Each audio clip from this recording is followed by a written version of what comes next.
I tried calling,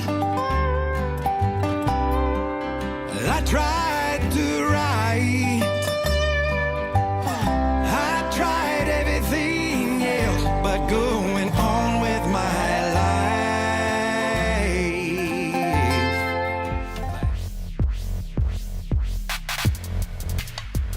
Through the left side, base hit! Downing is in to score, and DVC walk it off. That's my step. He looks down the middle of the field. He's going to throw the goal right. Has him in the middle. Intercepted. Intercepted, taking it down the far sideline. He steps out of bounds right at the line of scrimmage, and that's how you cap the game up. Sierra Smith quickly worked around, feeding the hot hand. Jasmine got it. 3 threes for number 23. Who finds Edwards? Edwards needs to get the shot up. Pulls up a deep three. Able to knock it down. The counter-attack. Here comes Carla Ramos forward, looking for Noelle Lemus. She's gotten by the last defender. Valentine comes out. Noelle drills the keeper. Lemus. And that is a DVC victory. And the Vikings are champions of California.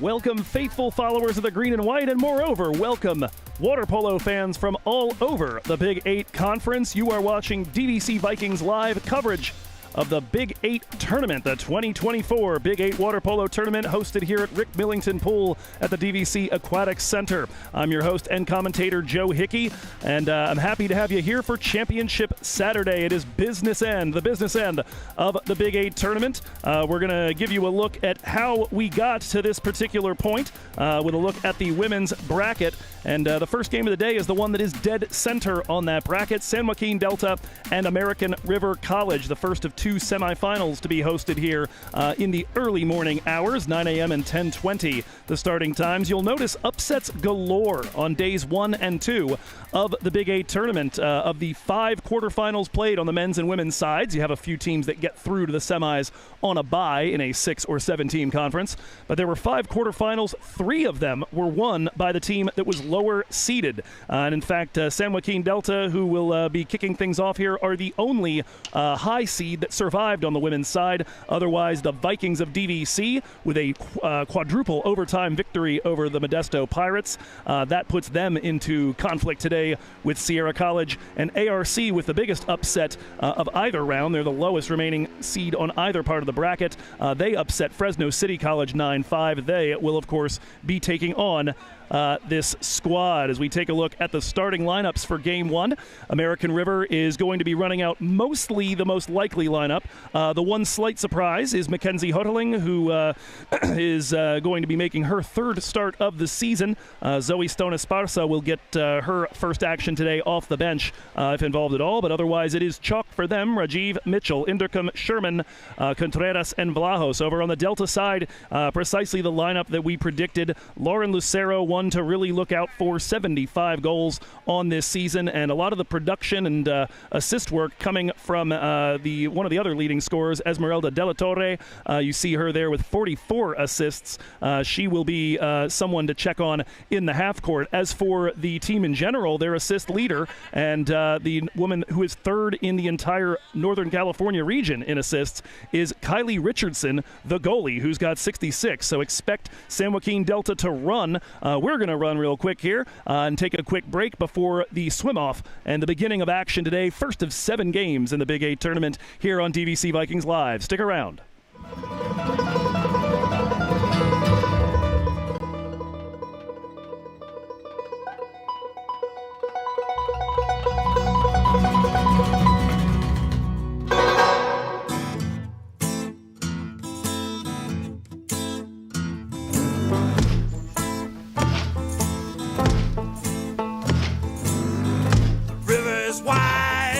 River is long, walking by the river, walking by the river. River's fast, yeah, the river is strong. Walking by the river, walking by the river. Walk by that river all night long. River is cold, chills your bones. Walking by the river, walking it rolls with the storm. Walking by the river, walking by the river. Nearly ready for action here at the Vike. We've had one huddle break as American River in the dark blue caps, head out into the pool. San Joaquin Delta getting their last indications from their head coach, Nathan Varish. The Delta women 22-10 on the season, 5-1 inside the Big 8 conference. And that, of course, earning them the 2 seed. They were the highest seeded team that had to sing for their supper. In yesterday's action, number 1 Sierra gets the bye straight into a semifinal, and they'll be up next at 10:20. As Delta breaks their huddle, one last look at the lineups, and unfortunately here I'm noticing that we've got them swapped on the screen. Let me see if I can fix that before we get too much further.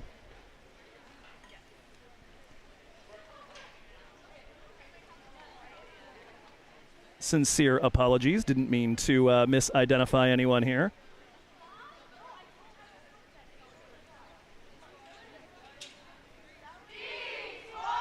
And that should about do it. There we go. Okay, we're in business now. AR Delta. I think I swapped sides on that graphic right before we got started and didn't realize I'd done it with the rosters.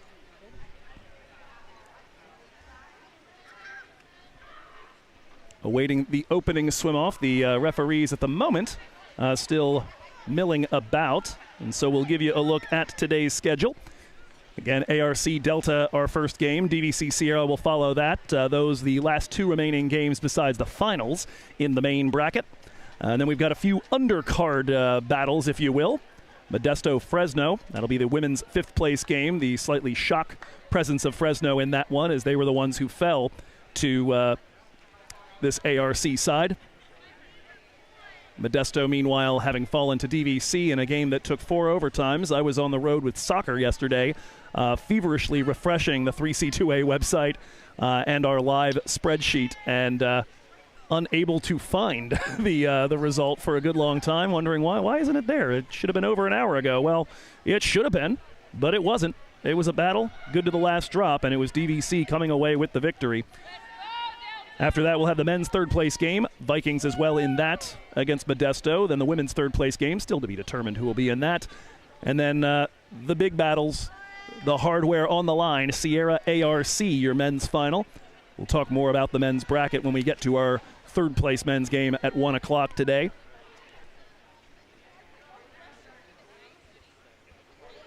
Continuing to make last adjustments here, but the referee has the ball in hand, and we are just about ready to go.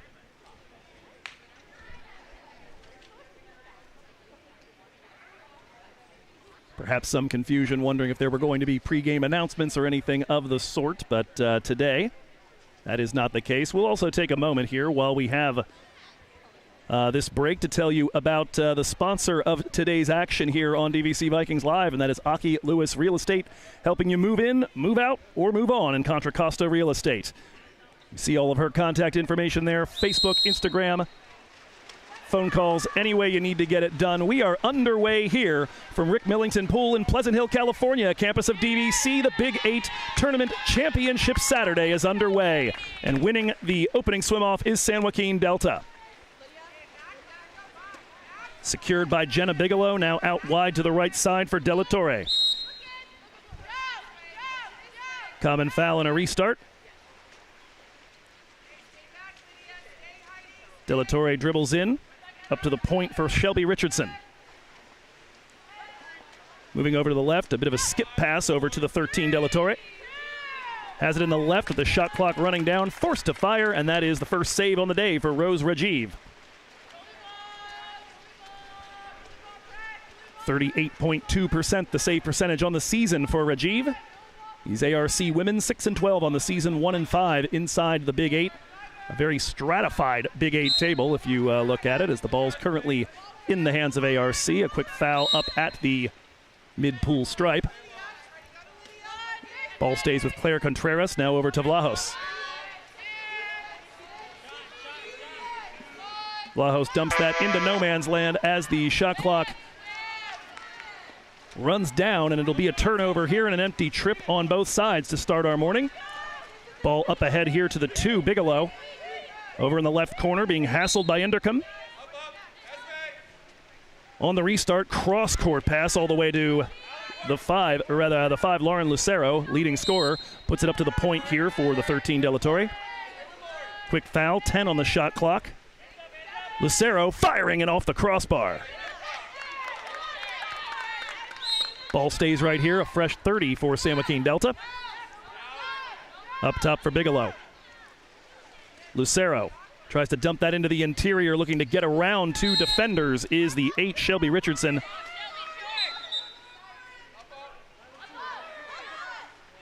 Common foul, and on the restart, it's Lucero who opens the scoring today for San Joaquin Delta.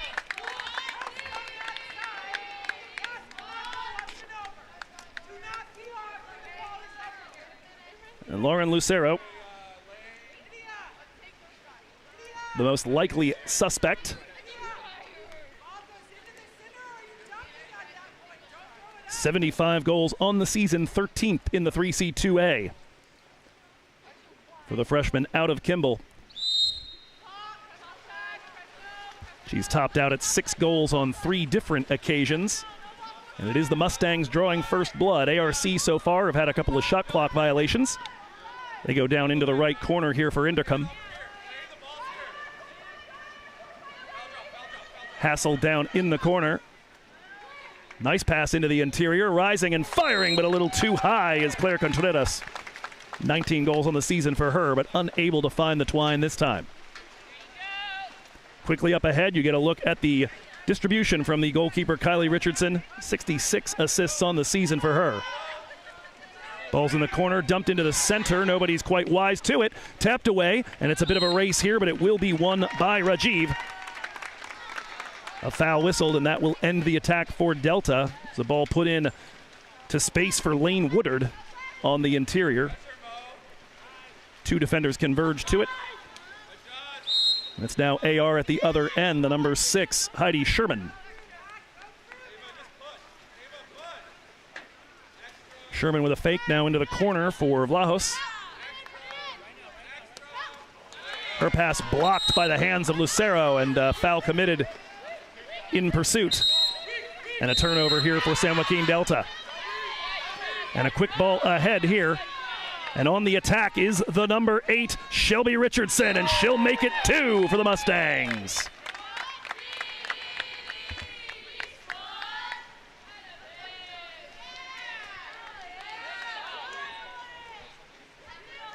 Good early attacking from San Joaquin Delta, able to pick one up in the half court and another there in transition.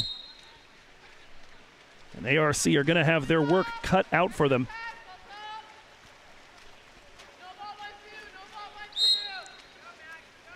Ball currently in the possession of Heidi Sherman.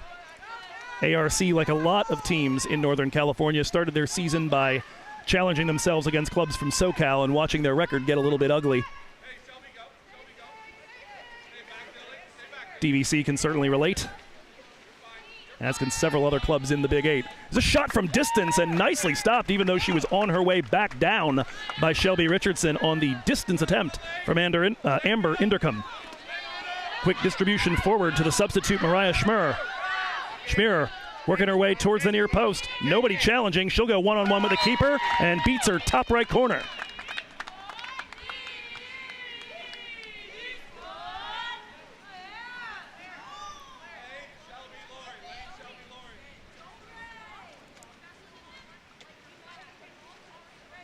Schmerer, the first bench player to record a goal in today's action.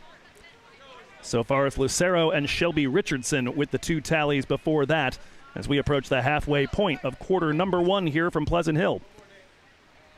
We're glad you've decided to join us here for early morning action.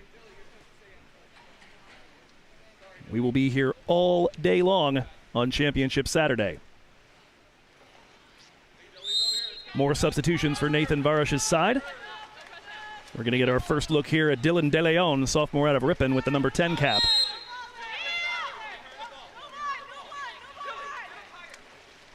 Sherman and Huttling back. They work a ball to the right side. A shot just barely wide out of the hand of Zoe Stone Esparza.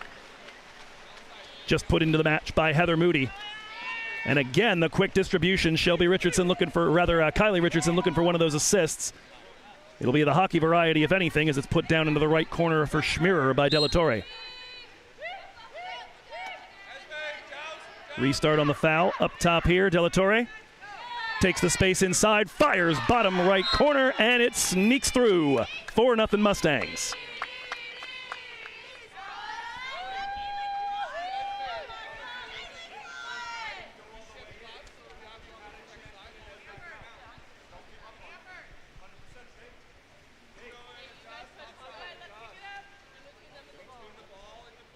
Della Torre picks up her first of the day.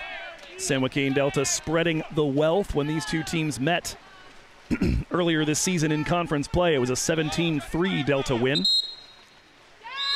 Lucero had 4 goals in that one. Della Torre 3 goals and 2 helpers. Here's a ball forward looking for some room in the interior, but quickly closed up by the 6 and the 13, Ratto and Della Torre.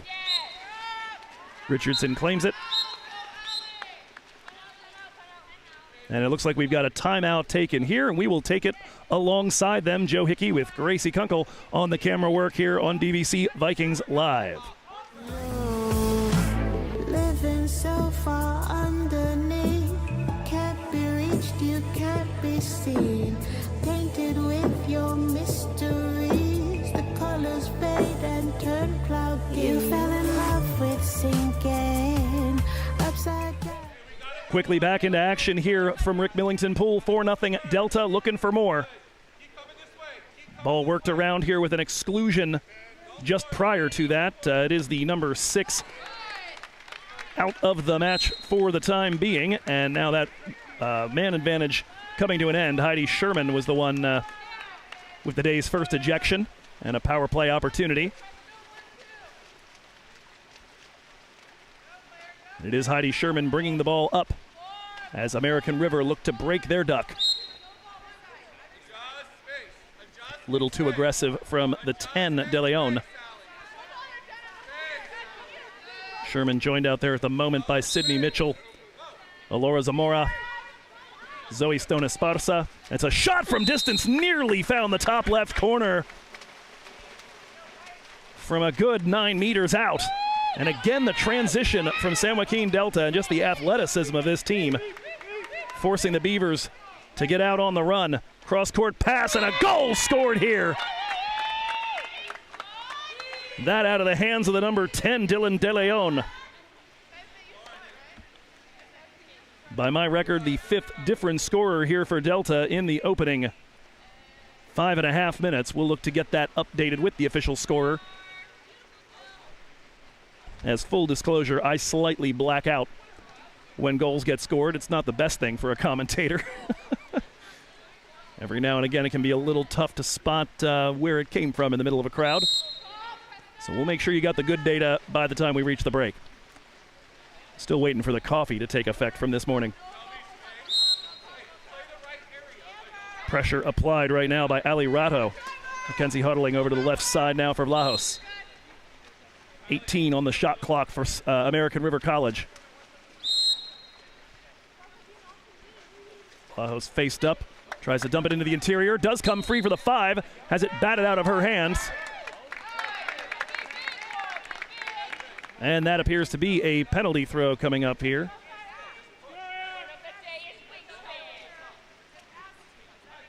Foul on the interior.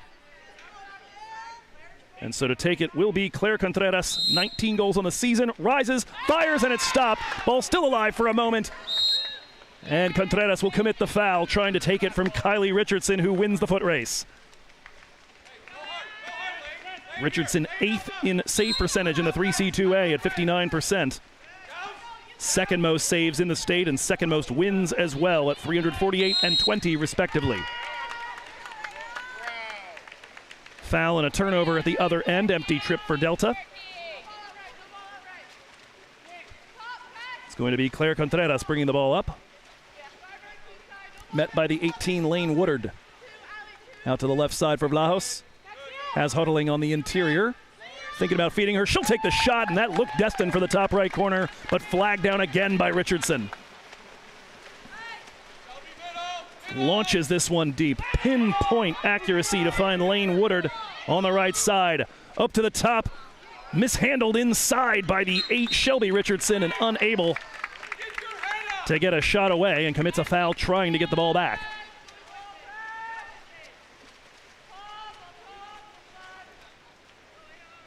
Here comes AR nearing the final minute of action in our first quarter. Vlahos unaware of that ball coming, and it's going to be a giveaway to Woodard. Bit of a knock on there for Woodard as she tries to get off to the dribble up the right side. Has a woman to feed in the interior. Richardson's going to drop it to the open woman, though. Bigelow looking one-on-one with the keeper, and she will bury it.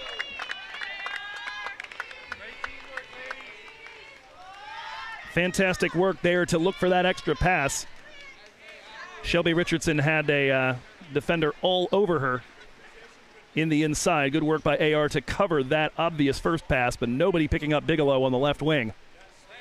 Easy money for the sophomore out of Lodi. 27th goal of the season. Not counting yet to be recorded goals from yesterday's matches.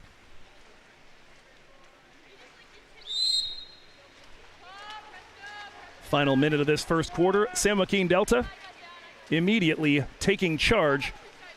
No interest in adding to the string of upsets that we've seen today. American River is going to have to figure out how to manage this team in transition. 13 left to shoot as the ball's in the hand of number 14, Vlahos. After a stoppage, there's the restart. Dumped down low inside the 12. Claire Contreras unable to beat Kylie Richardson from there, and Delta looking for another quick strike, trying for seventh heaven. Up ahead, it's Shelby Richardson, and she can't quite get enough behind the shot.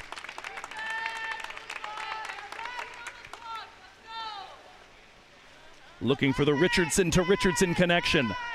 10 seconds left. Ball launched forward by Rajiv.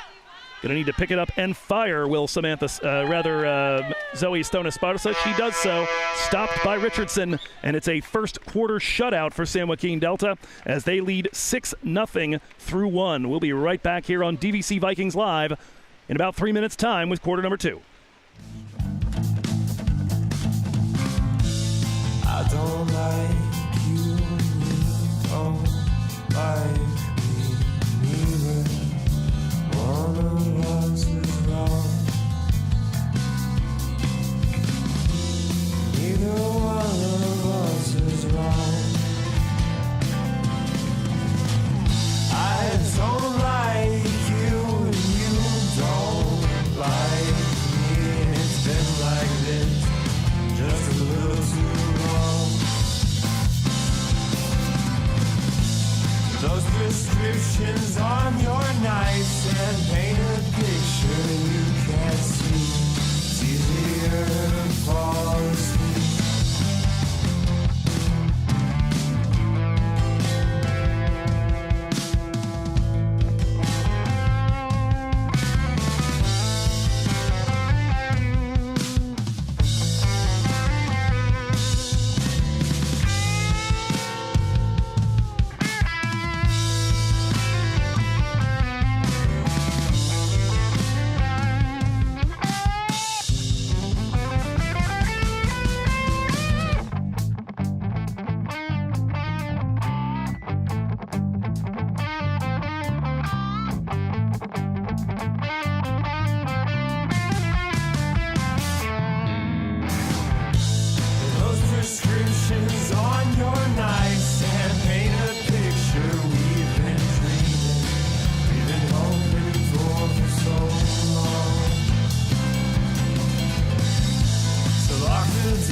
6 goals from 6 different scorers by my admittedly slightly suspect count, but Bigelow, Lucero, Shelby Richardson, De Leon, De La Torre, and Schmierer, all with goals in first quarter action, and it is by that score, 6-0, that San Joaquin Delta have leapt out to control of semifinal number 1 here from Rick Millington Pool in Pleasant Hill, California. Joe Hickey with you, Gracie Kunkel on the camera. I'll be joined perhaps for the second half of this one, and for sure by the time we reach the second game of the day by DVC art history professor and water polo player, assistant, or volunteer coach and massive aficionado, Chris Koblik, and looking forward to having her. We might have a few other folks join us on the call over the course of today's action.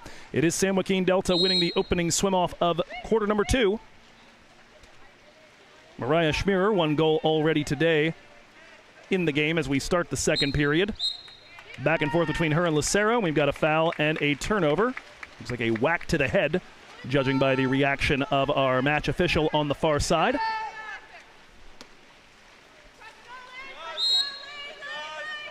Ball currently in the hands of ARC. It's the number 14, Lydia Vlahos. Stone Esparza dumped into the right corner. Half of the shot clock gone in search of Kyla O'Brien. Commits a foul in pursuit, and Delta earned the ball back here, and again it's the long launch. Kylie Richardson, you get a sense of what her strength is. Massive wingspan and great shot stopping. And then that distribution, second to none. Ball worked inside, looking for Lucero. Batted away by Vlahos. Stays here with Delta. Up top for the 4, Sepulveda. She fires. That's taken a deflection on the way through and is out.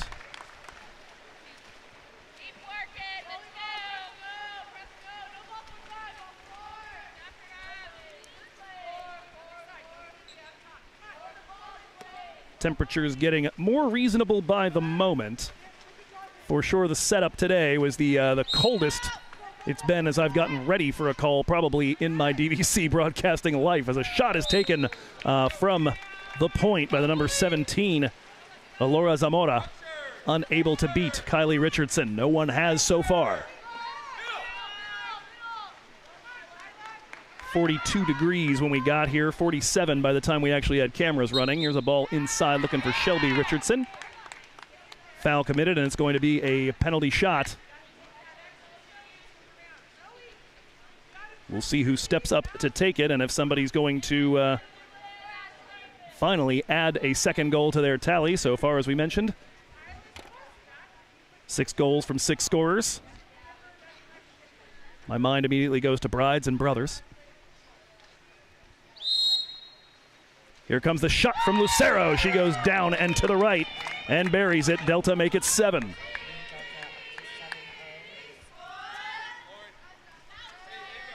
So far, no problems for Nathan Varish's Delta women. They started this season with a narrow loss to West Valley, 12-10. Plenty of teams can claim to have fallen to West Valley, but then they ripped off 6 straight wins, including that Big 8 opening win over American River, 17-3. Since then, their only losses have been to Southern California opposition and Sierra College. Ball worked into the interior. Now it's the drive and kick. Coming through is Heidi Sherman. Gets around one player. We've got an exclusion here as it's going to be the 17 Schmierer headed out, and a man advantage opportunity for the Beavers. Ball in the hands of Zamora. Goes into the corner. Battling to hold on to it is O'Brien. Back up to Zamora. Looking for the open woman. Sherman not able to get a shot away. Good defense. Goes back up to the point of Vlahos. She rises, fires, takes a deflection on the way through, and Delta survive.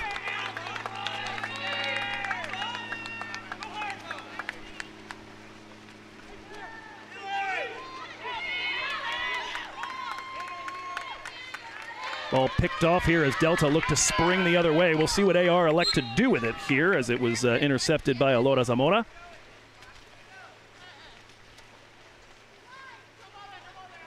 Going head-to-head with her opposing 17 Schmierer right now.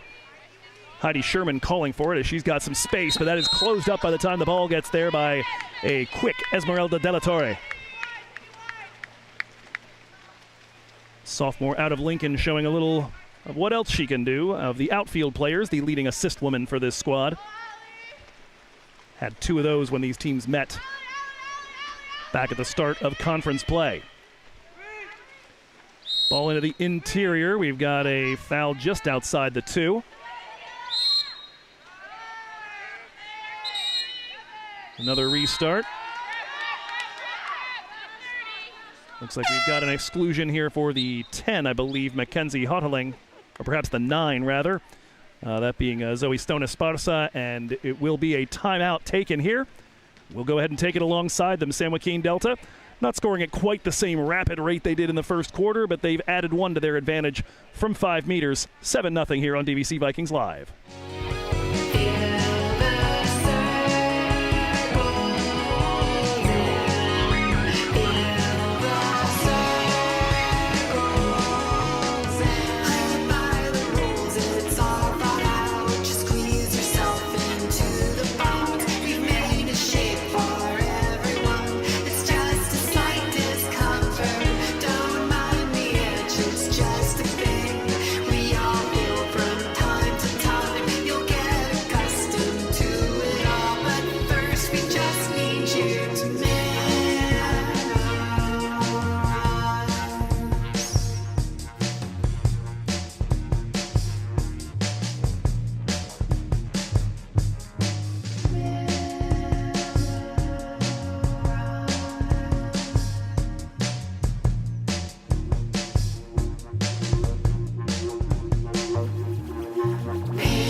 First game of a long day of action here in Pleasant Hill. Delta on top early, nearly halfway through the second quarter, 7-0. And as we restart from the timeout, it will be the Mustangs with the man advantage. The exclusion earlier, it was indeed of the 10, Hoteling. She's in the sin bin. Quickly worked ahead as Delta started with Kylie Richardson, their goalie. Worked around to the 13, De La Torre. She sneaks that in near post. Appears to be Ashley Plaster, in fact, who has replaced Rosie Rajiv in goal. And she is greeted rather rudely.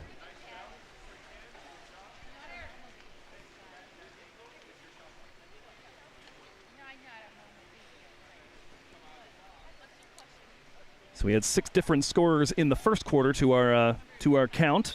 2 of them have now added their second of the encounter. Lucero from 5 meters and De La Torre with the man advantage.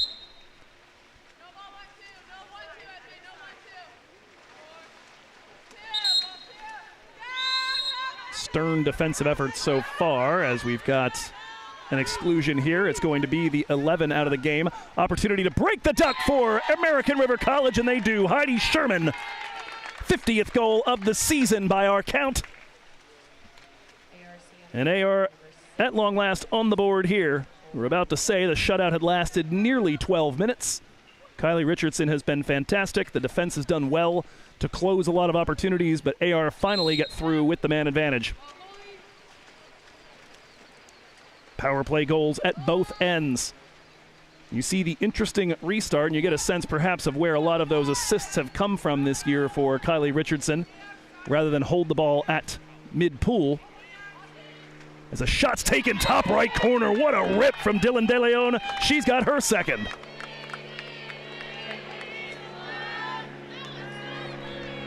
(9-1). That was absolutely cranked. Nothing Ashley Plaster was going to be able to do about that one.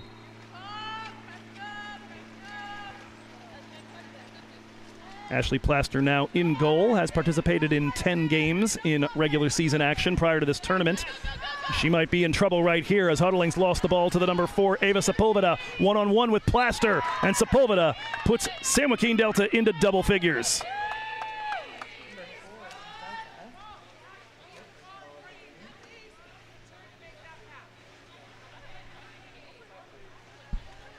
I hear an unusual voice on the public address. I was under the impression we had John Brown here. I'll have to find out who that is.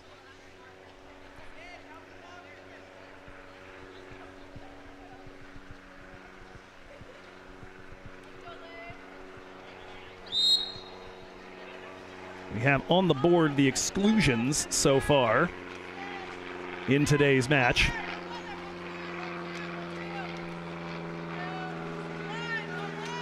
And regretfully, as I look at it, I'm realizing I'm going to need a little help figuring out who's home and who's away, or for that matter, whether that is updated for today. We'll keep an eye out for the next one, and I'll give you an update when the opportunity comes. We do have somebody with 2 at this point. I believe that's Mariah Schmierer of the freshman out of Lodi. Ball dumped in the direction of Hoteling, picked off by Sepulveda, who continues to victimize the blue number 10 cap. Noticing here that the scoreboard has not registered the 10th goal. We'll have to figure out whether that was overruled at some point. For the time being, I'm going to go ahead and make sure I match that, as that one's fired and very nearly becomes goal number 10.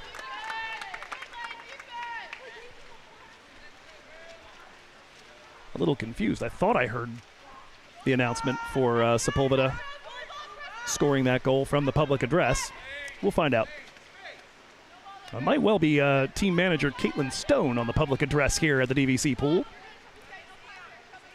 Caitlin, an absolutely invaluable person for this program. The sort of person like myself that likes to wear every hat possible. That's going to be dumped into the corner on a shot clock violation for American River College. Laura Zamora got trapped in a corner, unable to get a shot away. Chris Koblik informed me that that's a pretty typical move, to dump it into the corner there and force Delta to come the whole way down the pool. There's a shot and a save from Ashley Plaster. The Delta player with a cap that does not appear to have a number on it. Maybe lost the one that had the number on it earlier.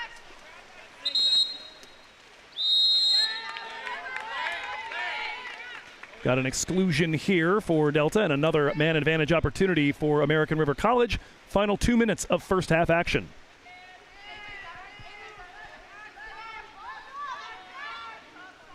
Worked around the perimeter.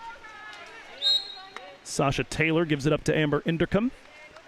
Common foul, worked over, unable to quite handle the pass was the number 2, Mitchell. 8 seconds, now 7 left on the shot clock. Inderkum on it, fires from distance, tipped over the bar by Richardson. Corner throw to come here for American River. Does release the player from the sin bin, however. Back to even strength. Ball dumped back by the 2, Mitchell, looking for Inderkum. Ordinary foul and a restart here. Sasha Taylor, sophomore player in her 11th appearance today. Shot clock again running down. 9 seconds left. They'll take the shot from distance, and again, Kylie Richardson wise to it. And again, looking for the deep distribution. It's going to be a foot race between Plaster and the unidentified player out there for Delta. And it is going to be the 1A for ARC winning that race. Roughly an 18 to 19 second difference between shot clock and game clock here as we run down action in the first half. 9-1 the official score on the board. We'll find out which of the goals did not end up counting. Cross-court pass, well wide. Hoteling will come to it. 4 seconds left on the shot clock. Needs to get something off now, and that one's just over the crossbar. Shot clock is off here in the late going of our first half. The ball in the hands of Shelby Richardson, or rather Kylie Richardson. She has scored once. Might be what she's thinking about doing here. 5 seconds left. 4. Get ready to pan this hard if she does. Nope, just spinning it on her finger, and that will do it, and that's going to bring to an end our first half. So another 3 goals on the board for San Joaquin Delta in the second quarter. We're going to find out why that 10th one didn't end up counting as well, and get our updates. So we'll be back here at the pool in 5 minutes for the second half of our first semifinal here in the Big 8 tournament. ARC Delta Mustangs lead 9-1 at the break.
you'll remember me. Of course I do.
And I'm feeling myself.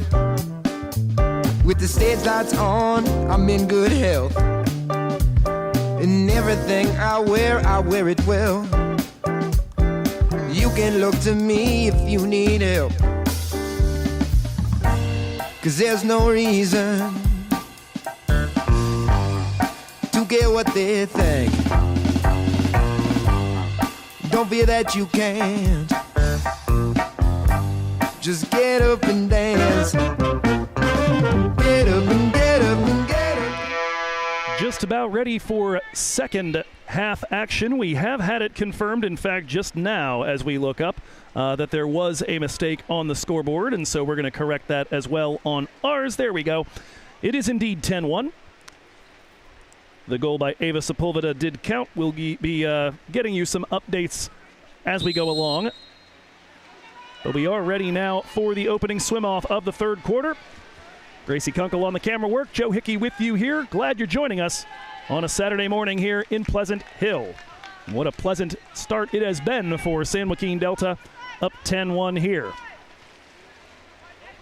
Speaking of pleasant things, hope you've been enjoying the local music courtesy of The Beat of Diablo. Dave Hughes, a columnist and radio host who accentuates local artists from the Bay Area, Sacramento, all the way down to Santa Cruz on his weekly show Sunday night and Thursday night, the rebroadcast, as we've got a ball ringing off the top left corner out of the hands of Mackenzie Huddling. No joy there for American River, but Dave Hughes hosting that program, as we said, 7 p.m. Thursdays and Sundays, the new shows on Sunday night. On KVHS 90.5 FM, a student-built Concord Rock City. Be sure to tune in there. Ball out on the left side here, battled for by Dylan DeLeon, who's got a goal so far today, rather two of them. Up top to Ratto. Inside now for the 17, and well stopped by Ashley Plaster. Mariah Schmierer, one goal already in the match today.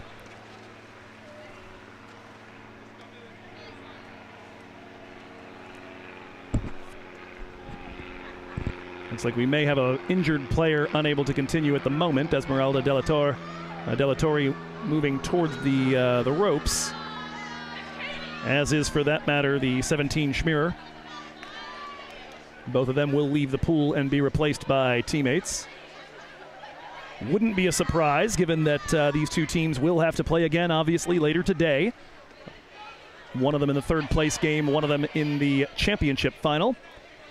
Wouldn't be a huge surprise to see a handful of bench players get bigger minutes here in the late going if the match appears to be out of reach.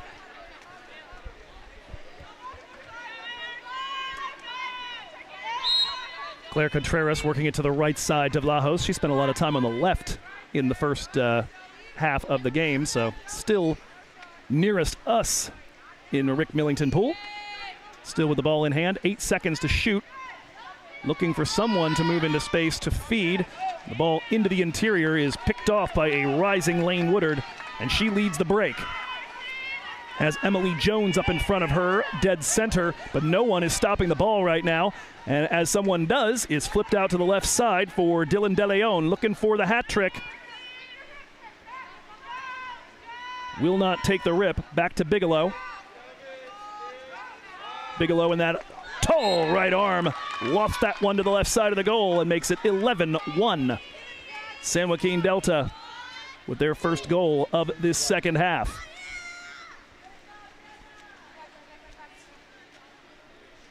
A reminder here that we're happy to be sponsored today by Aki Lewis Real Estate, helping you move in, move out, or move on in Contra Costa Real Estate.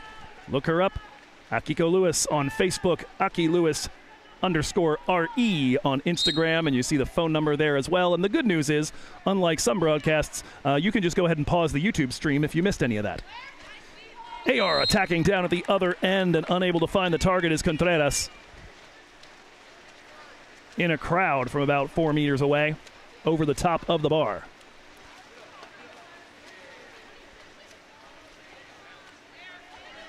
Kylie Richardson, who almost reminds me of an Andrea Pirlo kind of deep-lying midfielder that just distributes from there and orchestrates.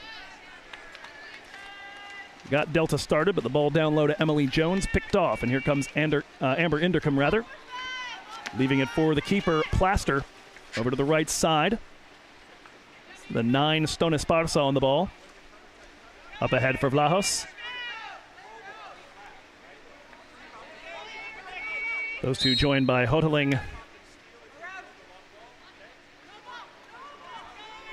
Got a restart here off the foul, and a ball inside, trying to put the goalkeeper into a trance, and successfully driving it home is Claire Contreras. She's got her first goal. ARC have their second.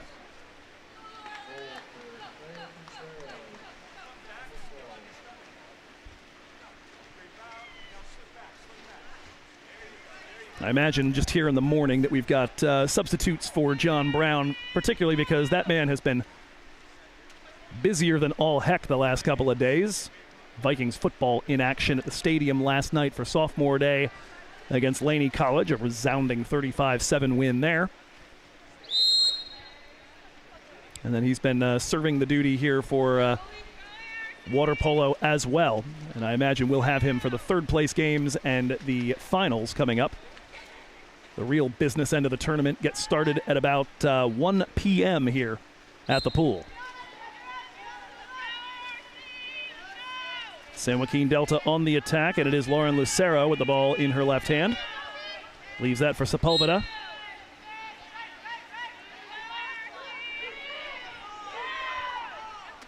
And with the shot clock running down, Delta will dump it into the left corner and force ARC to chase. Plaster up with it as the clock restarts. And the Beavers will have to start from all the way in the back. Ball forward for Sherman. Here's Mitchell. Attacked quickly by Emma York, the number 11 cap for Delta. We have a foul on the interior and a turnover.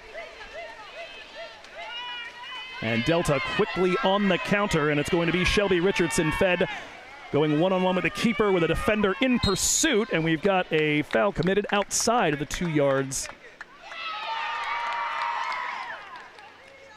Nope, my mistake, not outside of the 2 yards. That is indeed a 5-meter shot here in a moment. And it's going to be handed to Vienna Daye, freshman out of Merrill West.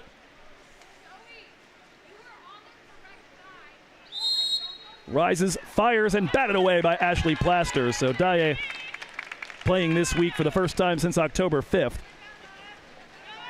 Unable to record her first goal since October 2nd from the dot, but you heard the joy from the Delta bench when the decision was made to have her take that shot.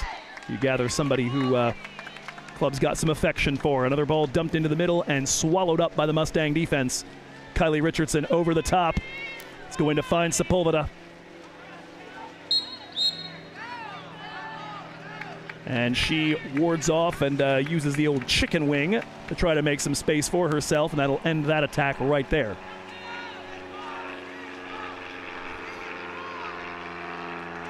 Plaster up ahead for Sydney Mitchell. Worked over into the left corner and a foul there. It'll be a rather Delta ball. Delta in the white caps. American River in the dark blue. It's another ball forward and another bit of distribution. Shelby Richardson looking to complete the Richardson connection and makes it 12-2, the lead now into double figures as well for the Delta Mustangs as they look to build a result similar to the one about a month and a half ago when these two teams started off Big 8 play against one another. Massive shift change here coming for Nathan Varosh's side as they prepare to claim victory number 23 on the season.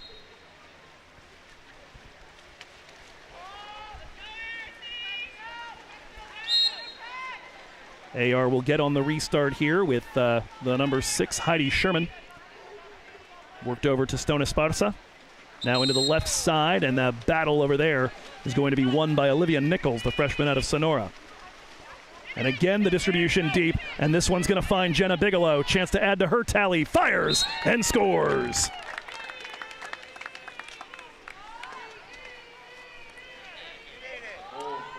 No, this is not my game. So you know, I'm the next one. I'm the next three.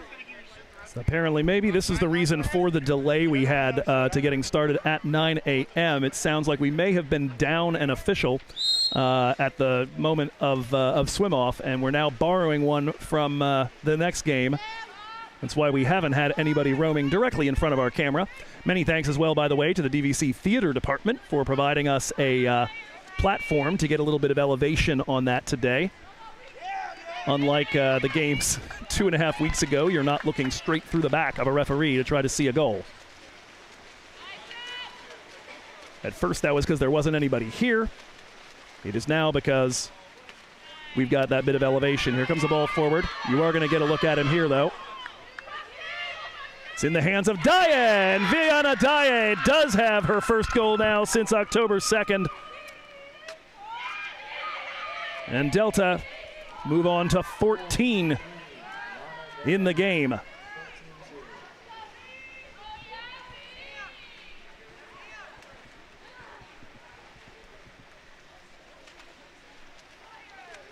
A third quarter that has been played largely without any other interruptions. A sub-heavy lineup out there for Nathan Varosh at the moment. So we see Emily Jones on the attack. You've also got Dylan DeLeon and Samantha Smith, the 10 and the 9 out there. The 18, Lane Woodard, is a typical starter. Otherwise, it's Daya and Olivia Nichols. Here's an opportunity here for AR to get themselves off of just the two. But a bit too much traffic inside for Claire Contreras to navigate. And it's a Shelby Richardson save. Correction, Kylie Richardson save. I've been struggling with that all game, I suspect. Long ball deep from Richardson. That's picked off here by the 5, Amber Indercombe. AR, by contrast, not emptying the bench. Here is Indercombe. She's got the speed of the number 6. Sherman feeds her beautifully, rises and fires. Heidi Sherman has her second of the day.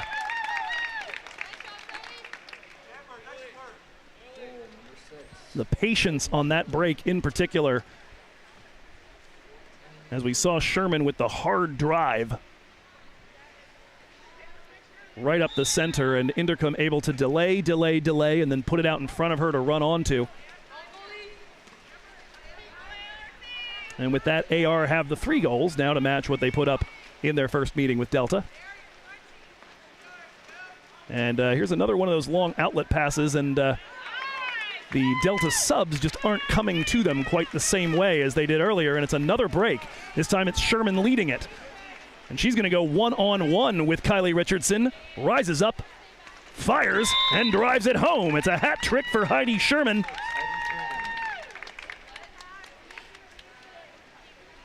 Seventh leading scorer in the Big 8 in the regular season was Heidi Sherman.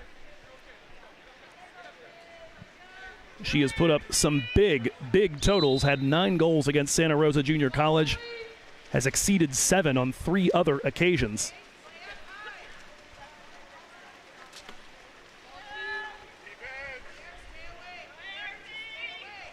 And don't look now, but ARC in the final minute here could end up playing a level third quarter against Delta. It was 10-1 when we started the quarter, and here comes that opportunity. 12-second difference between game and shot clock, and Sherman with what you would have to term a hesitation dribble. Now driving in, looking for a fourth. Nope, she's going to try to feed her teammate on the right side.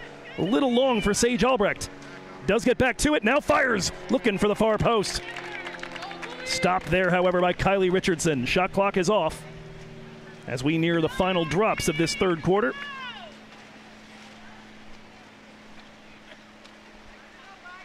And it does appear that Richardson, again, no interest in running a break or wearing out or using up any energy. San Joaquin Delta right now are 8 minutes from officially securing a berth in tonight's Big 8 final, and they are likely going to need all the energy they can get in order to finish that off. We'll be right back here as we conserve energy on DVC Vikings Live with the fourth quarter. Until you see, we'll spread all of the seeds around, neatly where they need to be. I know, I see it's for the benefit for all in need. We'll take it to the queen, showing her my drilling husbandry.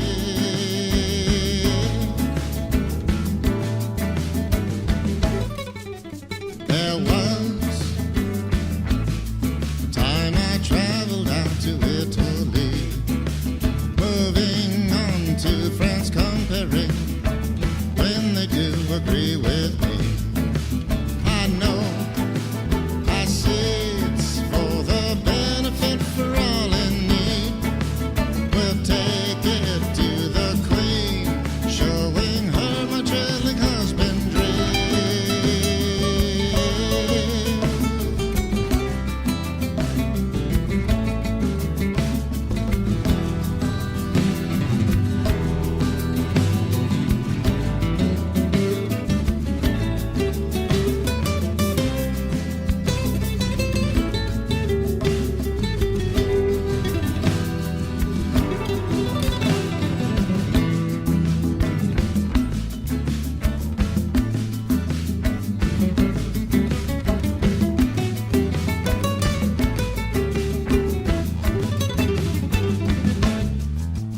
This was a time when a man invented on a whim. Maybe someday someone should name a band after him. I know, I see it's for the benefit for all in need. We'll take it to the queen, showing her my drilling husbandry.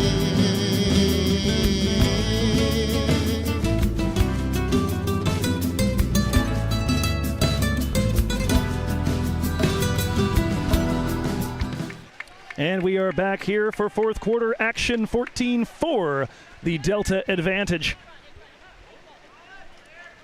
And 8 minutes away from a trip to the Big 8 Conference Final. Hoping for a rematch, potentially with Sierra College, although DVC will have something to say about that in our 10:20 a.m. game. First trip down for American River is an empty one.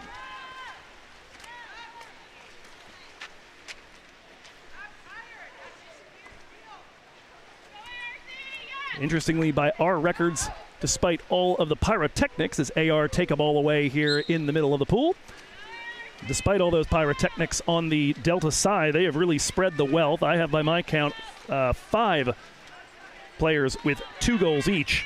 Bigelow, Lucero, Shelby Richardson, De Leon, and Esmeralda de la Torre, as that shot is saved again by Kylie Richardson. Your lone hat trick in this opening game appears to belong to Heidi Sherman of American River College. Sherman on the lead of a couple of really good-looking breaks earlier, and it's going to be Ashley Plaster cutting off the arrival of the 6 Ali Rato, and bringing that attack to an end.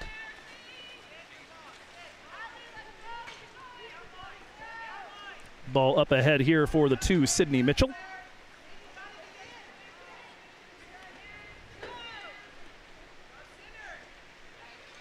Good patience here from American River as they look to build a little something, trying to go over the top of Richardson. Aiming for that top right corner, nothing doing though.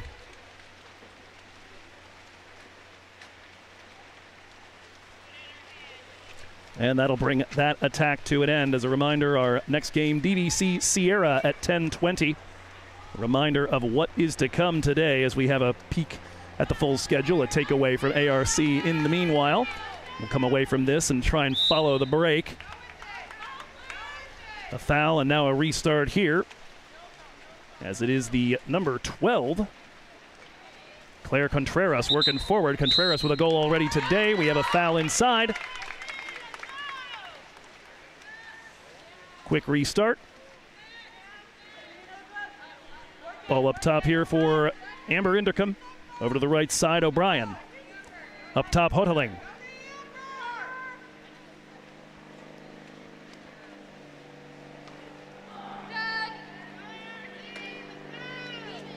Trying to work the man advantage. The shot comes from the point out of the hand of Amber Indercombe. Nothing doing. They get it back. It's a fresh 30. Indercombe on it again. Inside in search of the 12, Contreras.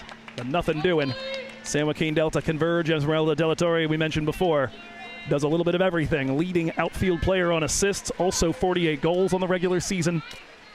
And some valuable defensive efforts like that. She's looking to turn assist woman right here. Leaves this one for Vienna Dye. Dye is going to go one-on-one with Ashley Plaster. Hits that off the crossbar, and Plaster able to keep it out.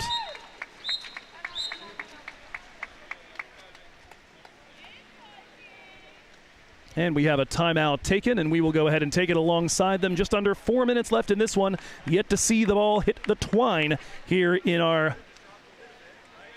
Actually, this is going to be a quick one. Never mind. We're not going to go to a break.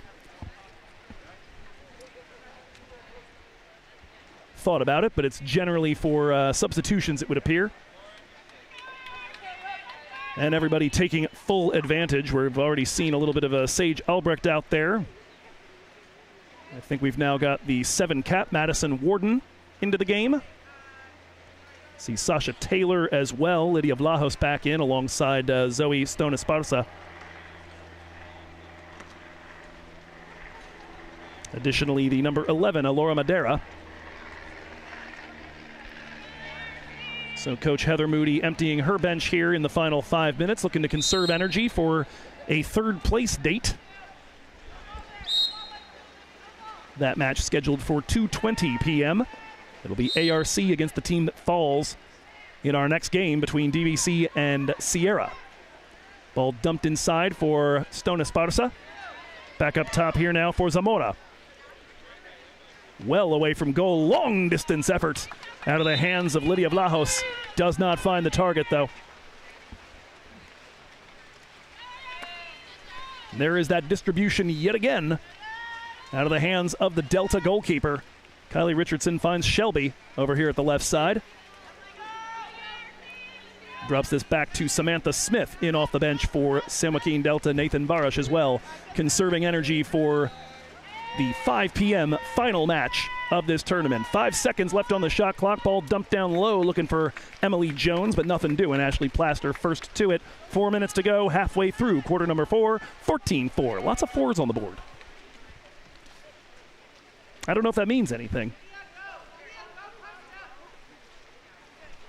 I'll have an analyst in later games. I'm just here to report.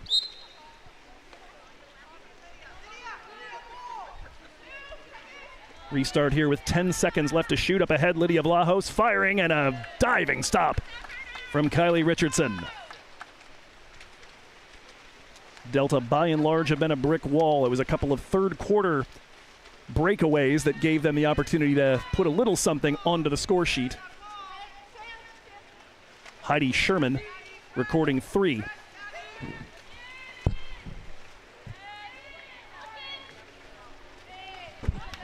And here's a takeaway, nicely worked by the 7, Madison Warden.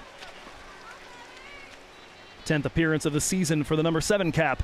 And she's working her way with a defender on her back. That is Samantha Smith. Comes up with it, fires, but that's straight at Richardson. Long bomb from Richardson straight to Lauren Lucero. Lucero 2 goals in today's action.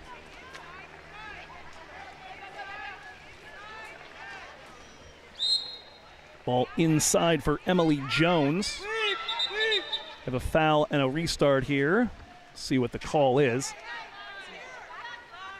I don't see an exclusion, but we do have a one-on-one here. Plaster beaten by the number 11, Emma York, who records her 5th goal of the season.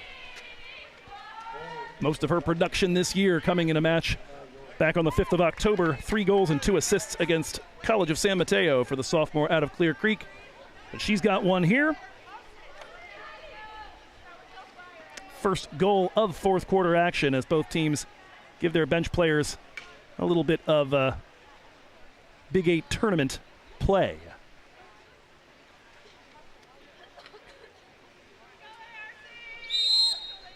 Two and a half minutes to go here. 15-4 your score.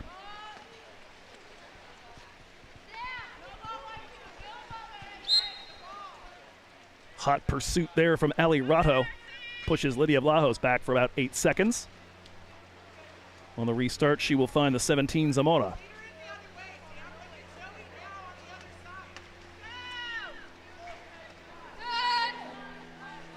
Zamora into the corner here. 6 seconds left to shoot as it's a little too hot for Sasha Taylor. Claimed by Delta, Vienna Daye.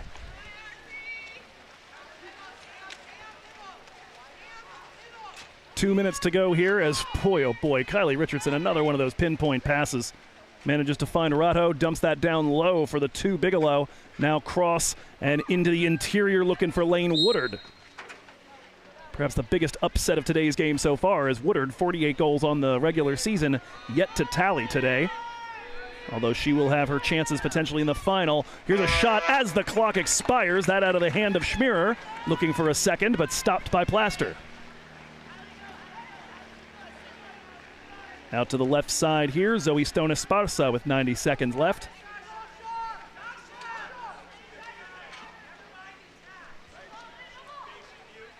Ball worked into the 1 position. Back to Stone Esparza. 5 left to shoot. Shot taken from distance, snagged with both hands by Kylie Richardson.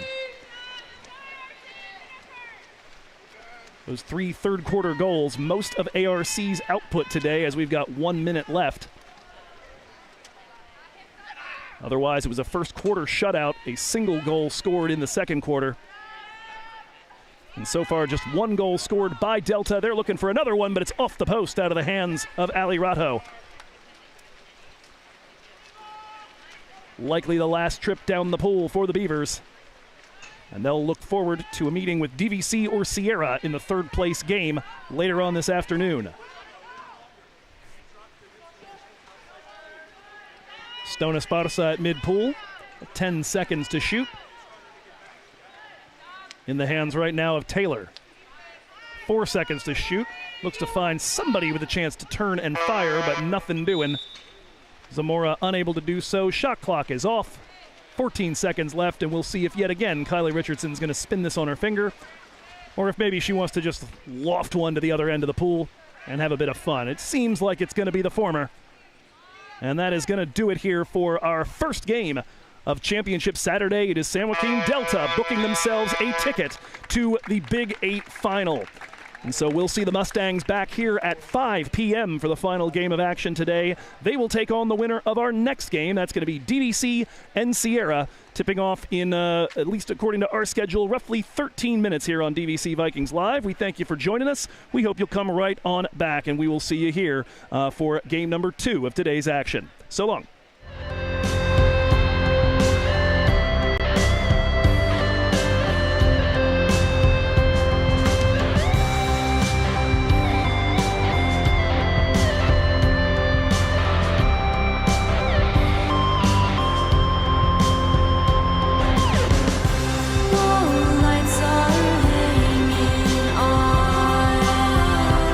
Let's go, we can stay long.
I've been sewn with the Undertaker, and I've been watching my words closely as I fall and wash away my sins.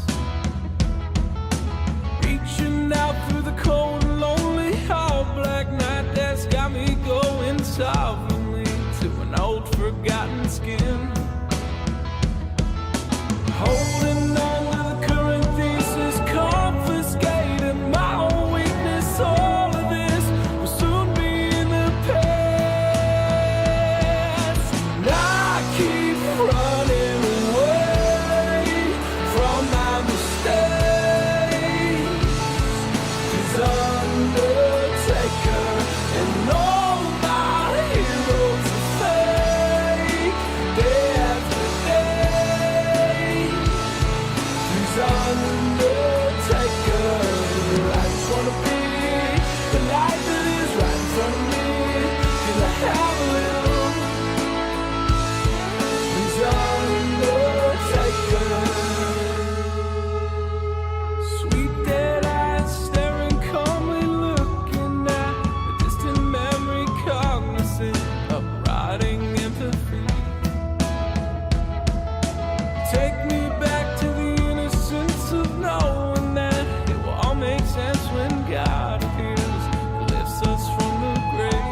stretched out smile, holding breath, I'm falling down.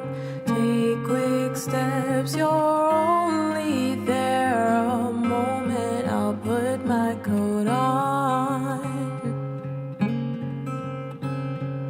Eyes like gold, sharpened takes, you're standing up.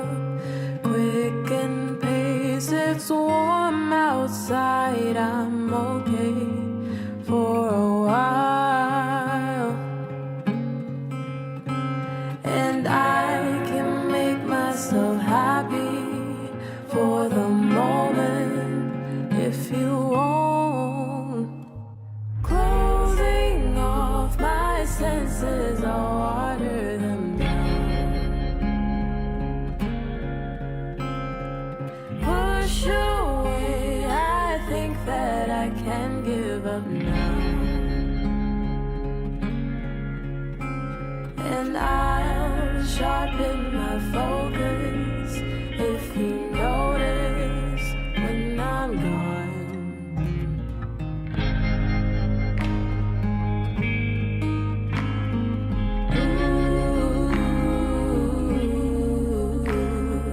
Curling hair, close your eyes, we're upside down.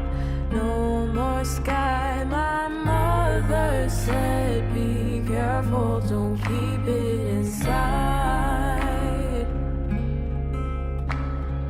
Broken words trace your lips, you claim the earth. Fingertips, another day, we're gone, just passing us by. And I can make myself happy for the moment if you won't. Closing off my senses, I'll water them down. Push away, I think that I can give up now. And I'll sharpen my focus if you notice when I'm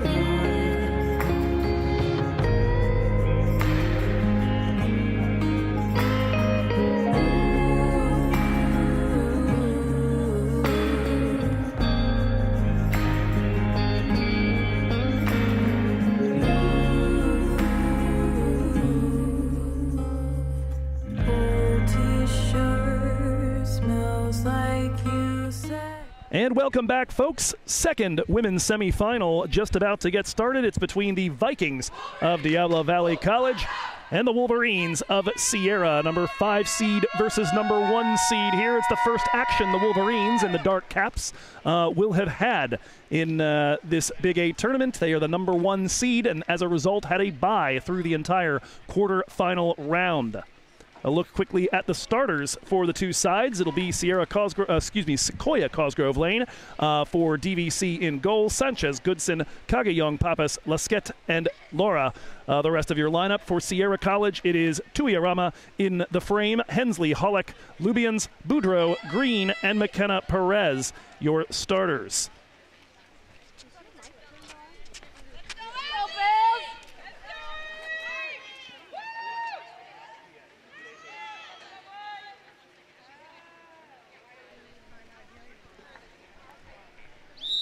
Teams are just about ready to get rolling here. And the first opening swim off here, as we said, DVC in the white caps attacking left to right, Sierra in the dark. And it is going to be Sierra College winning the opening swim off, and we are going to turn down our field mic because holy heck, that whistle was loud. Having a few issues here with our connection. I hope that it's not affecting what you all are hearing at home. I know it is messing with what I'm getting in the cans, but if there are audio issues, you can feel free to pop into the YouTube chat. Let me know. I can only hear what's coming out of the soundboard. If there are any other issues with the output, it's a mystery to me. I don't quite have ears on it.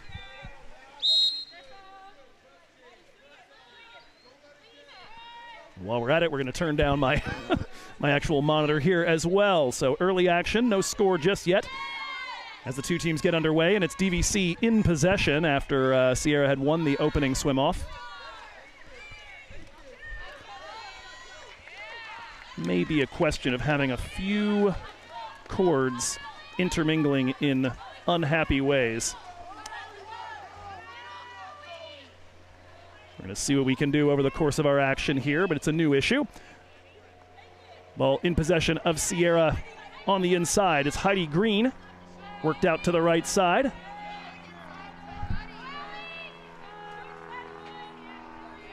I'll have to give you the sense right now as it's in the hands of Bailey Hollick, who opens the scoring. The Centurion already this season for the Sierra Wolverines. And she's got the first tally of semifinal number 2. Able to resist the arrival of several other defensive players in her vicinity. Bailey Hollick, 107 goals on the regular season. 4th in the 3C2A in goals, 3rd in points. That's another ball picked off here as the 14, or rather the... well, that is indeed the 14. I don't have a 14 on... Or no, excuse me, an 18. McKenna Perez coming up the right side here. Numbers are a little narrow on the Caps. Worked over to the left side, and a great shot to the top right corner on one touch out of the hands of Haley Hensley. And just like that, 2-0.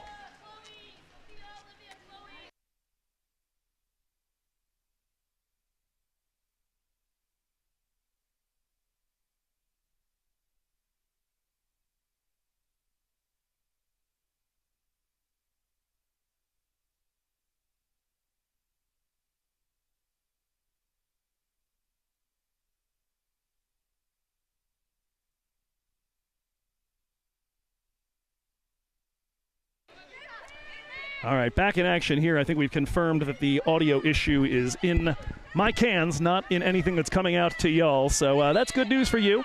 And I'm just going to be doing this one-eared, and it's okay. My hi-fi earmuffs no longer a necessity, as that is fired in by DVC's number 10. That is Irene Priftis with the first shot in the direction of goal here for the green and white. Unfortunately, finds the woodwork as she had beaten the keeper, Tuiarama. Ball over to the left side, dumped in towards the corner. Bailey Hollick will chase it down before it goes out of play.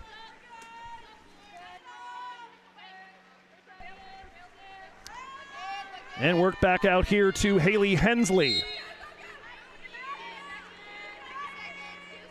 Foul down low, just 2 seconds left on the shot clock, and it will be not fired goalward. Communication a little bit lacking there, and it's going to be a turnover, and the ball going to the Vikings 3 minutes in.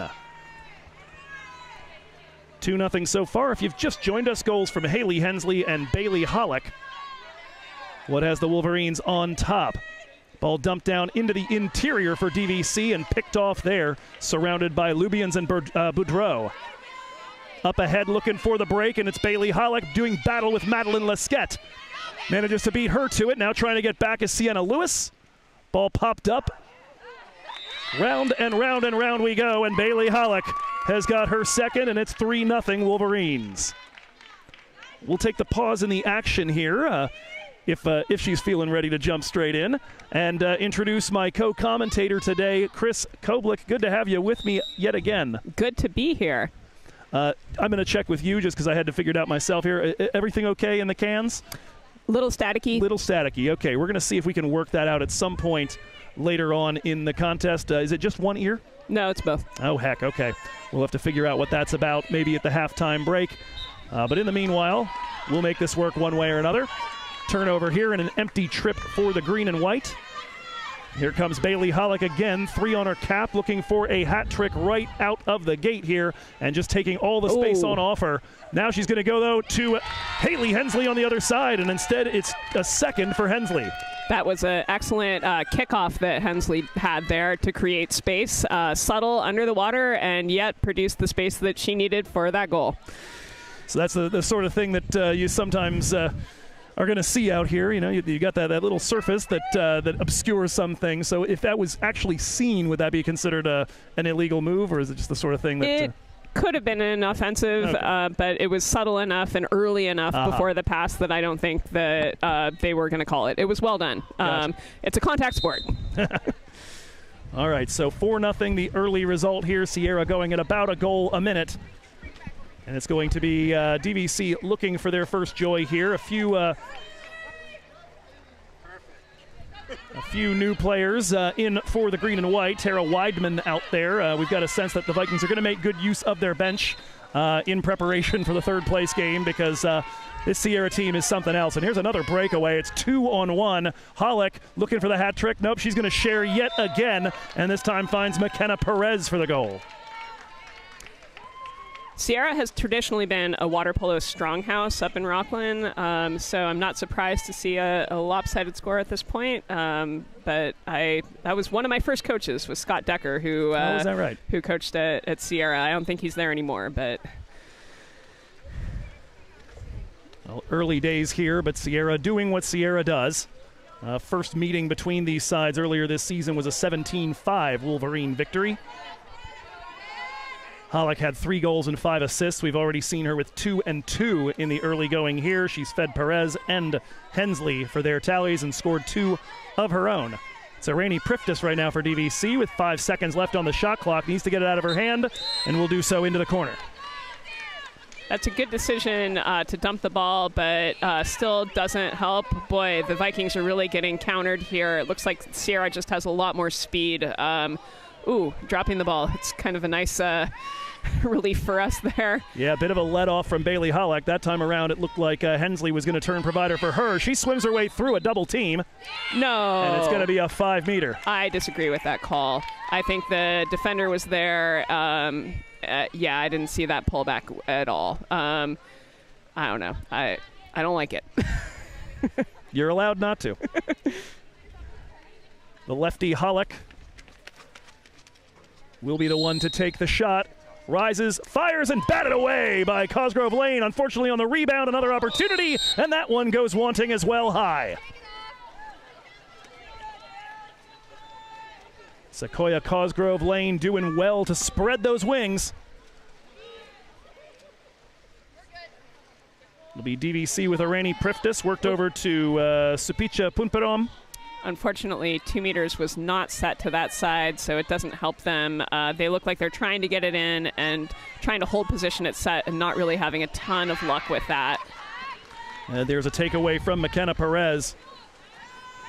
Freshman has 86 goals on the season, make it 87 after the one earlier. There's a bit of a coming together between Perseveranata and the number 15, Heidi Green. She manages to ride the challenge, feeds the better angle. Ali Boudreau's got one, and it's 6-0. I think the Vikings are going to have to start playing a little bit more conservatively on the top for their offensive line, because I don't think they can keep taking getting counter-attacked like that. Yeah, it's reminding us of just a little bit of perhaps what we saw DVC doing to Santa Rosa last time you and I had a chance to call a game together. Yep. Very similar sort of thing, and it just gives you a sense that Sierra is that much faster than the Vikings at this point, and that high line not doing them any favors. Yep. They look like they're in good shape and got some miles on them. Tara Weidman tries to dump a ball into the interior. It's going to come free for Casares, Julieta Casares. Worked over to the right side for Perseveranata. Is it a foul inside? Somebody illegally inside the 2? No, I think it was contact on the drive. I also didn't necessarily agree with that one, but that's the way it goes. Up ahead here, Sierra with Jane Lubians. It's Lesquette who comes in to challenge her. Dropped in low, looking for the backhand was Hollick, unable to get it away. Now is going to fake and fire and score her hat trick. 22nd time this season she's reached 3.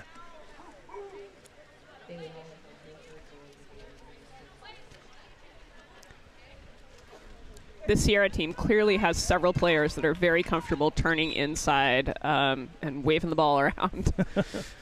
Yeah, a lot of patience right there.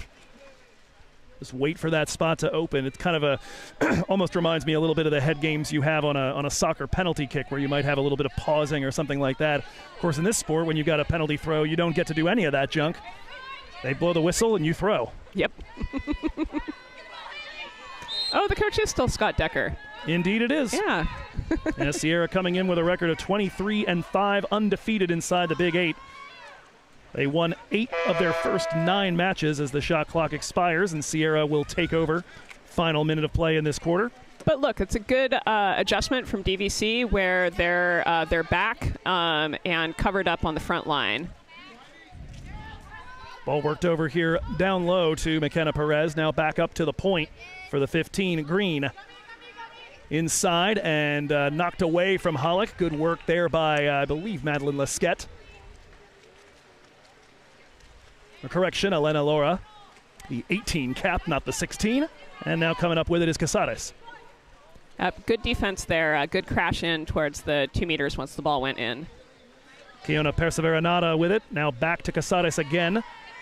7-second difference between game and shot clock as Casares tries to get some space. Drops it down low for Laura. Looking to rise and fire. Goes over the top of the keeper but hits the crossbar. What an opportunity. Very nice chance there and good passing. Oh, goodness gracious. The shot from distance. It's out of the hands of Jane Lubians, her first of the game, and we see an immediate difference between Sierra and Delta. Delta's keeper pretty much just spun it on her finger for the last 15 seconds of every quarter. Sierra right back on the attack, though. That buzzer beater is a heartbreaker. Vikings denied by the woodwork at one end, and that's going to take us to our first quarter break. Sierra on top, going at a goal a minute, 8-0 here on DVC Vikings Live.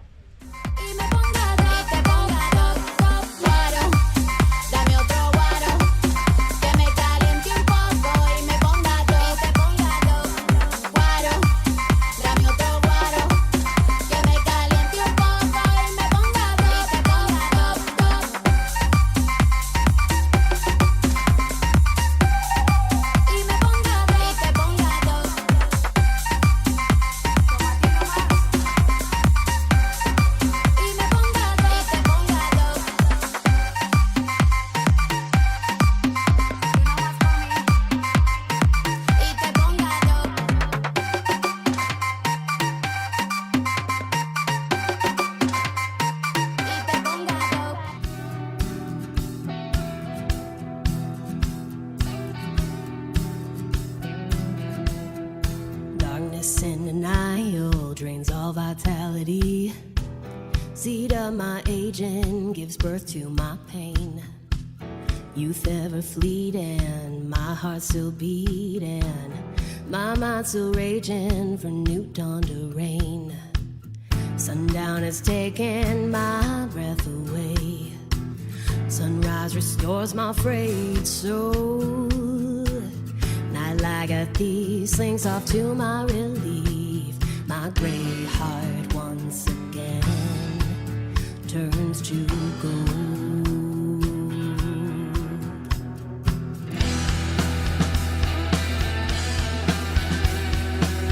Hope on the night wind sealed after midnight. Hasten the coming of my life renewed. Lips of the promise whisper the future. Child ever wanting, no longer excuse. Sundown is taking my breath away. Sunrise restores my frayed soul. Night like a thief slinks off to my relief. My gray heart wants. Back in action here, the second quarter coming to a start. DVC will look for a little better as they started to make a few good decisions in terms of how to defend this team. They were victimized repeatedly, though, on the counterattack in the first chunk of the period, Chris. It's really hard when you go down like that in the first quarter. It's tough to rally back from that and get any momentum going. We'll see how the second quarter goes for them. DVC will be glad to have the number 7 down in the center, Lauren Kagayong, their leading assist woman, as that's a nice stop by Cosgrove Lane. But Kagayong suffering earlier in the week from COVID. Now back out in the pool. We'll be keeping an eye on her and potential conditioning. Nice switch, nice defensive switch with a pick in the center. So they're retaining their matchups for the 2-meter player. Ball in for McKenna Perez. And that is she gets a little bit horse-collared there by either Sienna Lewis or Lauren Kagayong, and it's going to be a 5-meter here for Sierra College. This one going to Layla Iyer. 7 goals on the season. Rises, fires, and Cosgrove Lane has denied her 8th and keeps it right here at 8-0. Excellent stop. And the Vikings are looking to go on offense. I think they've really got to look to get position in 2 meters. You know, if you're getting fronted or not maintaining position, that just kills the momentum on the offense. So here, for example, they really need to be able to make the cross pass, and the 2-meter player really needs to be able to hold the side. Oh, that's not the right place to put it. Down low, we've still got defenders in front of where that ball would go in. And only 2 seconds left on the shot clock, and Priftis will dump it down into the corner. It can be so easy to make that decision just to make the easy pass down line, but it's almost always the incorrect decision. It really depends on where the 2-meter defender is. Well, Sierra with their positioning looking to make that look much more appetizing. There's an interception from Lesquette, but unable to hold on to it. Foul committed, though, and it'll go DVC's way. Nice quick hands there from the freshman out of Liberty. Ball driven deep here. Sienna Lewis up ahead to Lauren Kagayong, looking for somebody on a sprint up the middle. Instead, we'll go back to Sienna Lewis. Now down low for the 4, Goodson. Looks to get turned. Nice pass in. Was kind of hoping for a little bit more in that call. Yeah, I was right there with you as Lesquette has it taken away by the defender, and Sierra will come the other way. DVC still looking to get off the schneid here. 2 minutes into this second quarter. Ball up ahead here, and that will find the 6 Lubians. Already 1 goal today, and she manages to outlast Cosgrove Lane and deposit in her second. Nice pass down line there. Excellent job of Sierra finding the open woman. Substitution time here as DVC will put in a handful of new players.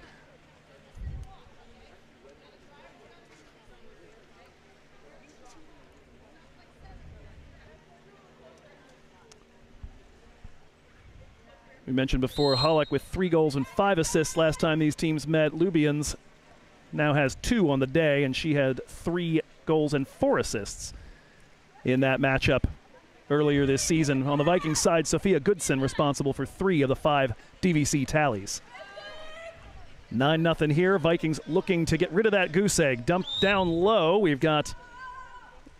That's a nice pass in, and a nice way for the 2-meter player to show her hands, show that the ball is being taken under by the defender rather than her.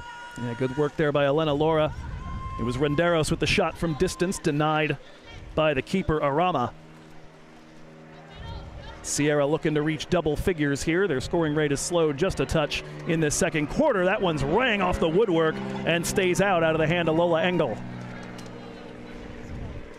You figure early on a day like this, tournament play, your objective is to try and remove all doubt as quickly as you can. Go ahead and get some players rested in preparation for that game at 5. You know that Delta is going to get an extra hour to recover. And so I would imagine Sierra just going to kind of go all out for the first half and see what they can save for the second. Yep, that's the strategy. Empty trip for DVC. Over to the right side here, Sierra coming down the way, and another ball up ahead in search of Caitlin Morse, the 17. Taken away by Soup. Supicha Punperom, Soup to her teammates. Yeah, Chris, you learned early on one of the greatest things in commentary is the fun nickname. Indeed. I had a handful of those my first year doing soccer. There was a girl, Yasmin Jaime, who introduced herself to me as Young One. And I used that the whole season, and then her sister came and played for us a couple of years later, and so she was Younger One. Nice. Yeah, my husband is coaching somebody whose name is William, but he goes by Yummy. That's great. Yeah. Shot from distance here as the shot clock was winding down from Olivia Sanchez. Stopped again. Yummy is fantastic. Yeah. I would be so confused at a game if I started hearing people screaming that. Yep.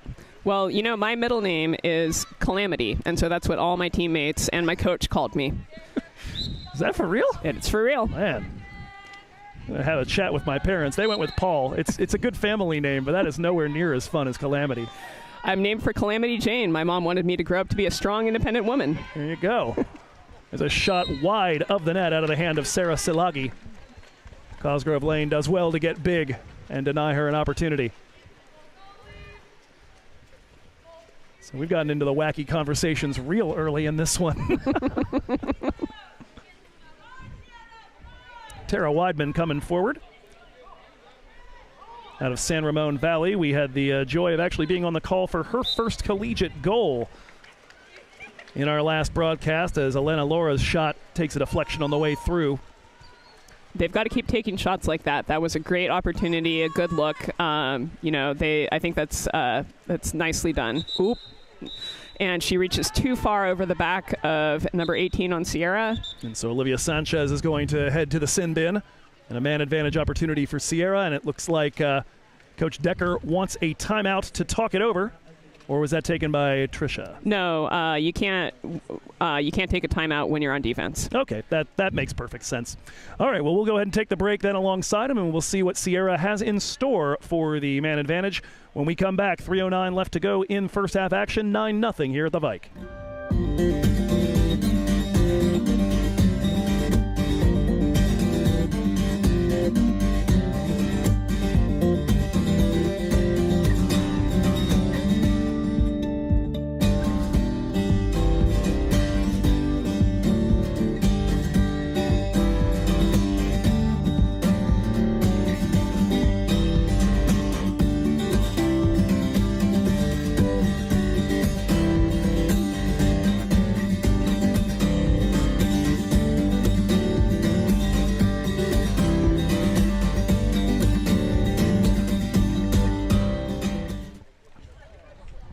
Sierra is going to be a woman up here as we return to action. Olivia Sanchez with the exclusion. They're going to start it back with their keeper, Tui Arama. The sophomore immediately works it to the point and now into the corner for Silagi. Up top, Lubians. Sierra's running a classic 4-2 offense. So 2 players out a little bit further away and then 4 on the bottom line. That pass hit the goal line, which counts as out of bounds. And so that will end the opportunity right there. DVC do well to keep Sierra out wide, and unforced error there. And here come the Vikings down the other end, hoping to get themselves on the board here before the halftime break. We also saw a first quarter shutout from Delta against the Beavers earlier today. Persevera Nada on the ball here at the point. 10 seconds left on the shot clock. Dumped down low in the direction of the 9, Casares. Oh, 6 seconds left there, and they're not doing anything with it. That's not a great sign for DVC, unfortunately. I think maybe the person at 1 down the line should have stayed just a second longer and potentially gotten the pass there. You can somewhat understand them being a little bit twitchy after getting burned as repeatedly as they did in the first quarter. Definitely. Yeah. Certainly a much better defensive effort here in the second. They've given up just the 1 goal. Of course, they are also facing a largely second-line Sierra offense at the moment as they force another empty trip. Lone goal of this second quarter belonging to Jane Lubians, her second on the day. Hensley's got 2, Hollick's got 3. And Sierra been stuck just under double digits for a few minutes here, looking to break through with 1:40 to go in our first half. But first it's DVC trying to break that duck. Forced out with 1 second to shoot, and that will be an empty trip for the Vikings there as Renderos couldn't get rid of it. Up ahead now in search of McKenna Perez back into the game. 1 goal so far for her, make it 2. And it's now 10-0 in favor of the Wolverines.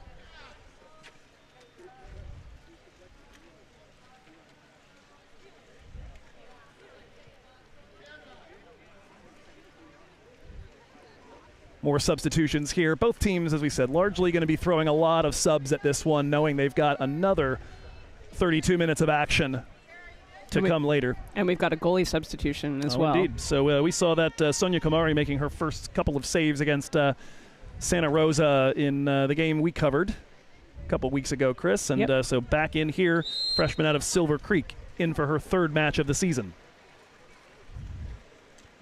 It's going to be Chloe Pappas initiating the offense here for the Vikings with 1:14 to go. Out to Perseveranata. Worked around the perimeter to Weidman. Trying to find some space is Monija Azizi in the center. Sierra have done well to close that off. Perseveranata's got a little space. Gets it in her left, fires, and that didn't quite get the requisite stank on it. Over the back line, and it'll be Sierra ball, and they look to counterattack quickly. Worked forward, but picked off by Sienna Lewis. Back and forth we go. 19-second difference between game and shot clock. Likely the last trip down the pool for the green and white before the halftime break. Ooh, not a great decision on the pass there. The defender was right there and picked it off. Try to dump that down for Azizi. It's McKenna Perez coming away with it. She's got Lubians on a run up the center. Will try to feed her. Good pass to lead her into space. Lubians looking for another tally. Battling in there with the 11, Chloe Pappas. Ordinary foul on the restart. Worked over to the 17, Caitlin Morse, and she's got herself a goal, 10th of the season for Morrison with 17 seconds left. Sierra add another to the total, 11-0. That's quite a cannon on 17. That was a fast shot. Yeah, I gather it's a playing time issue that's got her just sitting on, what was it, eight goals we said just a second ago? No, 10th goal of the season in 26 games because heaven knows that shot will play. Ooh, disheartening. Giveaway here at mid-pool. 4 seconds left. They'll dump it down low. We'll see if they get a buzzer-beater shot away. Lubians will not. And that'll be the end of our first half. So a dominant showing here from Sierra College in the first half of play. They lead 11-0 behind an early Bailey Hollick hat trick, largely just managing resources throughout the last 8 minutes, Chris. Yep. So that'll be all for the first half. We'll come back in 5 with the second half of this one. Sierra looking to punch a ticket to tonight's women's final. That'll be the final game of our Big 8 tournament coverage today at 5 p.m. Plenty to come before that. We thank you for joining us here on DVC Vikings Live.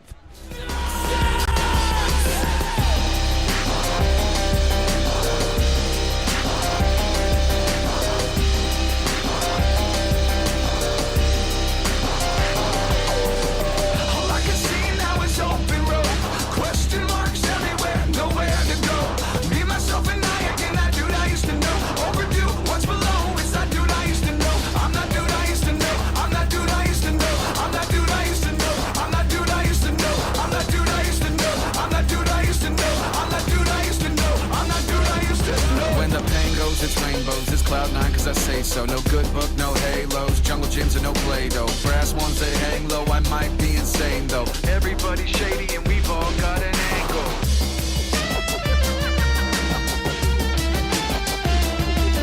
Yeah. Everybody's shady and we've all got an angle.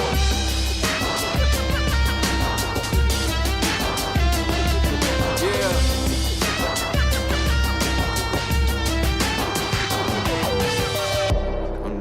Same mundane terrain. None of that same mundane terrain. None of that same mundane terrain. None of that same mundane terrain. None of that same mundane terrain.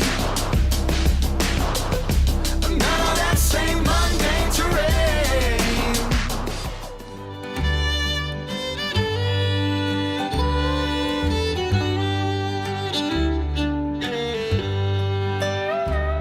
I'm as lost as a child, having no one to take me to the only place I need to go. And it's California,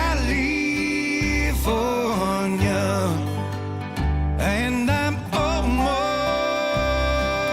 home.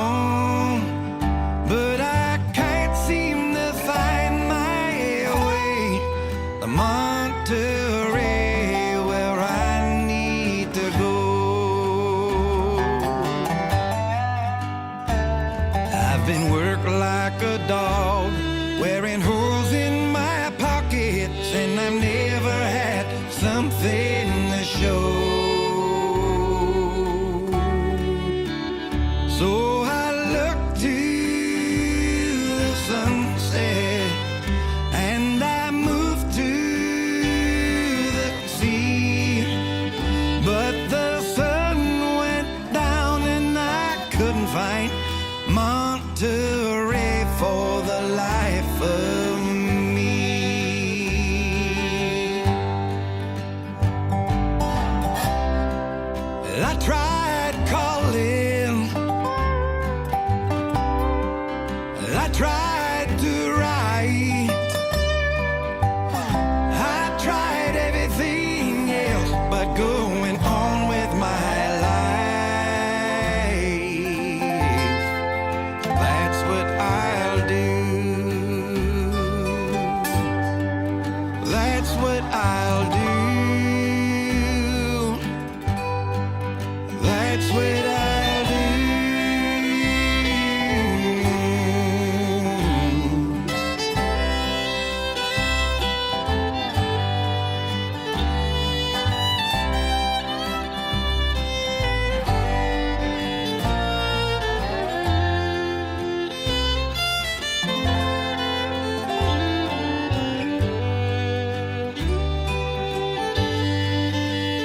And it's California, and I'm almost home, but I can't seem to find. And we're back at Rick Millington Pool here at the DVC Aquatic Center. Sierra College in command as the second half gets underway. 11-0 behind a Bailey Hollick hat trick and 2 goals apiece from Haley Hensley, Jane Lubians, and McKenna Perez. They start with possession here, but immediately give it away. Madeline Lesquette, not the first time we've seen those arms extend and pick off a pass from the Wolverines. Joe Hickey with you, joined again by Chris Koblick. And I will be here throughout the day. We're going to figure out what Chris's busy schedule permits in terms of continuing to give you insights. DVC looking to break that duck, and it's a shot over the top from Soup, unable to find the target.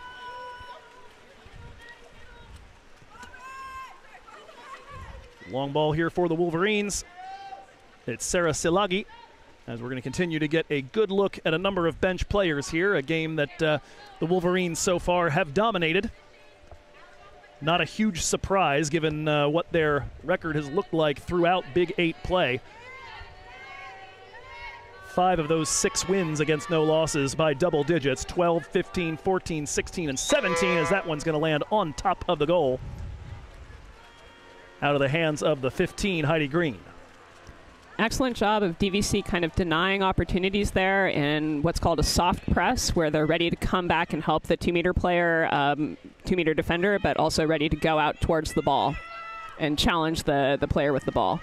Azizi and Lesquette there. It's Maddie firing from distance, and that is batted down by Tui Arama. 59.5% save percentage this season, and of course that is on the climb as she has saved every Viking shot so far.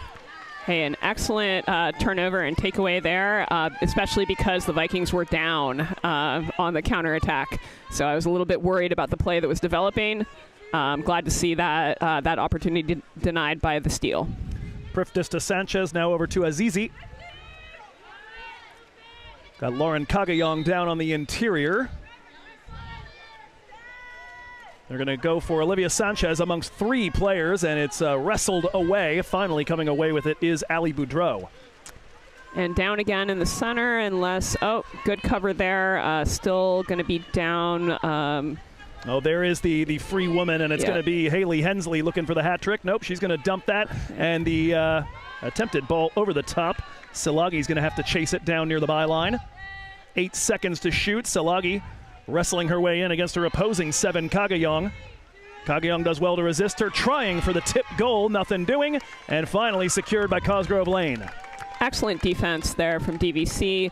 I mean, that extra pass could have been a real problem, but it was fumbled, and then the DVC recovery looked really nice there.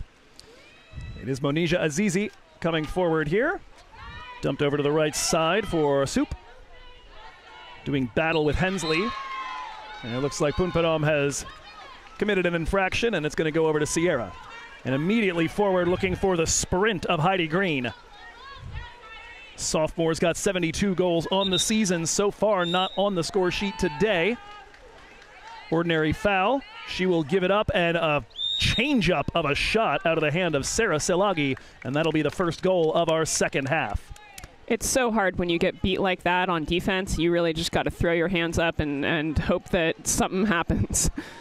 because anytime you put your hands down, there's an ejection called, as there just was there. Quickly taking advantage of the, the numerical advantage.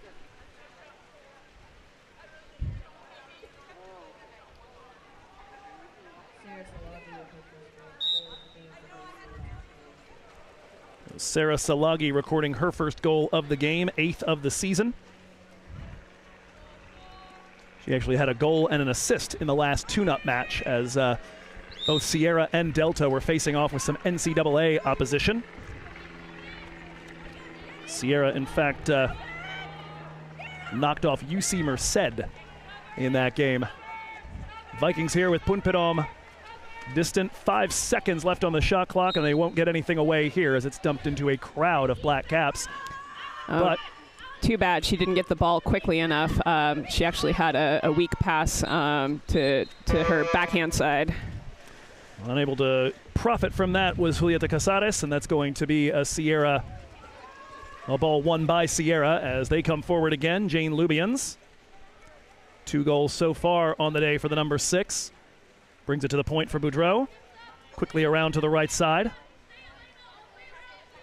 Sarah Salagi, the 1 goal of this half, thinking about trying for more. The hand is up on the defense, and it's a tap attempt, and it's going to go wide left off the hand of Lola Engel. Good idea, not terribly subtle execution. Maybe makes it a little difficult there. Yeah, Vikings so far have successfully slowed down the progress, at least, of Sierra. It was 8-0 through 8 minutes. Another quarter and a half gone. The Vikings have conceded a further 4.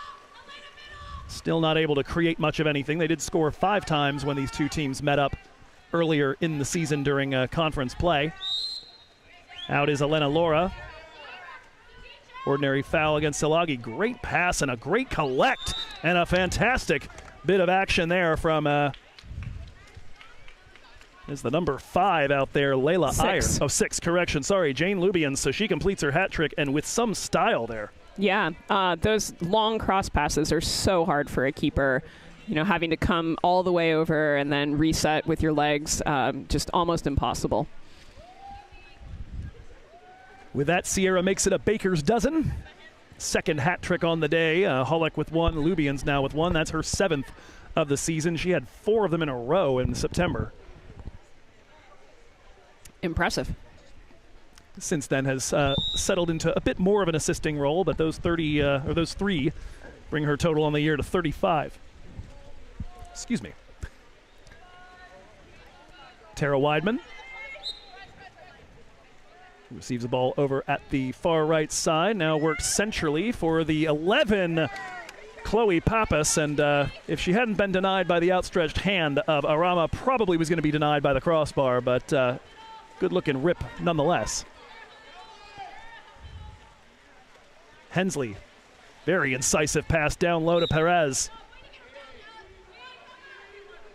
Ordinary foul. It'll be a quick indirect restart here for Perez. Works that back out to Hensley. Inside as the play clock ticks down, a backhand stab from McKenna Perez, and she's got a hat trick. Whew. That was neat. It's a good shot. I think that was a backhand bunny right over the keeper's head. As ever, making sure I get properly schooled on terminology here, even the slang of the sport. It's a learning process for me. I'm full on growth mindset this afternoon. 3 minutes left in our third quarter. Sierra College now with 3 hat tricks on the board. Hollick, Lubians, and Perez. They've added a further 3 goals to their total here in this third quarter. Still a few minutes left here. DVC continuing to look for the reaction. Still not a ton of action at 2 meters for DVC. We're still really struggling to hold position. So you're seeing a lot of drives coming in, but then not a ton coming off of those drives. An attempt to dump it down to Sienna Lewis, picked off by the defense. That was Hensley and Perez in the vicinity. Sierra coming the other way. Sophia Goodson accustomed to being a source of goals right now, getting stuck in on defense. Ooh. It's dumped over to the left side. Oh, I was just watching 17 lose her player a little bit and worrying about what was developing on the weak side, but found her again. Good work there on the recovery from Alex Renderos. A shot. A heartbreaker of an off speed there from way outside, probably about 7 meters. Is that the number 2? Yep. That one there, Haley Hensley. So add that to the list of hat tricks. There's now 4 of them. Your other 3 goals coming courtesy of Salagi, Boudreau, and Morse.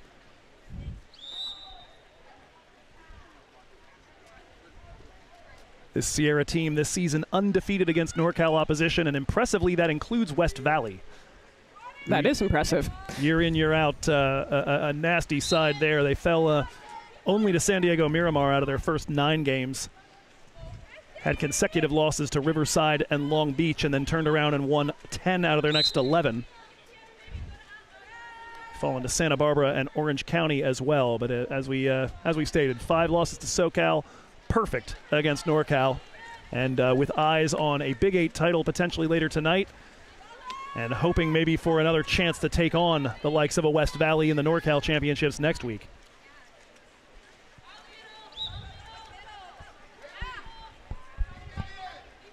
Salagi dumps this down. Good extra pass over to the left side. Lubians has a 4th. That's great teamwork and awareness of where the open woman is. Good looking offense from Sierra there. It's a tough thing being the hometown commentator for a game like this. You appreciate the artistry. It's fantastic, but it does make your heart drop just a little bit. Hate to see it, love to see it. Yeah, exactly. Well, worry not. By the time we get to the finals, it certainly looks like we'll be full-on neutral again. The 2 third-place games, it appears, are both going to be featuring Diablo Valley College. The men, just as a quick little reminder of what we've got coming up later on. That's the wrong thing. We'll talk about that later also, but there's a look at the men's bracket, which will feature DVC and Modesto in the third-place game at 1 o'clock. Over on the women's side, of course, looks like the Vikings will be installing themselves in the 2:20 game as well. And before those third-place games happen, we've got the 5th-place game between Fresno and Modesto on the other side of this one. On the women's side of the bracket, there's a ball picked off as they tried to go into the right wing. Yeah, short pass taken away there. That 5th-place game, by the way, will be the lone game of today's 7-match string. We like to call it a back-to-back-to-back-to-back-to-back-to-back-to-back. But the lone match of that string that is going to have no commentary. We will have the sounds of the pool, however, and you will be able to enjoy it here with the scoreboard and all that good stuff. But I'm going to make sure my vocal cords don't burst into flames by the end of this. Oh, that ball gets through. The shot taken, though, just after the shot clock had expired. Nope, that's good. Oh, it is good. Okay, never mind. My mistake. I thought I saw it waved off initially. Yep. Trisha Kwan certainly was waving it off, but to no avail. And so, indeed, that will be goal number 17, credited, I think, to Lola Engel, her 6th of the season.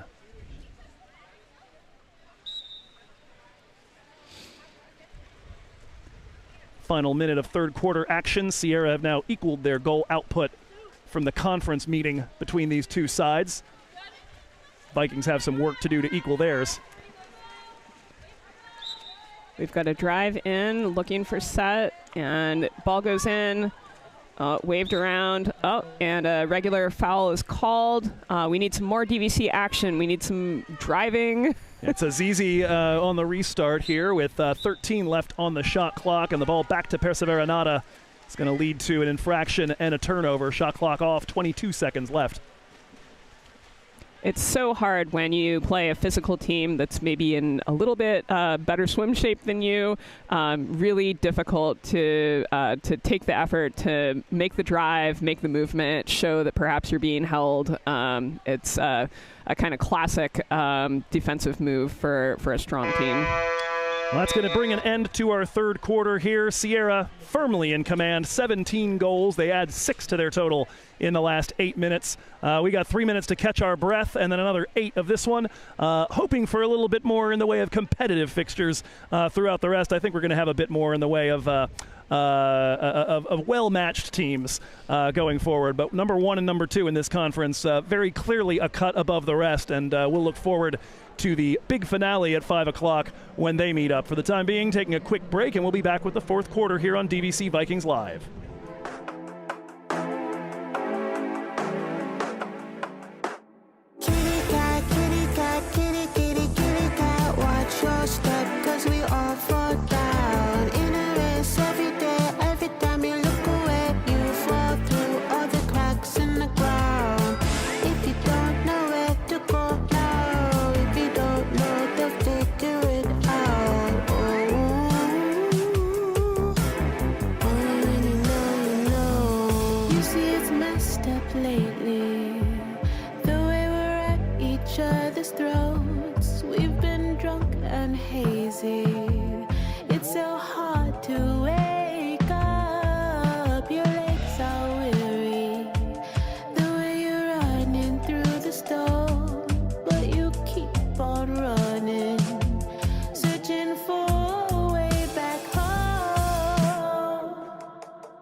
Welcome back. A reminder that today's action is sponsored by Aki Lewis Real Estate, helping you move in, move out, or move on in Contra Costa Real Estate. You can take a look here, freeze the stream if you need to. All the information there on Facebook or Instagram for Aki Lewis, mother of Sienna Lewis, DVC's number 6 cap.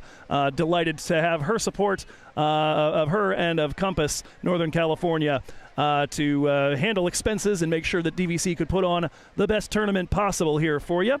Speaking of that tournament, a look at the remainder of today's schedule. We'll be eliminating a couple of TBDs in just a moment as we are 8 minutes away from officially putting Sierra into the final and DVC into the third place game. We're back underway here with the opening swim-off of the fourth quarter, and it is won by the Wolverines, who have dominated from start to finish here. Well, not finish, start to now. Finish coming up in about 8 minutes' time. Worked over to the right side, Sarah Salagi is the one who broke the scoreless third quarter earlier. In the hands of Hensley, 6 seconds left on the shot clock. That one over the top. Can hear Cosgrove Lane from here straining to reach out, but it ends up over the crossbar nonetheless. Long toss to Weidman. Bit of space to potentially swim into here for the number 20 for the Vikings. Passes it into the corner here. Weidman down low, Goodson looking for the lob over the top, but can't find the target. Nice opportunity, though. Goodson did record a hat trick in the matchup between the Vikings and Wolverines earlier this season. Looking for a little bit of joy late in this one. Vikings win yesterday in quadruple overtime, their 5th of the campaign. So hard to come back after a really tight game like that as well. You know, when you're putting all your effort into something. Ooh. That time around, Sarah Salagi with the fantastic lob over the top of Cosgrove Lane. And Lane is Cosgrove Lane's a tall drink of water, so you've really got to get it up there to get it over her, but she does the job.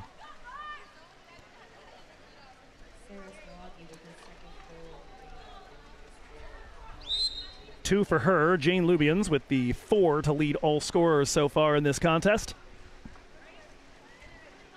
It's going to be Elena Laura, Castro Valley product. Had multiple goals, and who got that? I looked down at a stat, and they got it real quick. That's coming out of Sienna Lewis. And the Vikings have at long last broken the deadlock on the assist from Elena Laura. That was quick. That was nice. She saw the opportunity. She took the opportunity. For Sienna Lewis, her 5th goal of the season. And don't look now, she finished off the season picking up her 1st goal of the year in a game late against LPC, and then scored in 3 of the last 4 encounters. That's the first time that we saw the Sierra after goal play, which worked pretty well, I think. There was a lot of people open in the center partway through that offense. And Lola Engel, the one who ends up with the finish and adds to the Sierra tally. 19-1 your scoreline here. I was about to say, Elena Laura, also one of the late stars for the green and white in terms of scoring. Played most of the first part of the season as a defender predominantly, but multiple goals in the last 4 consecutive games leading into the tournament. 6 against LPC, 5 against College of Marin, 3 against Santa Rosa, 2 against CSU Monterey Bay. And she ended up turning provider on that last trip down the pool for the Vikes. It's Keona Perseveranata going for the top right corner and nearly found it. You think that Arama got a piece of that one to play it onto the woodwork, or was that just where it was headed? Not that I saw. I think it was just off the wood. Too bad there. Perseveranata's lone goal of the season came back on October 18th at Marin. Would have been nice to add a second to that tally here against one of the best teams in the state of California. Ali Boudreau, 5 seconds left on the shot clock. She'll get it back. Takes a rip, skip shot, absorbed by Cosgrove Lane.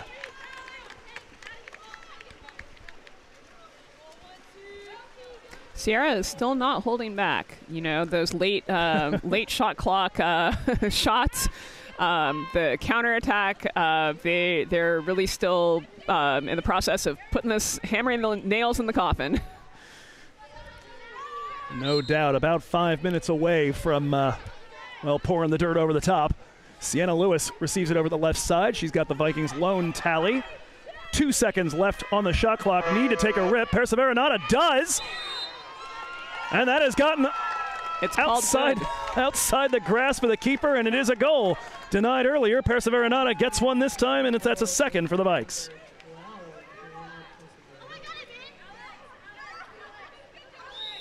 We just mentioned that she just had the one on the season back in mid-October. Now she's got her second. DVC's second as well. So let's watch this Sierra after goal play again.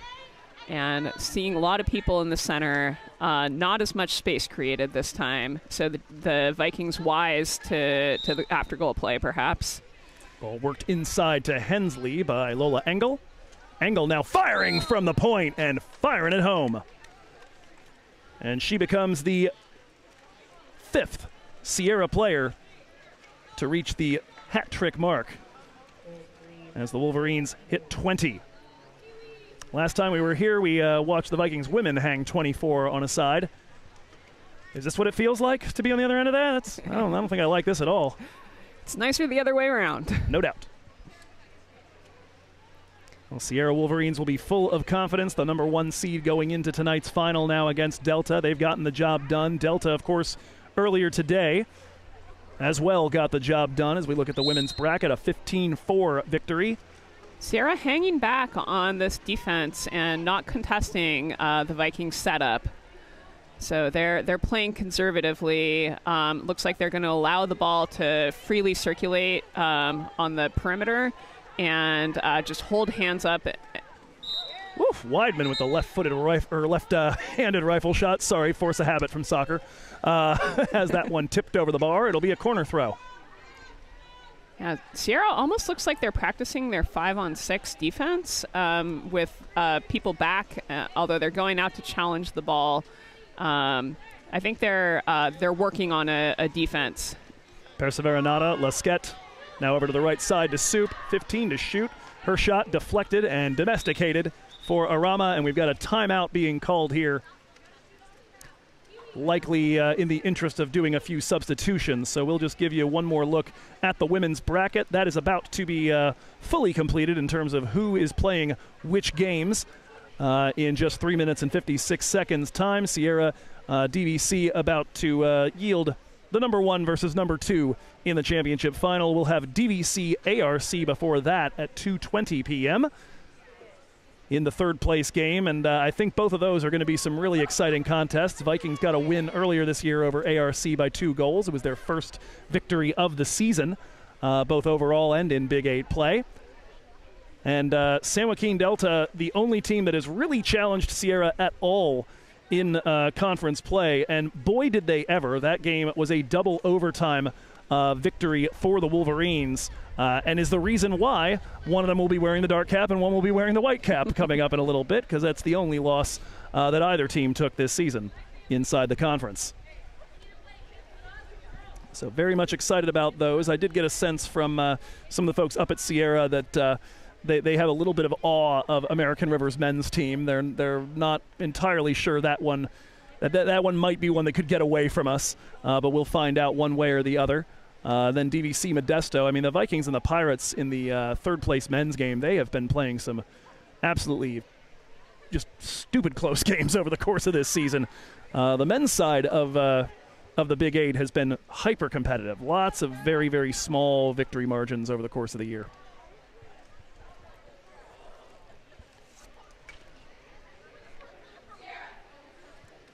Sierra break their huddle, so an actual strategic decision there as opposed to just a straight substitution timeout, as we've got about half of this final quarter left to put in the books.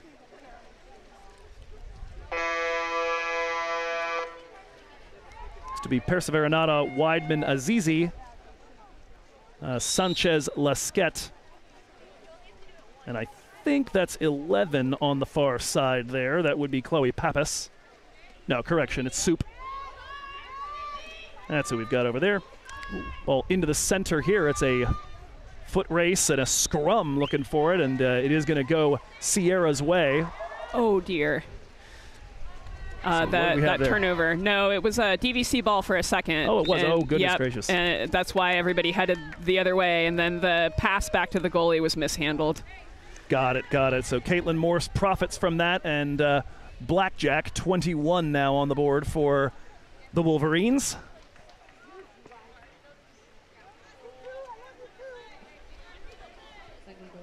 And we're going to have a fleet of substitutions here for the green and white. An unusual amount of keeper substitutions. Yeah, we had Kumari in there for just a moment on that last goal, and now Cosgrove Lane straight back into the action. And now we're going to get our look at first look at Annalise Marilis. Her fourth appearance of the season for the green and white. Chloe Pappas with the ball in her hands right now. Leaves it for Sienna Lewis. Over to the left for Priftis. At the point. Thought about the shot, did Pappas. Lewis.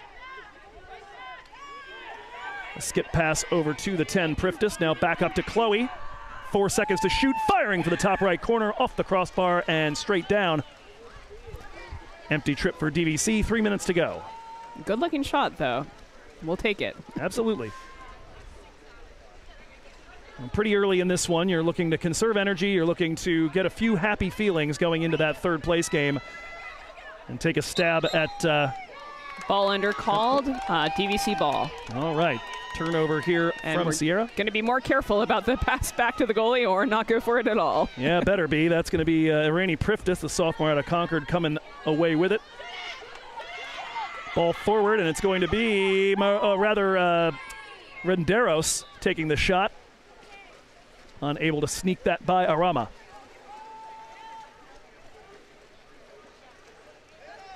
I was a little surprised here, given all the substitutions we're seeing, and especially the goalkeeper ones, that we haven't seen Savannah Campos come in for Tui Arama at any point. Over on the Sierra side, she's played 27 quarters this season. Couple of starts. The ball inside, and a shot that's going to sneak through Cosgrove Lane for goal number 22. That coming out of the hands of Ali Boudreau, her second. 22-2, 2:08 to go. It's a lot of twos up there. Indeed. Yeah, that happened with a bunch of fours earlier in the first game of this, and I didn't have my analyst with me, so I sincerely hope it wasn't 44. Yeah. No. Nah, 14-4 with 4 minutes to go in that one, thank heavens.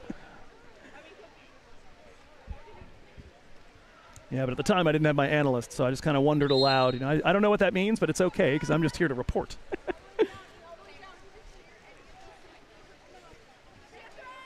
2-minute warning here in semifinal number 2 as the twos continue to arrive.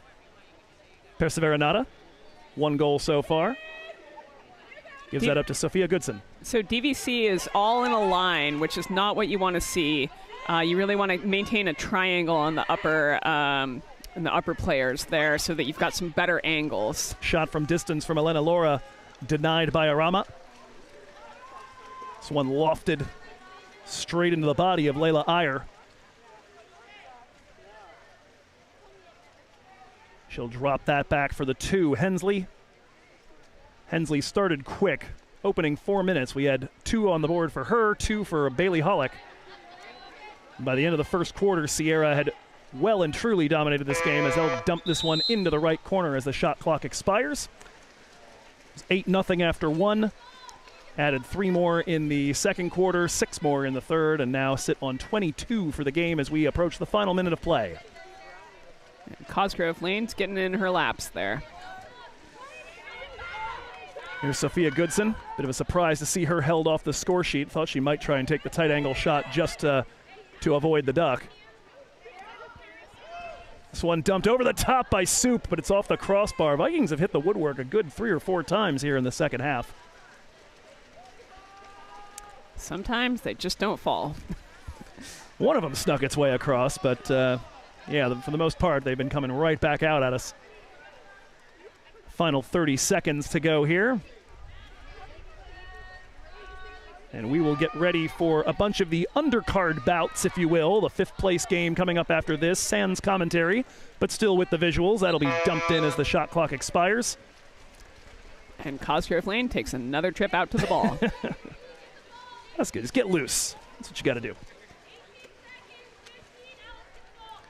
We'll see if DVC look to put something on the board here in the late going. 10 seconds. Elena Laura up top to Soup. She fires, takes a deflection on the way through, and Renderos not able to get there before the keeper.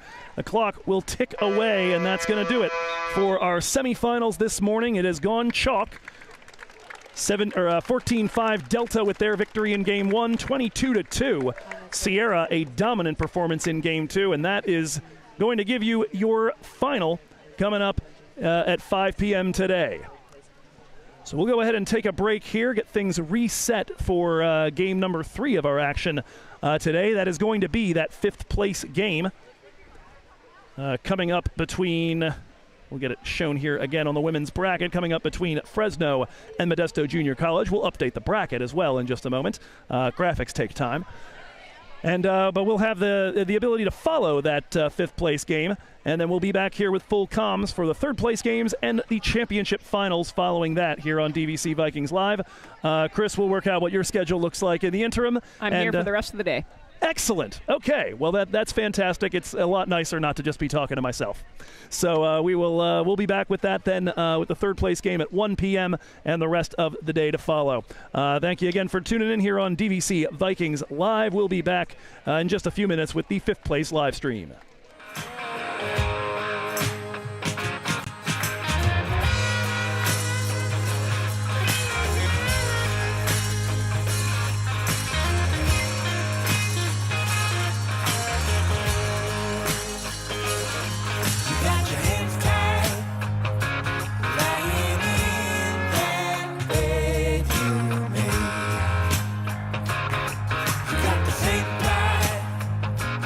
It's the key.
get the top down. Let it rain, rain, rain, rain, rain. Let it rain, rain, rain, rain, rain. Let it rain, rain, rain, rain. Let it rain, rain, rain, rain, rain.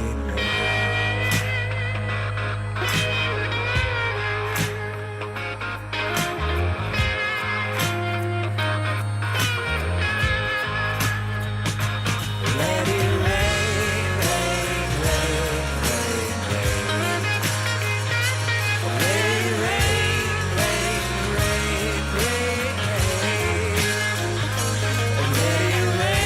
rain, rain, rain, rain. Let it rain, rain, rain, rain, rain. You got your hands down, lying in that bed you made. You got the sunshine, it's the key that locks you in. You got your head turned on, baby, as you try to move on with pain. You got the top down, let it rain, rain, rain, rain, rain. Oh, let it rain, rain, rain, rain, rain. Oh, let it rain, rain, rain, rain. Let it rain, rain, rain, rain.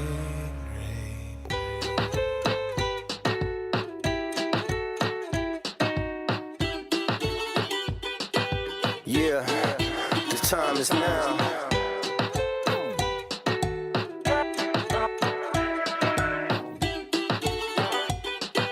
Yeah, the time is now. It seems we never get enough time. Take advantage when you're here, not the other side. This life is do or die. Cut the flowers and you give them with a lot of pride. Do it now and yes, I'm asking for a little time. How's your life doing? How's your little kids? Young kings in the world full of funny biz. I wish that I could turn back the clock, cause this aftershock got me shook like the Giants and A's rock. I need to know if you could take up some space. Talk to me now and now when I can never see your face. I don't want no regrets or waste.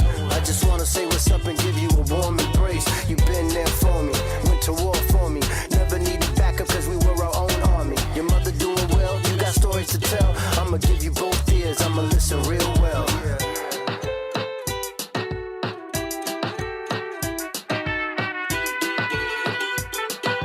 Yeah, the time is now, the time is now.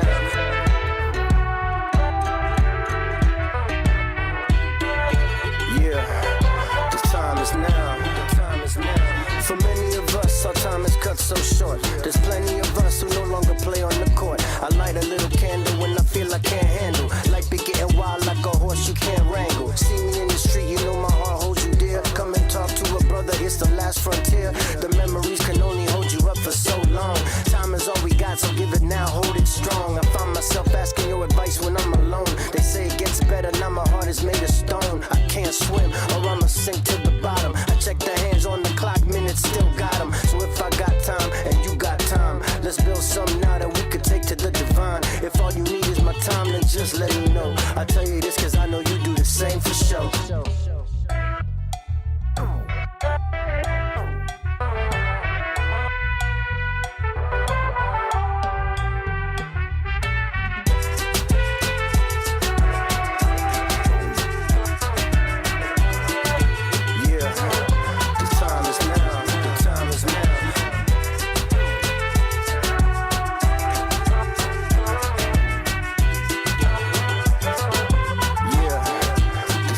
Now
she'll remember me.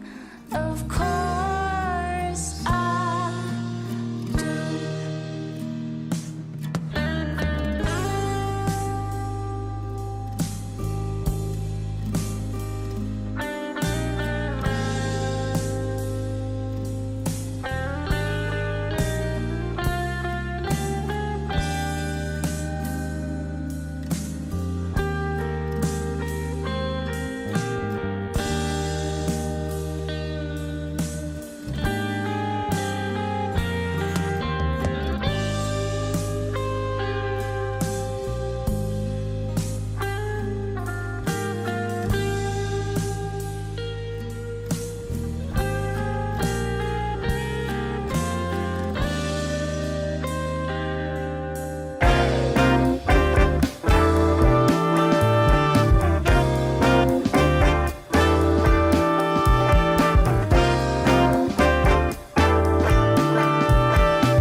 And I'm feeling myself.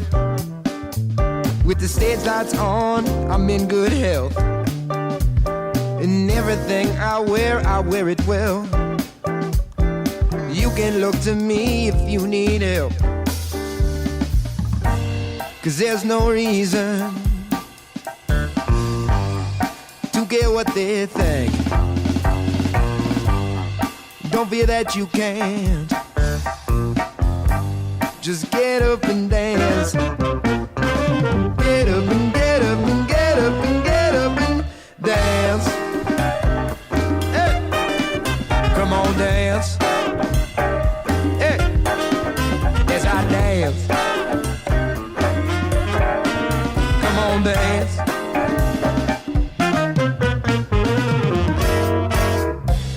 The spotlight shines on me. Proof of privilege, plain to see. Turn your eye to those in need and give to them while you give to me. 'Cause there's no reason to care what they think. Don't fear that you can't. Just get up and dance. Get up and get up and get up and get up and dance. Come on, yeah, dance. Let's try dance. Come on, dance. Wiggle, wiggle, wiggle, wiggle, wiggle, wiggle. Why not? Why not? Why not? Yeah, wiggle, wiggle, wiggle, wiggle, wiggle, wiggle, wiggle. Why not? Why not? Why not? Say wiggle, wiggle, wiggle, wiggle, wiggle, wiggle, wiggle. Why not? Why not? Why not? Yeah, wiggle, wiggle, wiggle, wiggle, wiggle, wiggle, wiggle. Why not?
From generational wealth, but I'm lucky for my health.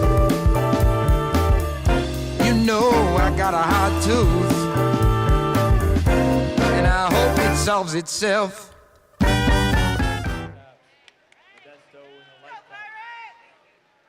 Winner of this game gets 5th place.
watch Boyd on the women's championship game. Goal from number 10, Corey Valdez. Good one for me, too.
Coach Abada strikes again.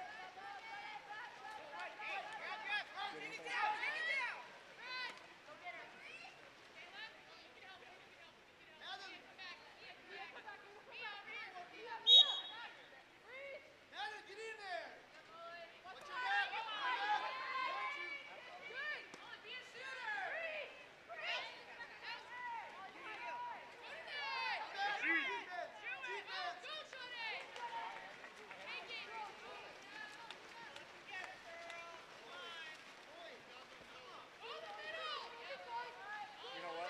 That wouldn't surprise me.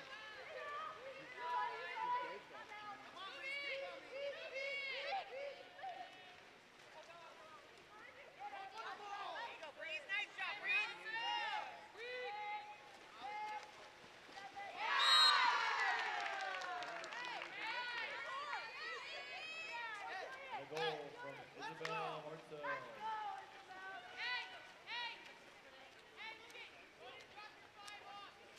Yeah, I wouldn't put it past Taylor. I know Allen. I know I asked him.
Goal correction, number 2, Madeline Sleeves.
I could swear that she's just too cute to stand.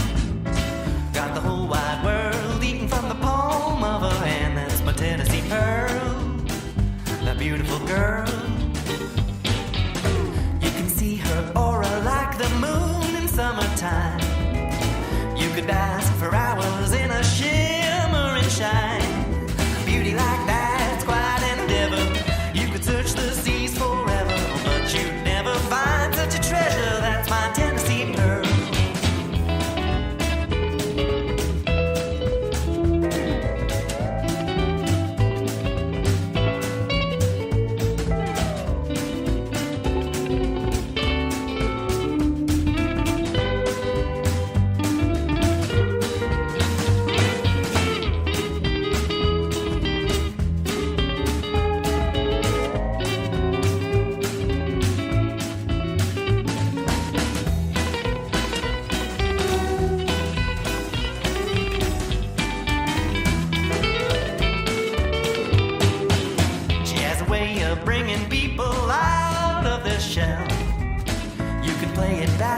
But you know very well it won't be long before you find you're under the spell of my Tennessee Pearl, that beautiful girl.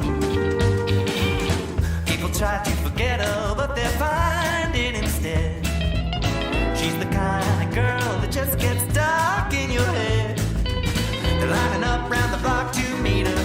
They don't sweet, but there ain't none sweeter. I think they broke the mold when they made her. That's my Tennessee Pearl.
center cage bar down by number 2, Brooklyn Archuleta.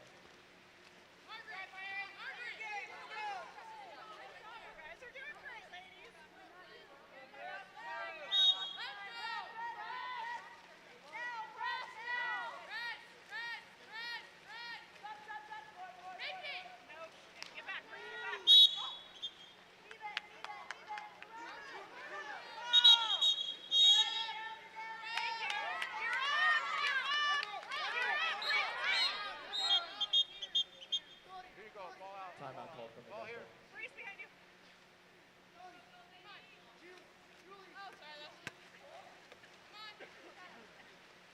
I'm really glad you don't have to bring the ball back. Anymore.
But it should be, yeah, 3:49 on the game clock. Right, correct.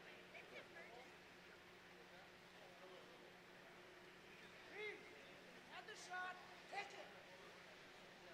So did she wave her in? She just didn't see? I wonder if they waved it. I didn't see it.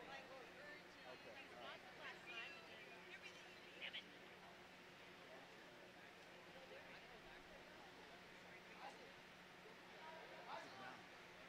On the whistle.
They both kind of went at each other.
Give up now,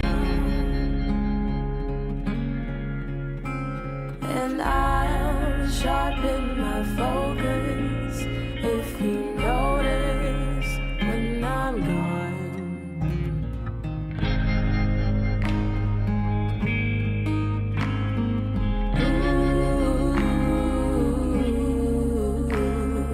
Curling hair, close your eyes, we're upside down, no more sky. My mother said be careful, don't keep it inside.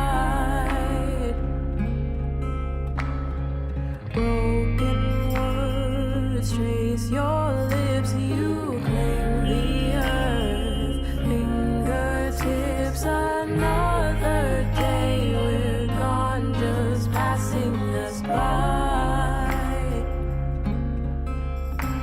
And I can make myself happy for the moment if you won't. Closing off my senses, I'll water them down. Push away, I think that I can give up now. And I'll sharpen my focus if you notice when I'm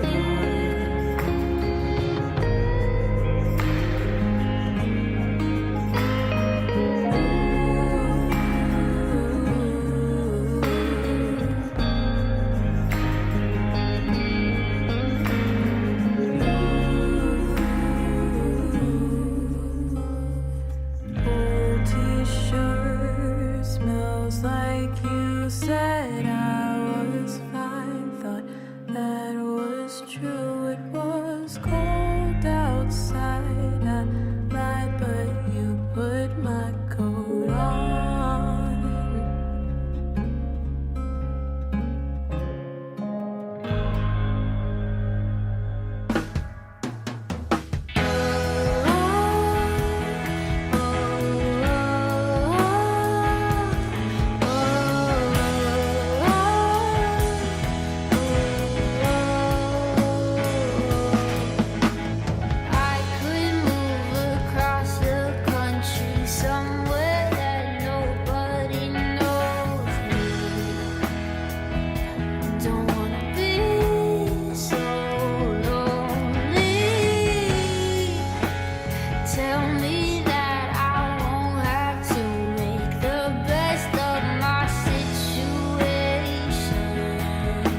Fresno City would appreciate that.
First goal of the game, number 16, Francesca Bruno, brings the score 7-12.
goal for number 15, Leah Polo, bringing the score 7-6.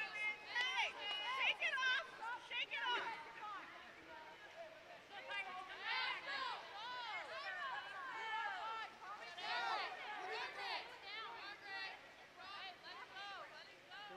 There's defense inside. There's two players on the inside.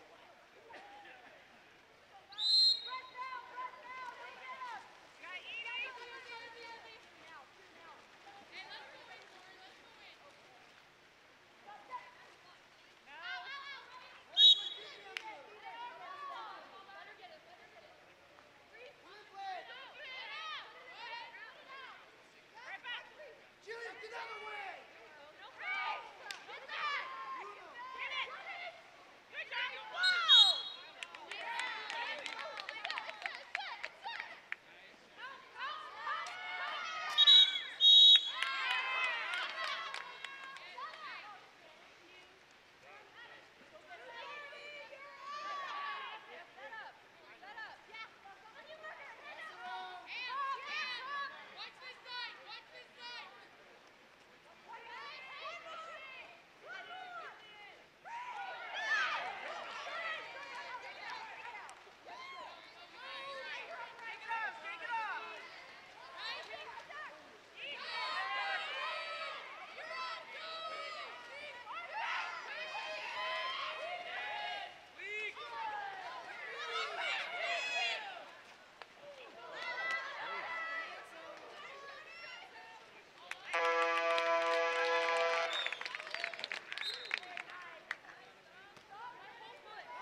check.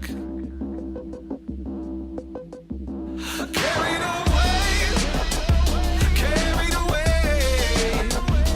not in place, out in space. Get out of my way, stay out of my way. My roots are.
river is long.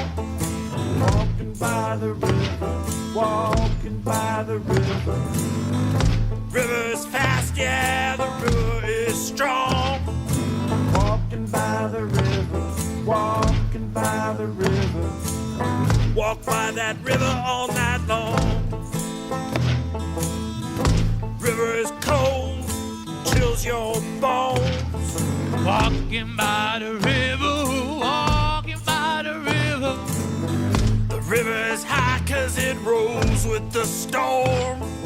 Walking by the river, walking by the river. Walk by that river all night long. Swing low, swing high. I like to watch that river flow right by. The sun's low, but the moon is high. I never made it to the other side. The river is ancient, the river is old. Walking by the river, walking by the river. She's filled with rocks, yeah, and some of them are gold. Walking by the river, walking by the river. Walking by the river all night long. Swing high, swing low. I like to watch that river flow. The sun's low, but the moon is high. I never made it to the other side.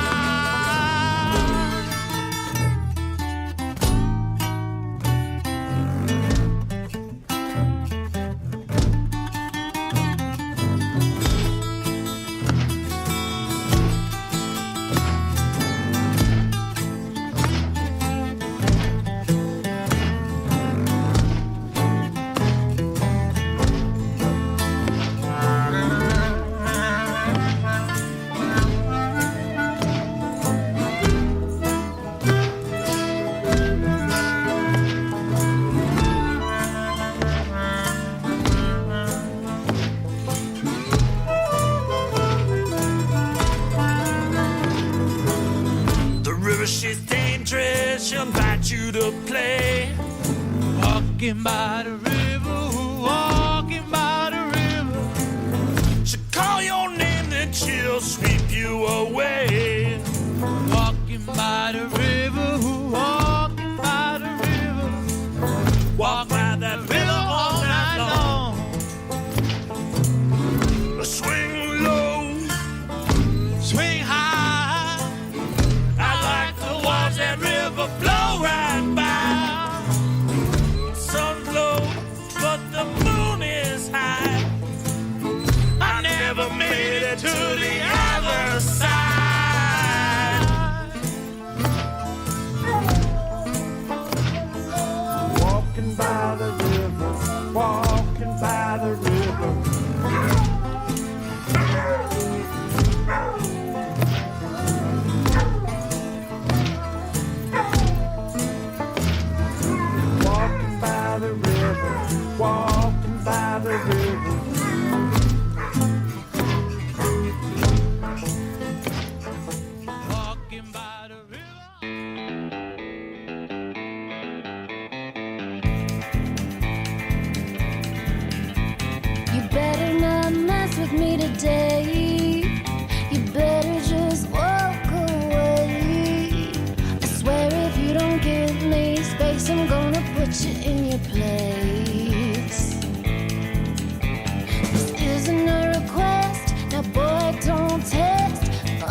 tonight.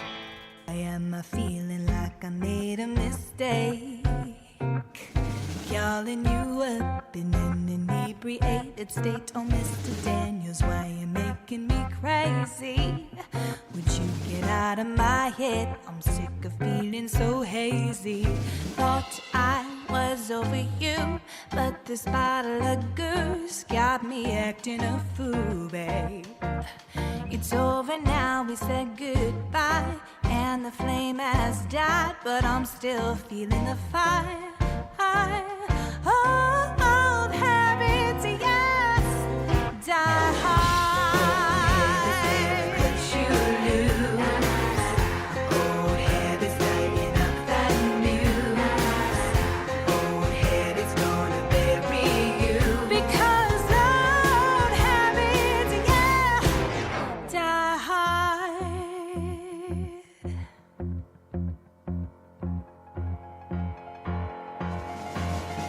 Dr. Walker got me in too deep. I took all of your shots, now I'm just trying to breathe. I'm going under and there's no one to save me. Until you give me more of what I'm constantly craving. Maybe just a bottle of blue to help me get over you. Oh, it's nothing new, babe. It's over now, we said our goodbyes, and the flame has died, but I'm still feeling this fire. Old habits, yeah, die hard.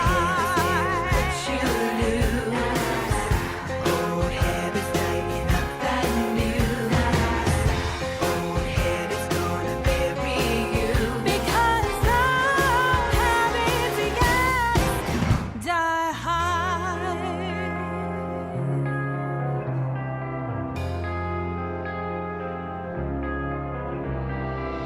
You're so smooth like the blade of a knife. Still can't feel you taking my life. Holden Pusinelli. Number 5, Moises Alvarado. Number 13, Cullen Likas. Number 17, Mats Krugel. And number 18, Chase Valenti. And the starters for the Pirates. Number 1, Diego Guevara. Wiley Valentine is number 2. Number 4, Holden Pusinelli.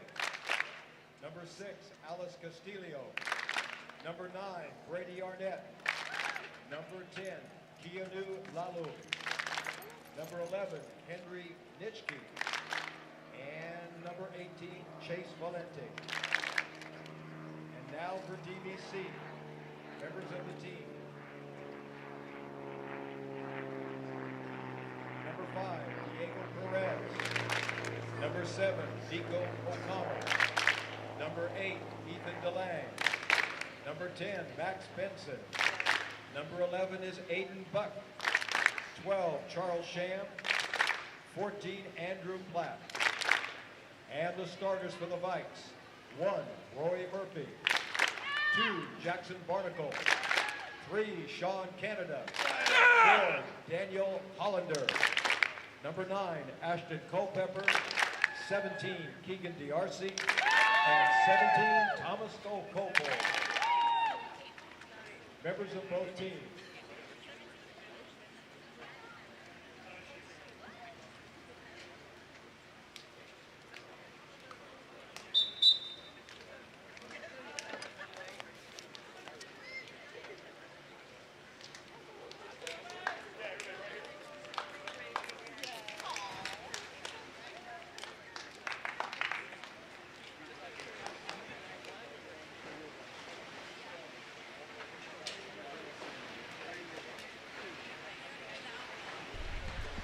And welcome back, folks, to Rick Millington Pool at the DVC Aquatics Center. We are just about ready for the business end of the Big 8 Water Polo Tournament. We're going to be alternating men first, then the ladies.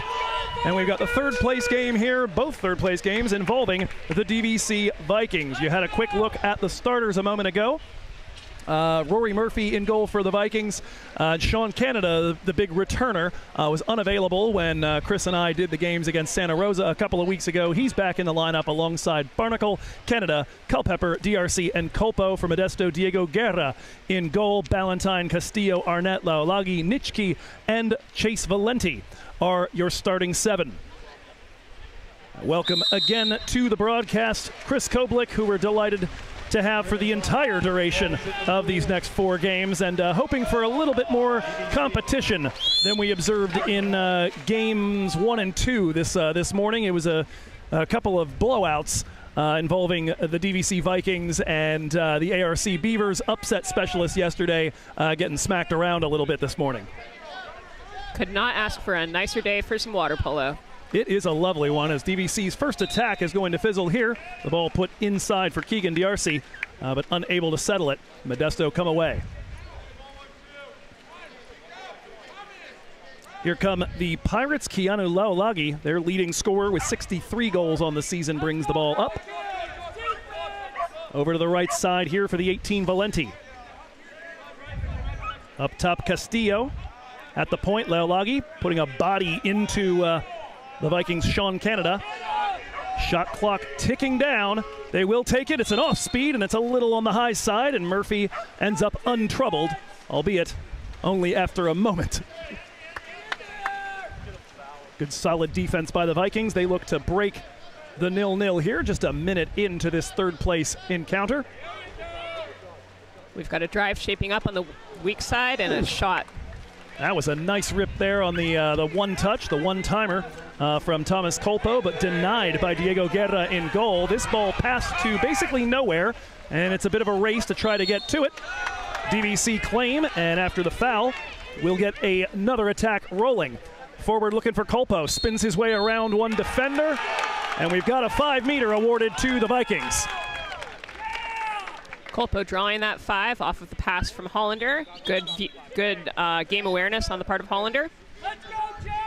We will see who takes it. It sounds like it's going to be Jackson Barnacle, the Vikings' leading scorer. 65 goals for him so far, topping out with a 10-goal performance against Santa Rosa back on October 11th.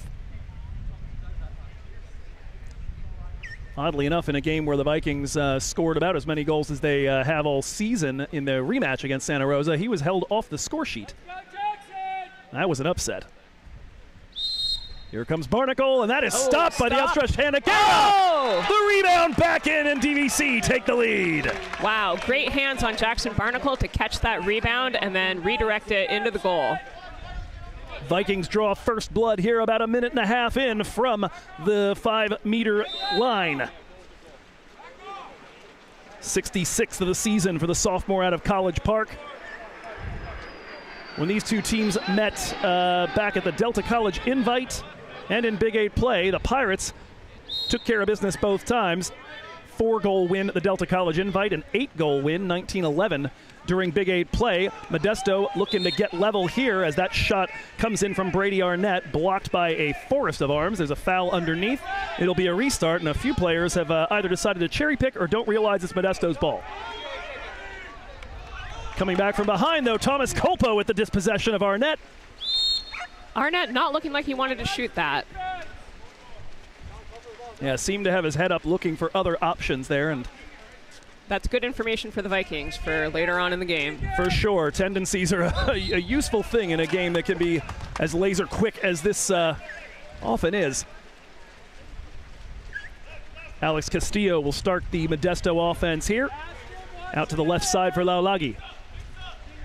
DVC looking well covered in the interior. Yeah, that is Hollander and D'Arcy in the middle.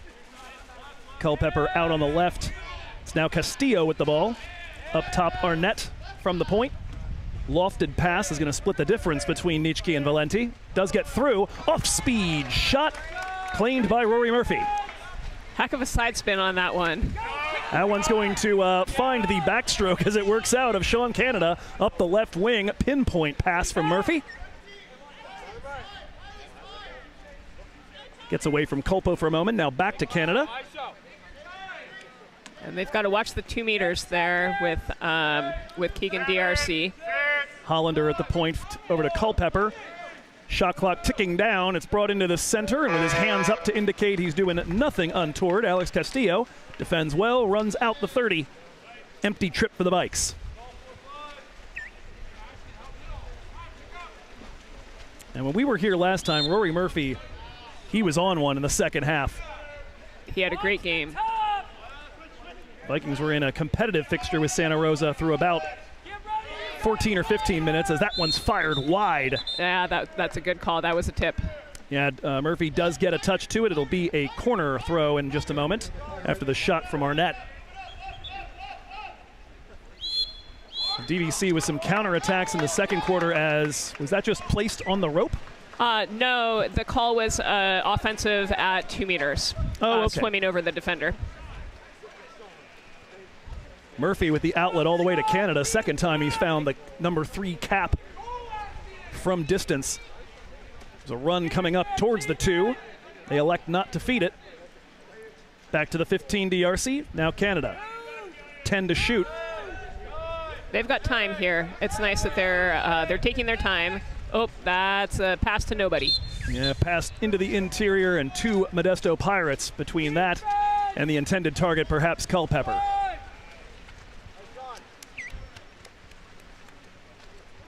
In that Santa Rosa game, we saw DVC get off to a couple of amazing counterattacks to build a lead and then just absolutely slammed the door in the second half. And Rory Murphy was a big part of that. Wound up with 18 saves. That was his high inside the Big 8, 21 against Mount Sac early in the season for his high of 2024. Got a lost cap, so I have no idea who that is. That's the second time he's lost it. Rubber bands might be you can try and go by process of elimination. Either way, the ball gets away from him and it is out for DVC to take over possession.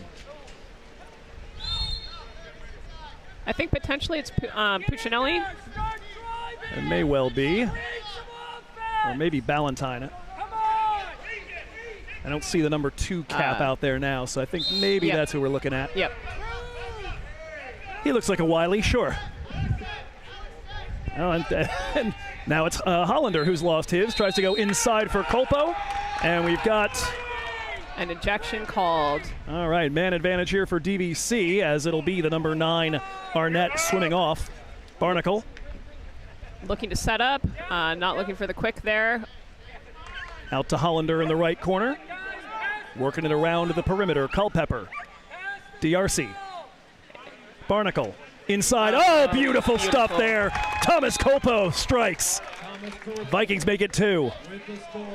Really nice play from Barnacle there, where he stays low and lets the interior man pop up for that good angle. Beautifully done. DVC on top 2-0 here with about 3 minutes left in first quarter action. This the third place game. As a reminder, plenty more to come here on DVC Vikings Live today.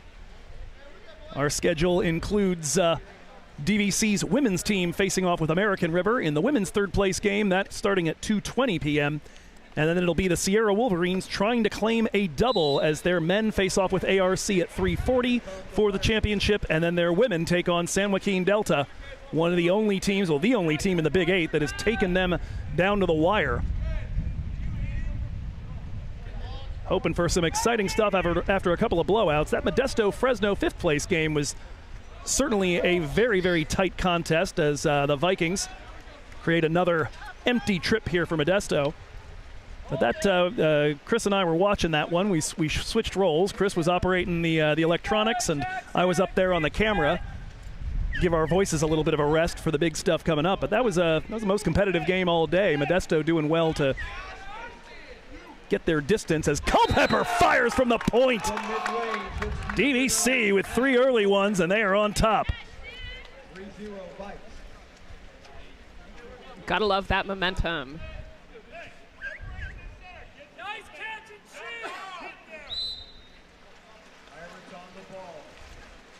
Vikings absolutely on fire to start this one. Lockdown on the defensive end.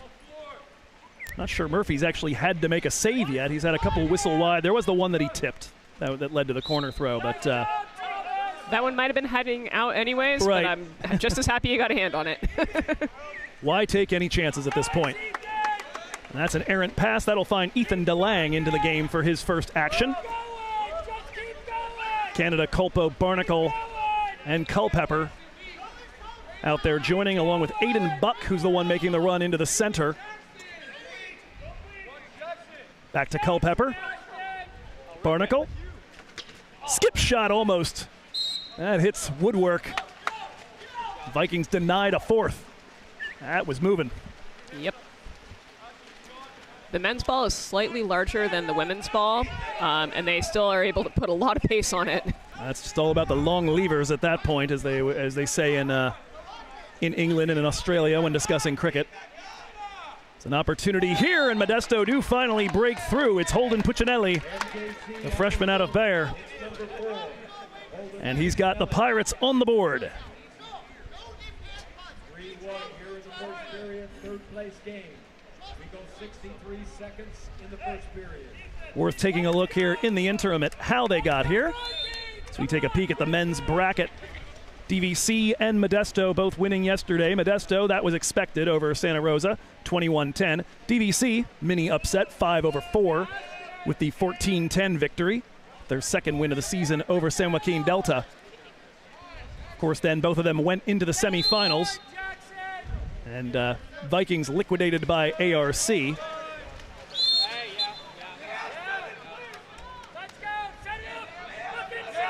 DVC managing to maintain possession of the ball there.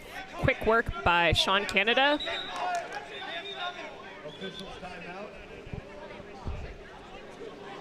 Got a stoppage here, not sure exactly what for.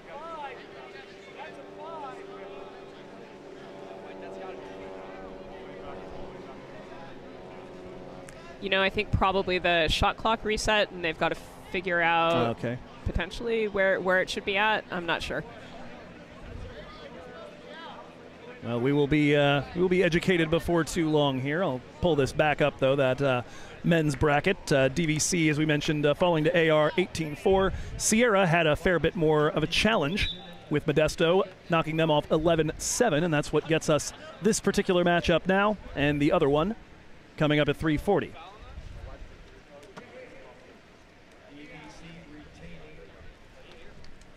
Any clearer, Chris? No, I am very confused. I think they are asking the players to go to their respective sides while they work it out.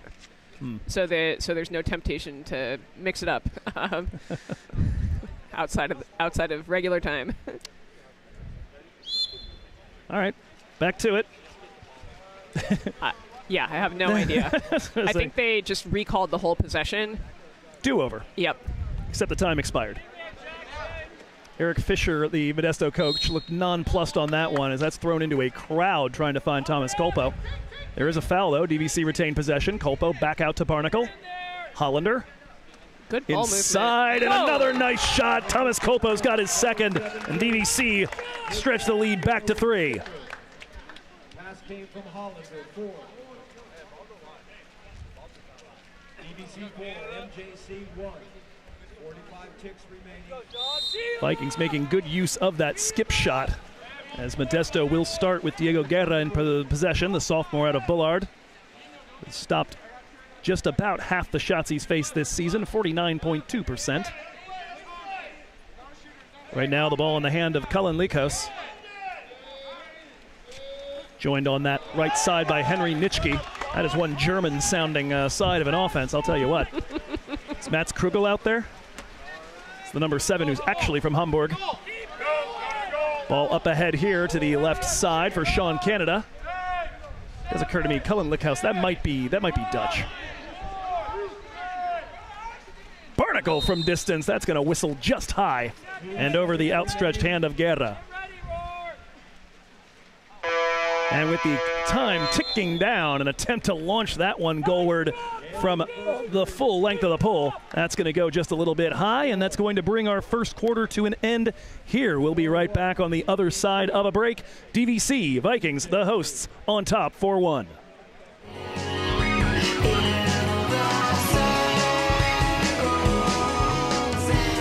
By the rules, it's all about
A reminder, today's coverage of the 2024 Big 8 Conference Tournament sponsored in part by Aki Lewis Real Estate, helping you move in, move out, or move on in Contra Costa Real Estate. You can see all of her information there, the phone number, the Facebook, Akiko Lewis, and the Instagram, AkiLewis_RE.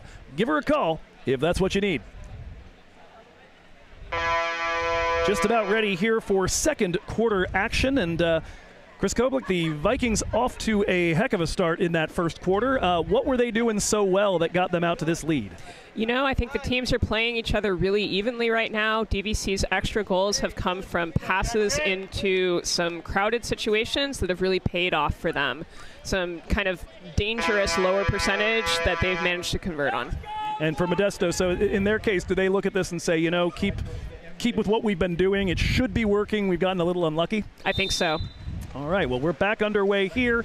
Quarter number 2 of this third place game, fourth game of 7 here at Rick Millington Pool, and the opening swim-off won this time by the Modesto Pirates. Taken in by Valenti. He's out there with Arnett, Laulagi, Castillo, Ballantyne, and the 11 Nitschke, so they are back to their starting lineup as they operate their first attack of this second quarter. Just the one goal belonging to Holden Puccinelli. Ballantyne drawing that ejection at set.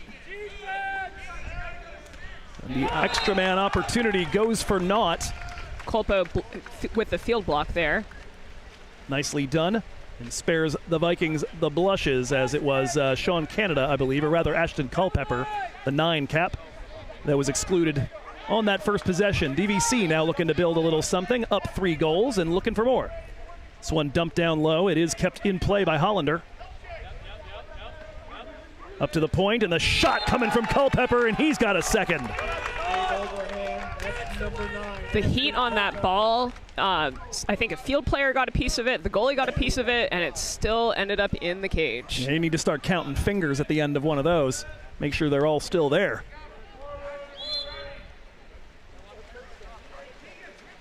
Again, the after-goal restart for Modesto starts with Diego Guerra. Ball up ahead to Nitschke. Looking over the top as Arnett was backpedaling to try to make some space on the interior against his fellow number 9, Culpepper. A little errant, DVC take over. Up ahead here to Keegan D'Arcy. Ooh. Whoa, a little bit too much on that one, and it's over the top of Hollander. It's an aggressive start to a possession. It is. Modesto back on the attack. It's going to be Castillo coming up, the freshman out of Ballard. 49 assists to lead everybody on his club, although Laulagi, the leading scorer, not far behind at 48. Ball just straight up taken by Daniel Hollander. Got a piece of the elbow or bicep there and is able to knock the pass. Hollander, who's grown by leaps and bounds over the course of this season, the sophomore out of Las Lomas, brings it forward looking for the tip goal. Deflected on the interior. They are lucky to retain possession of that. It's a very, you were talking beforehand about the sort of low percentage opportunities there. That one needed to be inch perfect to get over the defenders. It did. Hollander handles it, 7 to shoot. And Ballantyne ejected for over-aggressive play on the perimeter. And it'll be a man advantage opportunity and a fresh shot clock, 23 on it right now. Yet again, a Viking has lost their cap. It's okay, though, because he's not the one who scores. It's 15. Keegan D'Arcy picking one up. His first of the day. DVC make it 6. You love to see them find the inside players on that man-up opportunity. Takes so much touch and game awareness to be able to make that read and successful pass. I think I just saw a cap go flying here to try and help out. Might be Castillo, the 6. Let's see. No, it's the 10. It's Laulagi who lost it. Okay. We haven't really seen Laulagi open up in this game yet. I feel like perhaps he's a little slow to warm up, but I'm going to be watching him in the second half as well. Yeah, he's had hat tricks in darn near half of his games. Good for 63 goals on the season. Just barely behind Jackson Barnacle in that list coming into play in this tournament. Of course, all those numbers a little bit old, but we don't have the new ones yet. 2 games played by both of these men's teams on Thursday, waiting for the box scores to be fully completed. DVC finding their matchups and playing a soft press, allowing passes on the outside. Ooh, and a shot that goes. That is Moises Alvarado, the sophomore out of Sierra High. That is just his 3rd goal of the season. He doesn't look like somebody just then that doesn't score often, though. That was well hit. 6-2. Vikings Pirates.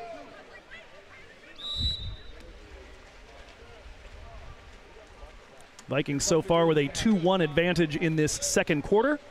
After winning the first frame 4-1, it gets us to 6-2. Culpepper across to Darcy. DRC, my apologies.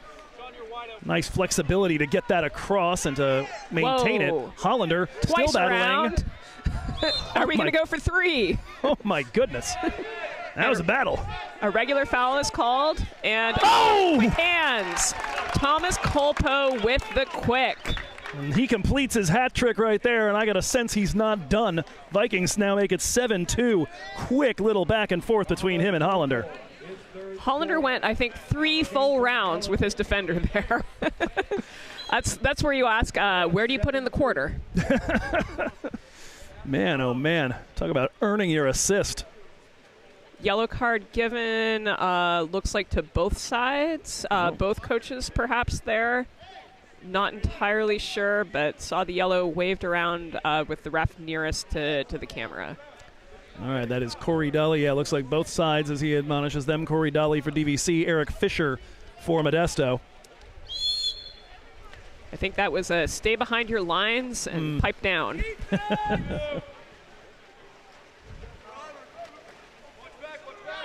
Probably got Fisher saying, oh, that one's over the top and claimed here by Rory Murphy.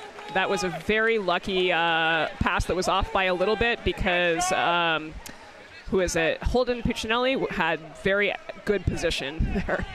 The other end, Sean Canada. As DRC's trying to get free in the center, he commits an infraction. That'll go the way of Modesto. I was about to say, I think on the prior play, you could imagine Eric Fisher arguing, hey, if the first 2 weren't fouls, I don't think the third one was. Well, Corey Dolly saying, hey, you could have called any of those. Why are we waiting so long? My guy's got fingernail marks on his arms by now. Ball in the hands of Castillo. Oh. That might have taken a deflection on the way through. That's a beautiful wraparound shot. When he drops the elbow and arm like that, it is so hard for the keeper to follow. Gorgeous. We often say easy is 1, 2, 3. For Modesto, it's 4, 5, 6. Puccinelli, Alvarado, and Castillo with their 3 tallies. Looking to work their way back into this one. So far, a 3-2 advantage for the Vikings in the second quarter as we reach its halfway point. It'll be Ethan DeLang. Centered up for the 11, Aiden Buck. Back to Buck. He's got that, a little bit of a nudge to try to make some space, but standing tall, Cullen Lakehouse. The freshman from Oakdale comes away with the ball and absorbs contact. Modesto on the restart, quickly ahead and way too long. Rory Murphy comes out and cuts off any hope for Puccinelli. This Modesto team, 12-11 on the season coming in, 3-2 in Big 8 play, and just a really streaky side as that ball's intercepted by Lakehouse.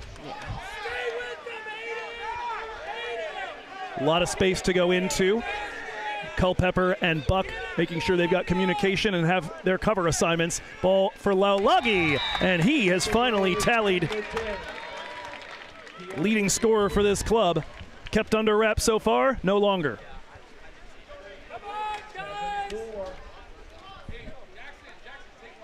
I'm starting to say, though, this is a team, they've started out 1-5, admittedly against SoCal teams and West Valley, so that's known to happen.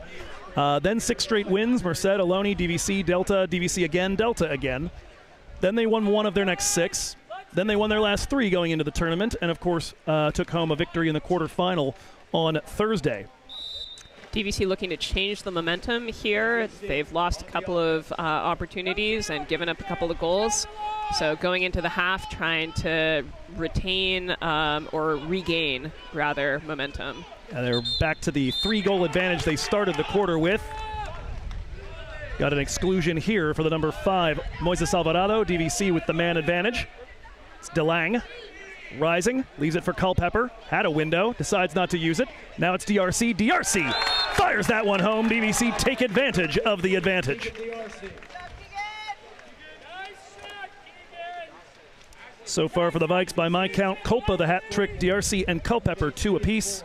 Jackson Barnacle with the opener from 5 meters.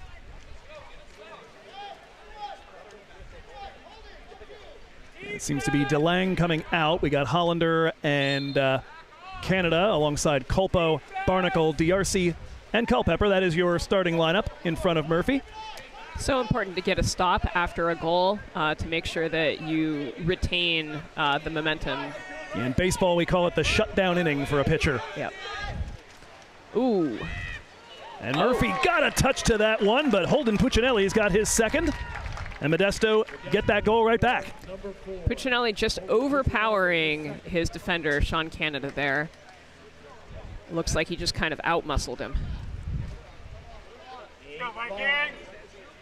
Exciting back and forth contest. As we mentioned, Modesto have won both matchups with the green and white so far this season. DVC looking for a little revenge in what will be their final outing here in this Big 8 tournament. Still waiting on the NorCal bracket. I don't know if DVC gets a little bit of a bump for potentially finishing 3rd in the tournament. They were, of course, 5th in the conference standings. Have to find out about that. Alvarado inside looking for Puccinelli. Good defense there from Culpepper, and Murphy pokes it away. Oh, a turnover is called, an offensive foul on the DVC attack. So Modesto will regain possession of the ball. Is that Canada trying to make a little bit of space for himself, maybe? Not sure.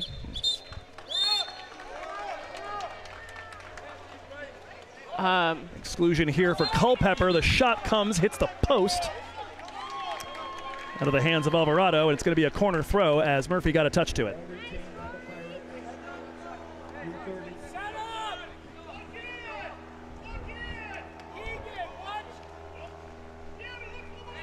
Working his way in is Alvarado. Up top here for Nitschke. Fake of a shot, then a drive from Castillo. That one over the top of the crossbar, and it'll be DVC ball. Oh, another offensive foul is called. I think DVC is going to have to watch the transition play there. There's something about their play that's just reading as a little too aggressive to the referees. That's 2 empty trips for the Vikings that lasted all of about 4 total seconds. And another ejection. And this time it's Hollander. Yep. Man advantage. Ball in the hands of Castillo. Cross-court pass to Laulagi. Back out to Castillo on the right wing. Laulagi. Aggressive drive coming from the number 5, Alvarado. Already with 1 goal today. Castillo now has Puccinelli on the drive. There comes the shot from Laulagi off the crossbar and straight back to him. No, that's not a great call. Foul called against DVC's Thomas Culpo. Yep, I don't think he actually committed that much of an offense there. I just think the ball was still, the rebound came and was uncontrolled by both teams. So that is going to go against the Vikings, though, whether we agree with it or not. And if only I could control things. And the earlier shot, of course, off the woodwork, that releases the first penalty. So DVC will be back to just 1 man down when we come back. But a timeout taken in the meanwhile as things were getting pretty chaotic. And we will take it right alongside them here. Late moments of this first half. DVC still lead by 3, 8-5 on DVC Vikings Live. Lucky for my health. You know I got a hot tooth, and I hope it solves itself, 'cause there's no reason to care what they think. Don't fear that you can't. Just get up and dance. Get up and get up and get up and get up and get up and get up and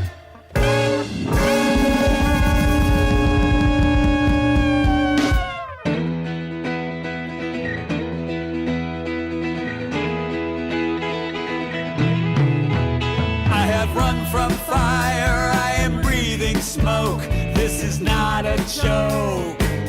It's a new abnormal, it's a new abnormal. I've watched this country tearing at the seams. This is 1:01 to go here in first half action. May have to have a conversation with the Modesto players about not standing in front of the clock. They'll at least depart now as the timeout has ended. Okay, that's right. Yeah, they wouldn't be allowed to stay there anyway once play gets going. Now y'all know as well. 1:01 to go. 28 on the shot clock here, a nearly fresh one. And it'll be Modesto with the man advantage after Colpo found culpable, yuck, for something that we weren't quite sure about. Someday I'll be witty enough that I don't have to say yuck after it. Ball in the hands of Laulagi, and he fires that home, pulls Modesto within 2. Amazing corner by Laulagi with authority. Yeah, most of the goals so far have been absolute laser shows. DVC inside the final minute. Modesto at this point now, if it ends this way, will have won the quarter by a score of 5-4, pulls them within 2, 8-6 as we approach the break. Ethan DeLang with the ball, now across to Colpo. Inside Barnacle, makes a little space against Arnett. And Canada struggling with the drive. We've got a 2-hole sets, double set. Inside trying to find Sean Canada, as you mentioned, struggling a bit, trying to get loose in the interior. That's taken away. Shot clock is off, 19 seconds to go. Guerra launches this one forward. Alex Castillo, time ticking down. We're now down to 10. Important for the Vikings to get a stop here. In the hands of the number 9, Brady Arnett. Arnett fires Murphy, the stop, and that brings our first half to a close. So a bit of back and forth. DVC extended that advantage for a little while, but in the late going, Modesto, a nice surge. Keanu Laulagi has entered the chat, and we've now got an 8-6 game, closest thing we've seen so far today at this Big 8 Tournament Championship Saturday. Coach Corey Dolly is, I hope, going to talk to his team about the transitions and the counterattack and reining it in a little bit, making sure that you don't get caught up quite so much in the back and forth there. Yeah, it's kind of funny. You're usually accustomed, I think, to like, oh, we need to talk about transitions. You're worried about your defense getting burned by another team. It's not normally you shooting yourselves in the foot.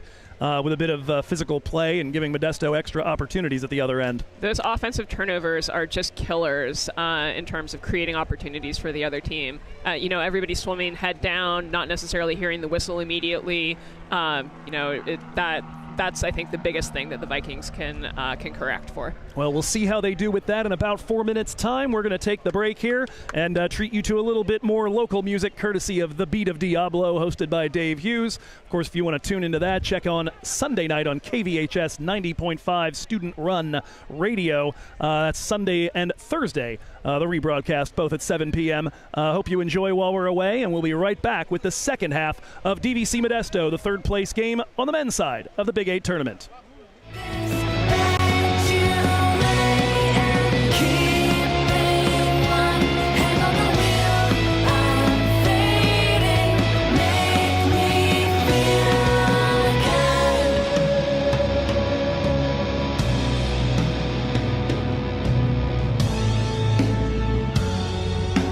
Only this one's keep you safe in my arms.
Ready now for the start of the second half of a absolutely enticing third place game in the men's side of the Big 8 tournament here at DVC. We're at Rick Millington Pool in Pleasant Hill, and it is the homestanding Vikings leading by 2 as we get back underway here. Joe Hickey joined by Chris Koblick on the comms today for the remainder of our matches. Another third place game to come after this, followed by the 2 championship games, first the men, then the women. It's DVC attacking now their first opportunity after failing to secure the ball on the opening swim-off. Sean Canada up the pool, now to Keegan D'Arcy. Jackson Barnacle. And 2 meters is being double teamed, so they're able to find the easy passes on the outside. Looking for that angle. Hollander just wide of the cage. Vikings with an empty trip to start quarter number 3.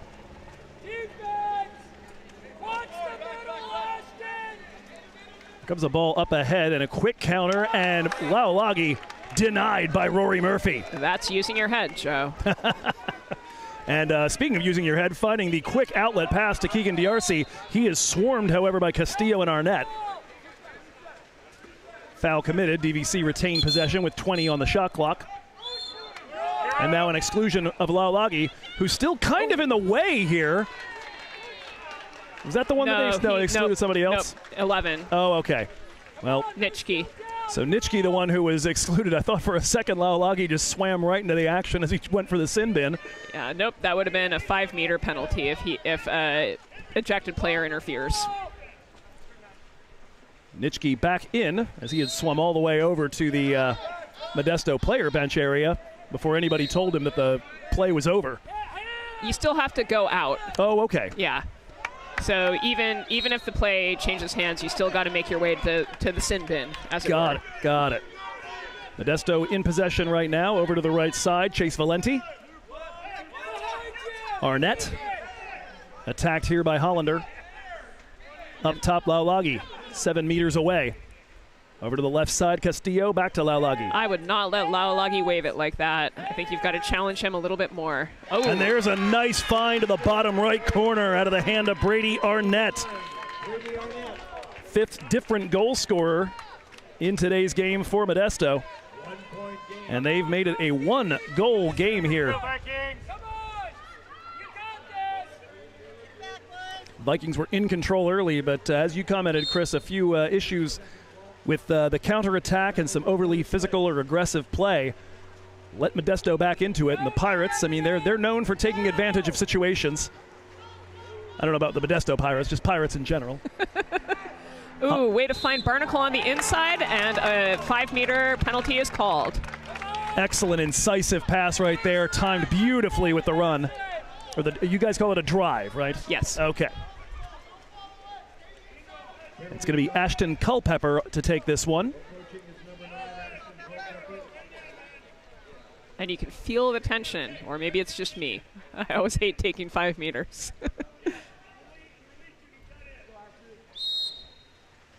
Culpepper buries it, and he finishes off his hat trick. That is his 5th of the season.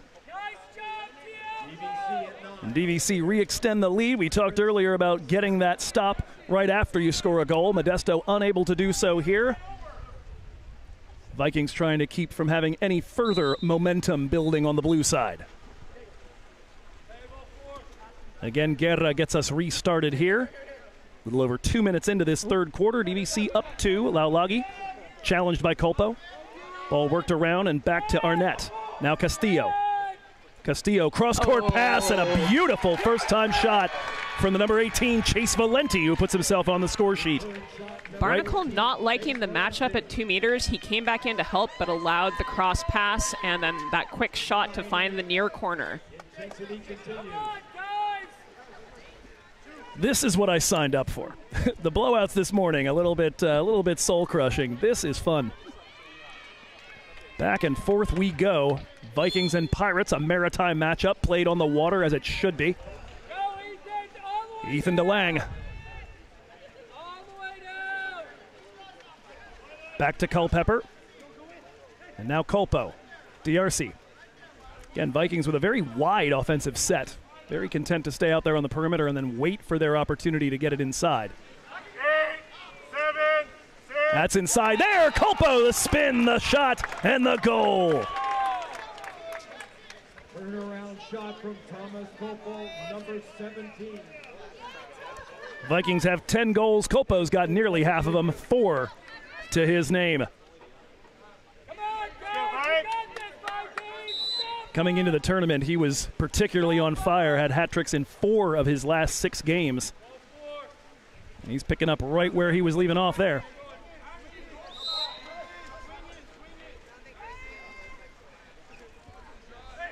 Laulagi up with it. Culpo, the attack.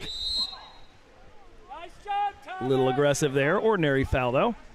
Laulagi over to the right for Nitschke. Cross-court pass and a hand up. Sean Canada deflects it. Shot clock ticking down. 5 seconds left on it. They go up top. Laulagi can't quite get it under control. Needs to fire and instead will bury it in the corner here for DVC to start their next attack from there. Good decision on the part of Laulagi. He didn't have good control or possession of the ball with the shot clock running out. That's the best call you can make. We see here 6 seconds already gone on that shot clock as Barnacle looks for the pass into the corner. DeLang sees some space, tries to find Culpo again at the doorstep. Denied by the defender. Laulagi the one with the pressure. Ball cleaned up by Arnett.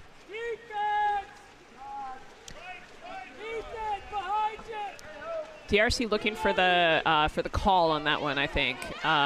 Sometimes, if you're getting held inside, you'll draw an ejection on the pass. Ordinary foul at the other end as Nitschke was trying to drive on DRC. And that is the off-speed shot, kissed off the post, and a goal for Castillo. Castillo celebrating, both hands up. It's always a question in my mind about how you react after a shot like that. I'll tell you, my preferred is to act like I make that every day and twice on Sundays. Well, Castillo chose option B. He did. And I don't think the way my brain short circuits when I'm calling goals, I can't even imagine what it's like to score one. So I'm not one to judge anybody. I just think it's more intimidating when you act like you do it all the time. So you specifically have to swim away from it slowly while the goal explodes. That's what you're really going for. Yes, exactly. Barnacle inside again, looking for that attack. This time it's Hollander in there. A little too much heat on the entry pass there. Lucky that the Hollander maintained control of it. And an ejection is called. That's against Moises Alvarado. DVC with the man advantage. Lose control for a moment. Culpepper now over to the right side. This is an important possession. They've really got to make the most of this. Any overpasses? Barnacle! Finding the back of the goal. Why make a pass when you can score a goal instead? It is faster that way. DVC back to a 2-goal lead here. They have led the whole way since that opener from 5 meters by Jackson Barnacle. That's right. I keep saying that. He actually was stopped on that penalty, wasn't he? And then put it back on the rebound. Yep. So technically not from 5 meters. He got the compost. There you go. Ball inside in search of the number 6 Castillo. Foul and a shot a little wild out of the hands of Henry Nitschke, and that's going to go over the crossbar. DVC Vikings put Nitschke down underwater and look to go up on the counterattack. Here comes Culpepper up the right side. He's going to take it himself.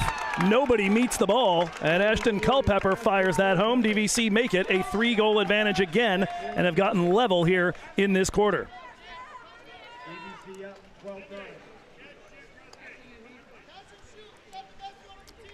For Culpepper, goal number 4 on the day as well. He and Culpo with 4 each, Barnacle and DRC with 2 apiece.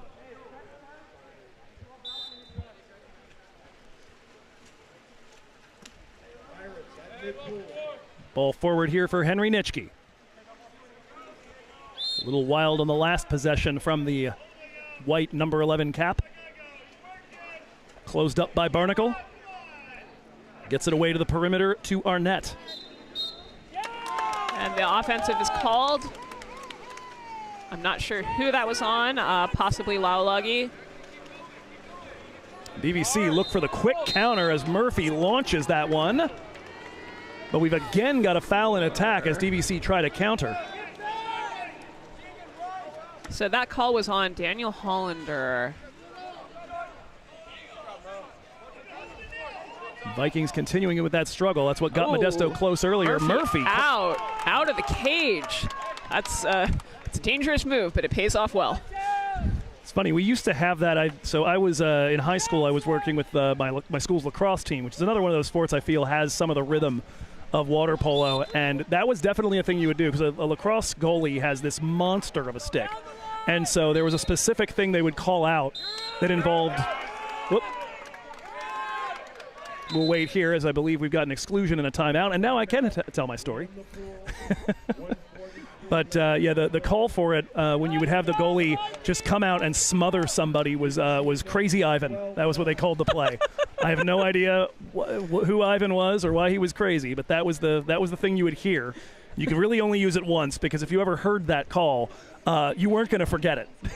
At the very least, you were going to need Ivan to feel a few different ways, perhaps, not just crazy.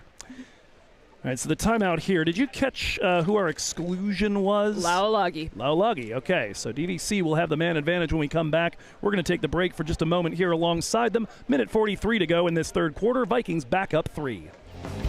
Pursued by your encounter with a killer, down at the water's edge. But in the silence, memories start blooming, seeping through the shadows.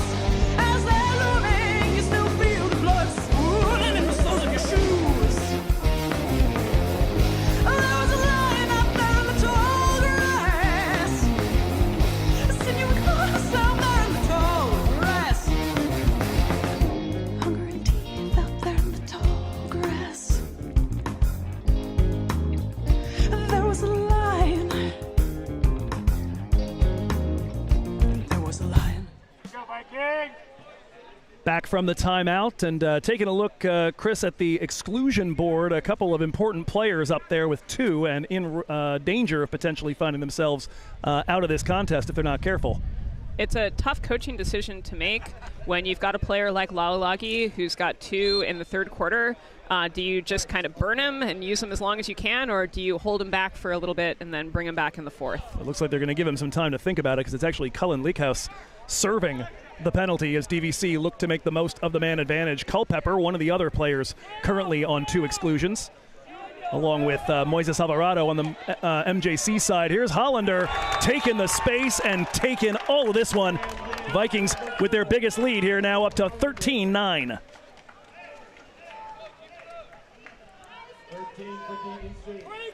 They decided that Hollander had a bad angle, but then he was able to move into open water and improve on it.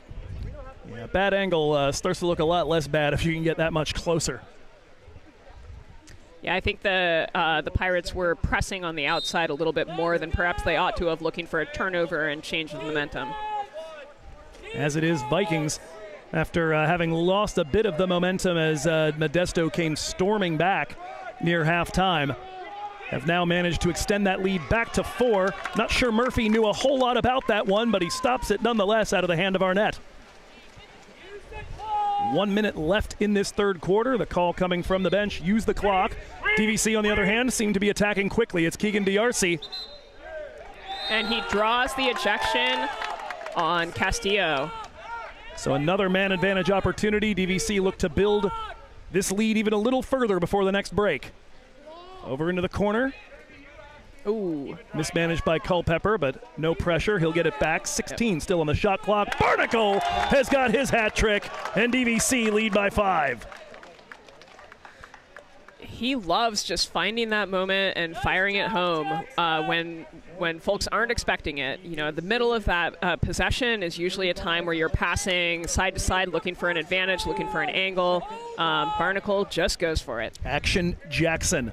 That guy came in, as we told you, with 65 goals on the season, 11 hat tricks. That now his 12th at the very least. May have had 1 or 2 on Thursday. Don't have the stats yet. But either way, DVC with their biggest lead of the day, up 5 as we've got 30 seconds to go. 4-second difference between game and shot clock. For Modesto's last trip down the pool, ordinary foul, and it'll be Valenti to restart. Trying to find Cullen Lakehouse, almost showed too much of that to Diego Perez. 10 on the shot. Inside, looking for the angle, and it's off the left post out of the hand of Puccinelli. Trying to work his way around his opposing number 4, Hollander. 3 seconds left, long ball, and we're going to see a foul whistled. And in the confusion, DeLang unable to get anything up before the final buzzer. I think that's a deliberate choice on the part of DeLang, so that DVC can potentially keep possession of the man up on the sprint if they win the sprint. Gotcha. Okay, so we had an exclusion on that last one. This is why I am so deeply delighted and honored and thrilled to have Chris Koblich with me, because I'm not catching that. We're going to take a break here as we've reached the end of 3 quarters, and we'll be back on the other end of that to bring you the exciting final frame of this third-place game here. Vikings and Pirates, DVC with their biggest lead as we go to the 4th.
Eight minutes to go in this one, but we got 3 more games ahead here at the championship Saturday schedule of the Big 8 tournament. Next one is going to be DVC ARC, the third-place game on the women's side, and I've been told we got a little bit of water polo royalty in the house in the form of ARC's head coach.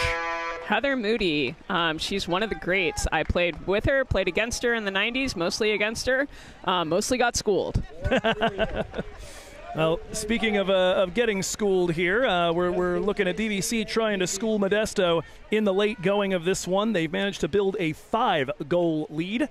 Part of that certainly helping along those lines. We were talking between the breaks about the fact that the exclusion number is very lopsided as we're underway here.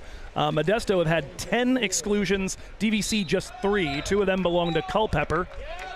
We've got an official timeout. So DVC is able to get the sprint and therefore will retain the man-up advantage. So they're going to take the timeout so they can come into their front court and take full advantage without needing to take the time to swim down and set up. All right, and that'll be the last, I believe, of their short timeouts. They've still got a full left over.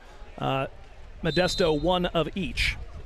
As a reminder again here as we're getting started, Laulagi up at the point, one of the players in danger of being done for the day if excluded one more time. It appears that the clock did not begin upon the restart. Oh! Going to take out the penalty board with that. I was going to say, you would have expected, given the way it's gone, that would be a Modesto player that would be ringing it off of the penalty board. It would be very understandable. And take a moment here and figure out how much time disappeared. In the meanwhile, give you the reset here on DVC's lineup. Barnacle, Canada, Hollander, Culpepper, DRC, and Culpo, your starters, all out there. In fact, let's see. It looks very similar to that for Modesto Junior College. It is Puccinelli, though, and Lickhaus out there. And, of course, presently with a man in the sin bin, that is Alex Castillo serving his second exclusion. Also got Nitschke, Puccinelli, and Arnett out there at the moment. And, of course, the keeper, Diego Guerra, trying to keep his team in this as best he can as the defense looks to get through this man advantage. That one played onto the crossbar. And it'll go Modesto's way here after that shot was denied. Alex Castillo straight out of the sin bin and right into the attack up the right side. Fed by Guerra. Nitschke. Inside and a crowd of 3 Vikings, and it's going to be DVC ball. Here's a long ball over the top. Sean Canada a chance to make a run in on Guerra. He'll pull it back out. Good defense there from Nitschke. DRC cross court, and then might be the second time we've seen him just airmail one of these in the direction of Hollander. Perhaps nerves showing just a little bit. You know, it's a tougher pass to make than you think. Easy to put just a little bit too much on it, and then the angle means that it hits the back line. Nitschke in possession right now, the white number 11 cap. Drop back, the shot from Castillo takes a deflection on the way through. And another yellow card is given, I believe, to the Modesto bench. Well, we've discussed what their grievances may well be. Yes, that lopsided ejection ratio is something that's going to get any coach chirping at the ref. Ball up ahead here for Culpepper as DVC look to put the final touches on potentially a third-place game victory. Got a foul on the interior. Interesting. I think the ref is saying that was overacted on the part of Brady Arnett. Huh. There's a touch shot taken by Hollander, unable to get it past Guerra. We've got a timeout taken here. So you were saying that the player, I believe maybe the number 9, were you saying? Yeah, Brady Arnett. Brady Arnett there, a little bit of a wobble to try to draw that, a little bit of simulation, as you would call it in soccer. Or potentially that he maybe had the player by the ankle or leg and wasn't allowing for, and then got kicked off on and kind of over-egged the pudding on acting it out. I'm not sure. I didn't understand the call exactly, but often I don't. Well, if it got the phrase over-egged the pudding into our broadcast, it was worth it.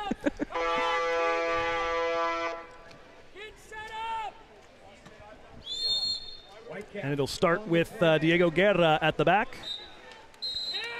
Oh, and an immediate turnover is called. The ball no longer has to go back to the point of the offensive foul.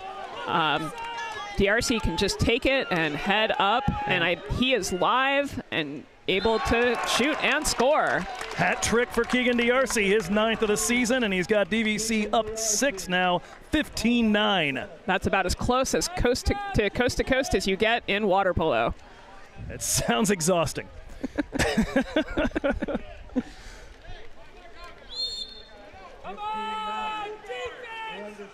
Modesto looking to stem the bleeding here. It's Castillo getting things started. Over to the right side for Nitschke. Canada blotting out the sun, which is a challenge because there's a lot of it over here. Over to the right side for Lickhaus. They're looking for Puccinelli. Oh, nope, they're looking for Laulagi. Too crowded, and the ball is taken away by the Vikings. Beautiful work inside by Culpo and Barnacle. Murphy, again, the quick distribution. He finds DeLang in full flight. Now has to contend with Alex Castillo, who needs to watch out. He is on 2 exclusions. Beautiful pass from Murphy on that one. Absolutely pinpoint. We've seen a good bit of that. There are some very special goalie assist machines in this tournament. I was watching Barnacle set up for that one. How far was that? That was a solid 7 or 8 meters, wasn't it? Yep. But I don't think that guy knows a distance that he's not fond of. Can I see the net? Yeah, we're going. We're going. That is how you get 65 goals. Quite something to average a hat trick on a season. This one over the top, looking for Laulagi. And Kolpo is ejected. That'll be his second as well as Laulagi receives it. Modesto with the man advantage, hoping to work their way back into this, approaching the halfway point of the fourth quarter. Inside, and a nice snapshot from Brady Arnett. And that will get the job done, 15-10 here. That's his second goal of the game. And that'll bring out a few new players into the lineup for the Pirates. It's like Puccinelli's heading off. And perhaps also Nitschke. I do see Chase Valenti back in. Moises Alvarado back in. We'll notice here actually all three of the Modesto players that are on 2 exclusions, or rather 3 of the 4, are in the water right now. When you know you've got that sort of thing, Chris, do you consciously try to attack that defender? You can, yes, especially if you're working on, player-to-player matchups. That one rung off the crossbar by Culpepper, looking for his 5th. And DRC retains possession of that. Barnacle, Culpepper. There's a nice window there to that top left corner if he wants it, but he's going to go near post, and he fires it home. 5th of the day for Ashton Culpepper. Vikings stretch it back to 6. Over Diego Guerra's head. The spot over the head and by the ears, it takes the goalie the longest to get their hands up there, so it's often a good option. Not to mention the added strategic advantage of making somebody's life flash before their eyes. Yep. On my team, my coach would yell, "Buzz the tower!" I love it. Negative, Ghost Rider. The pattern is full.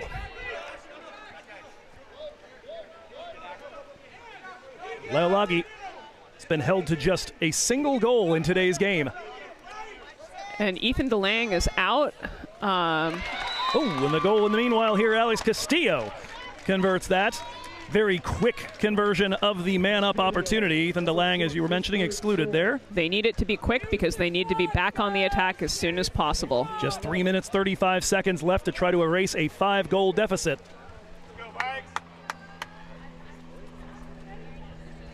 It's going to be Keegan DRC getting us restarted here. Culpepper, Hollander, Canada, Barnacle, and Culpo, your starting lineup back out for the green and white.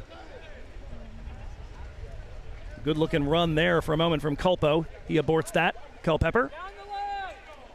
A lot of action on the interior. Going to be looking for too high on the overpass. Cross goal pass there to Culpo. They do retain possession. Barnacle's going to try for the lob. Try nothing.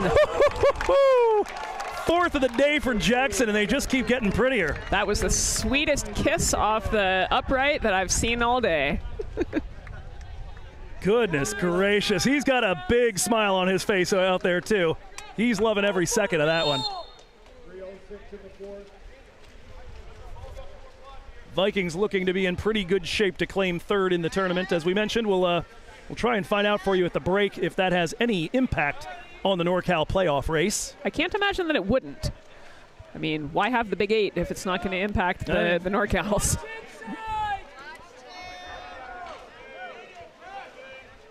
Back and forth here between Alvarado and Castillo. There's a shot ripped home by Chase Valenti, his 2nd of the day. Chase Valenti, his 2nd. Pirates within striking distance, 17. Pirates, for the most part here, have been trading goals back and forth. They need one of those. They need a run. Yeah, they need a run. They need some quick stops to have much of a chance here. They may just discover that the clock is too formidable of an adversary. DVC need to make good use of that clock. Make good friends with it right now. Ashton Culpepper on it. And, of course, coming out immediately to try to challenge and take it away is the 17. First look we're getting at Mats Krugel, the Hamburg, Germany freshman. Freshman, yes, indeed. DRC inside, looking for Colpo, manages to get to it and fires it home. 5th of the day for Thomas. And he asks for a sub by patting his head afterwards. He is all in. I did my job, coach. Now take me out. 5 for Colpo, 5 for Culpepper, 4 for Barnacle. DVC's big guns have all fired in this one, and they're 2 minutes 15 seconds away from a win. Guerra launches it deep. Licos. Drop back here to Alvarado. Krugel. Krugel fires for the far post. Murphy deflects. DRC protects and DVC take over.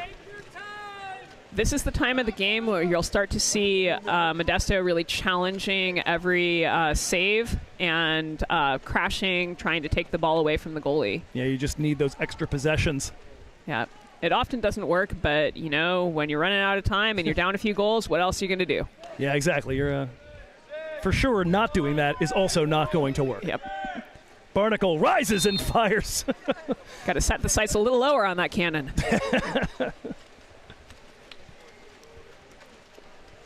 Feels like he moves too well to have a last name like Barnacle. Not exactly an animal that conjures images of speed and power. But, you know, it's tenacity, though. Yeah, and it's good for a 2-meter defender. You want to hang like a barnacle. There you go. Into Puccinelli. Oh, we've got a smack to the face for Sean Canada. Injured player will come over to the side of the pool. Yeah, it does seem like perhaps trying to staunch the bleeding there from a whack to the nose. He'll be replaced by Ethan DeLang here in the late going.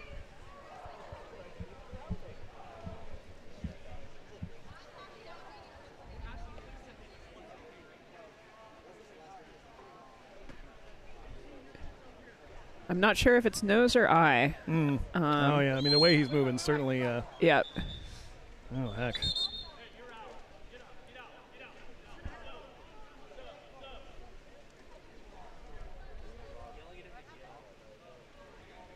So they've called a substitution.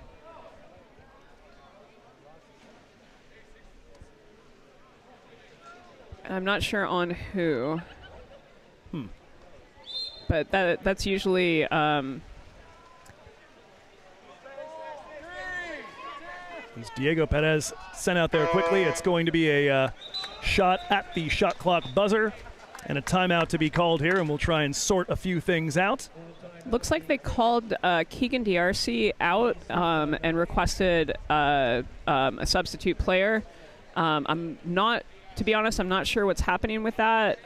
Usually, if a referee asks for either a substitution, it can be a brutality called, which would result in a one-game no-play penalty afterwards. Well, in the case of Keegan DRC, if that is the case, that would apply to perhaps a NorCal playoff game or the first game of next year. Exactly. Well, wouldn't carry over season to season. It doesn't. Oh, okay. Well, then he may. If that's the case, then he may have picked the perfect time to do it. Rory Murphy will get us restarted here. Final minute of a fantastic performance here for the green and white in the third place game. And as we've mentioned, the women will take their turn at playing in a third place game. Scheduled to get started at 2:40 p.m.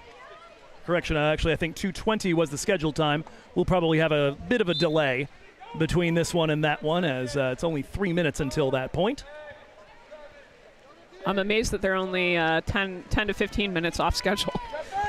It's pretty impressive. That one ripped hard, but saved by the Modesto keeper, Guerra. Shot clock is off. Final moments of this third place match. It's going to be Chase Valenti taking the shot with the left arm, and that one has made its way into the cage. It rebounds off of keeper Rory Murphy. 5th hat trick of the season for Chase Valenti, but it will be for naught. Vikings 11 seconds from taking home a 5-goal win.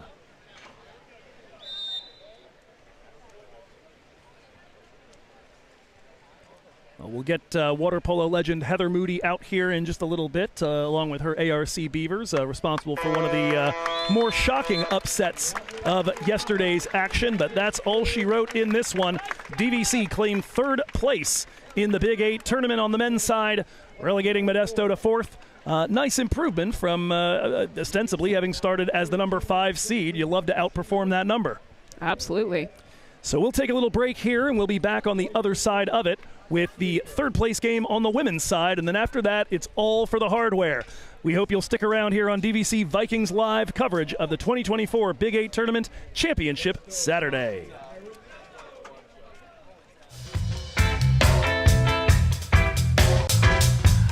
Karma's got your soul.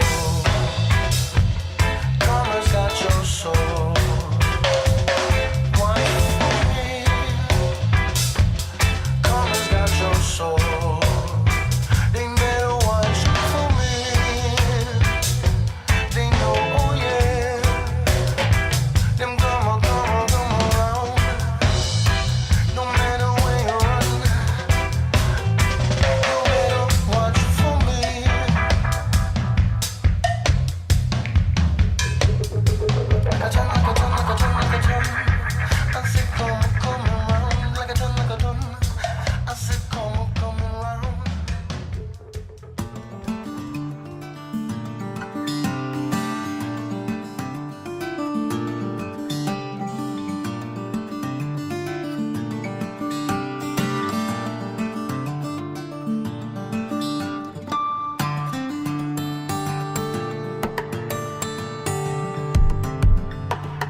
Dame otro guaro que me caliente un poco y me ponga top.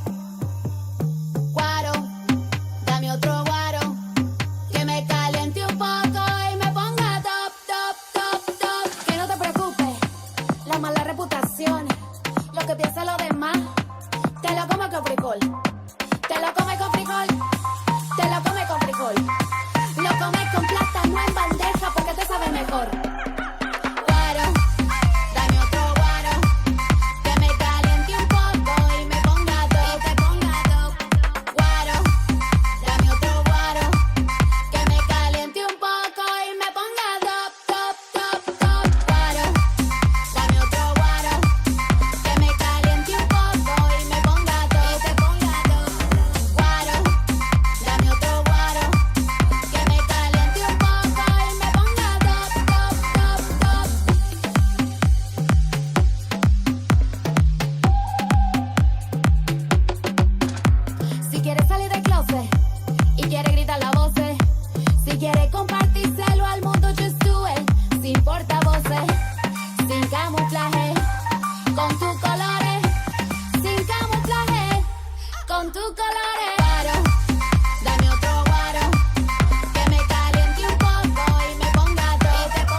Seed of my aging gives birth to my pain.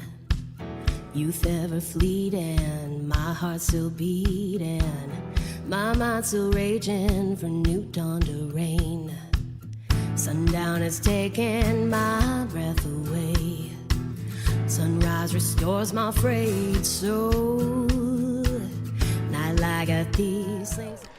Back live at Rick Millington Pool in the DVC Aquatic Center in Pleasant Hill, California, campus of Diablo Valley College, and the host of the 2024 Big 8 tournament here in water polo. We've got the women's third place game. It's the last of the games without hardware specifically on the line, but we've just seen on the men's side the level of pride that even a third place game can instill as DVC and Modesto battled hard. The Vikings coming away with third place. Joe Hickey joined by Chris Koblick here for this matchup between the Beavers and the Vikings, and looking very much forward to seeing a team coached by Heather Moody. Looking very much forward to seeing our women back in action. They had to absorb a bit of a hit this morning, taking on the number one team in Sierra, looking to rebound from that and put together a big performance here. We'll take a look at the starting lineup, assuming that I can give myself enough shade to find it on my screen. Low sun starting to definitely become an issue for a period of time here. There's a look at your lineups. They are in all ways here, I believe, the exact same lineups that we saw in their semifinal matches. For the Vikings in particular, they rather rapidly started subbing off a lot of those players, seeking to conserve some energy for this game, knowing what the likely result was going to be of that DVC Sierra matchup. Wolverines, an absolute buzzsaw of teeth. Both the animal and the team. ARC, it'll be Rajiv in goal, Mitchell, Inderkum, Sherman, Huttling, Contreras, and Vlahos. As the rest of your seven for DVC, Cosgrove, Lane in goal, Sanchez, Goodson, the leading scorer, Kagayong, the leading assist woman, Papas, Lesquette, and Laura, your starters. Of course, neither team got a chance to really get off to much of a run in their morning games.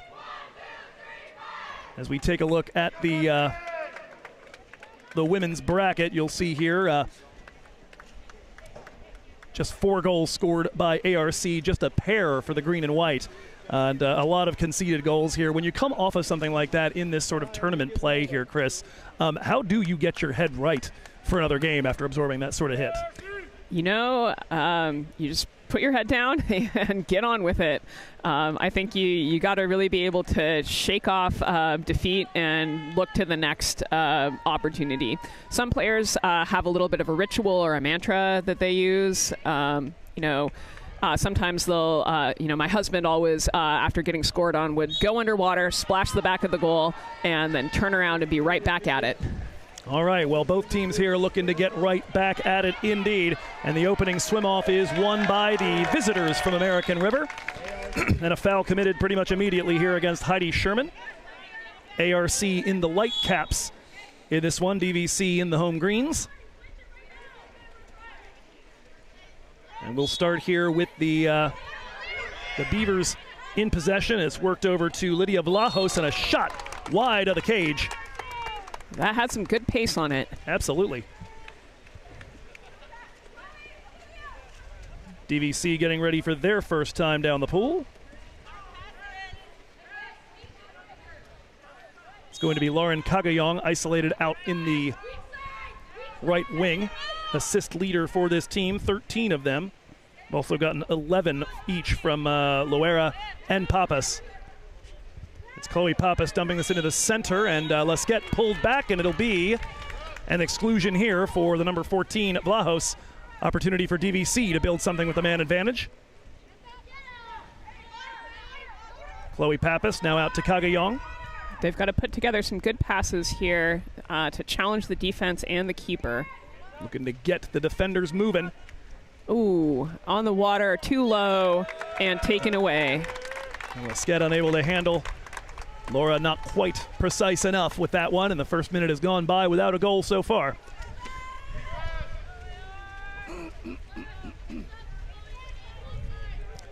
It's going to be Olivia Sanchez over here. Over to the right side, Sydney Mitchell over to the right side for Amber Indercombe.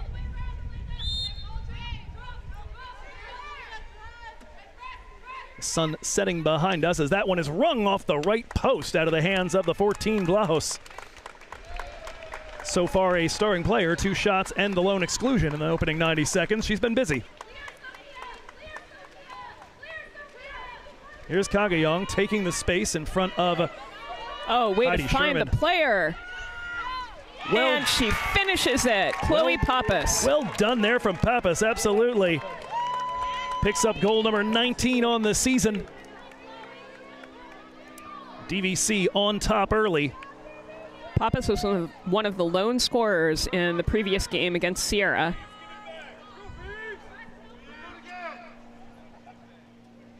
Sorry for the brief moments of utter silence here. I'm struggling to see anything on the screen. The sun is directly behind us right now, so looks great on the telecast. It's absolutely destroying my ability to read a computer screen, so we'll figure it out. Vikings with the early lead. And stolen by Lesquette. Nicely done there by Madeline. She's been a target on the offensive end in the interior and now making herself known on the defensive end. Good pass all the way over to the right side. Change of the point of attack all the way to Kagayong. And an exclusion is called. I think that's against the number 10, Mackenzie Huddling. Lesquette over to Olivia Sanchez. Sanchez up top for Kagayong. A little tall for Pappas. She's able to keep it in play. 15 left to shoot. Chloe, 1 goal already. Now goes top of the mark to Lesquette. 7 on the shot clock. Oh, drops it. Laura not able to handle that one, and ARC try to get off to a break. They'll draw a foul. Amber Indercombe there. And ball under, turnover. Viking attack. Olivia Sanchez has the ball, passes to Laura, and then into Lesquette. She works with it and then Oh, she's looking for that cross to Goodson and doesn't quite make it. Yeah. What a good opportunity and a good read, though. Yeah, had the free woman over there. We could see it from our position, and just not quite enough arc on it. It's going to be Zoe Stone Esparza, one of the first substitutes into the game here for Heather Moody's ARC side. Far right side to the number 5 Inderkum. Drifting into the center, now back to Esparza. She takes rip, but Pappas gets a hand on it, and it soars over. Cosgrove Lane will uncork this one. These two teams met in Big 8 play, a 10-8 Viking win. First victory of the season for DVC. 4 goals each for Goodson and Pappas, and Chloe's already Goodson's back gearing in up with business. it. Oh, not quite. That one tipped away and held outside the goal mouth by Rose Rajiv. A backcourt ejection called on Lescat. Been seeing a lot of these in transition. Yeah. Maybe it's something about the low light. I don't know. I think the refs are trying to keep control of the game, and so they're really.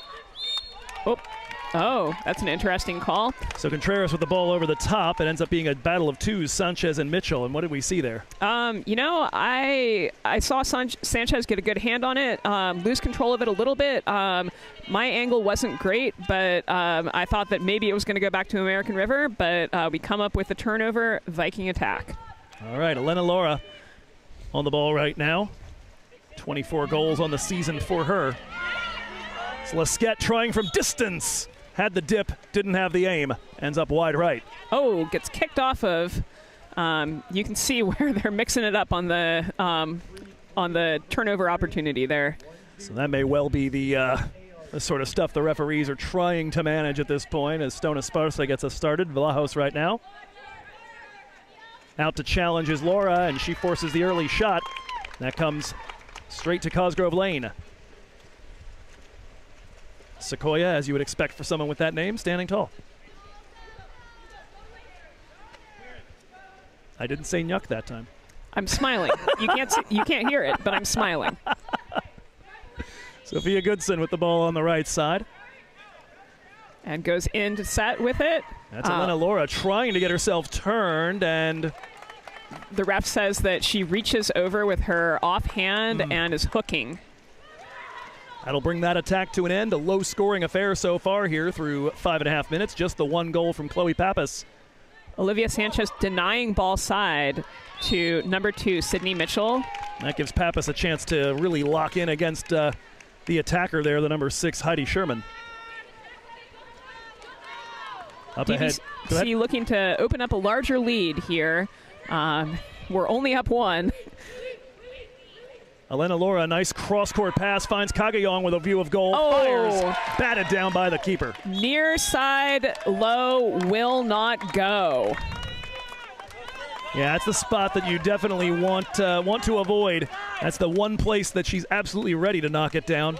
Not a whole lot of work to be done for Rajiv in that case. You know, on the cross pass, if you can get it off your hand quickly, it's a great shot. Like that one. There you go, cross pass. That going from Mitchell across the way on the left to Contreras. Yep. And Claire Contreras has leveled our encounter here. Yep, if you bobble it even slightly, you got to go cross cage. So we're all level here, 1-1. Contreras, for that matter, had 2 goals as well in the game. And in fact, the woman who just assisted on that one, Sydney Mitchell, responsible for 2 goals as well in ARC's loss to DVC. And a little bit of mismanagement straight off the restart. Laura and Irene Priftis, newly into the game, nearly give it away. And here comes an attack trying to take it from Sanchez. Foul called against Mitchell. A reverse turn by Goodson. Foul called. Will she see the player on the cross? Nope. Or she feels like it's too risky of a pass. Now tries to go over the top and kisses the top of the crossbar with it. That won't get the job done. 90 seconds roughly left in our first quarter. We remain level at 1.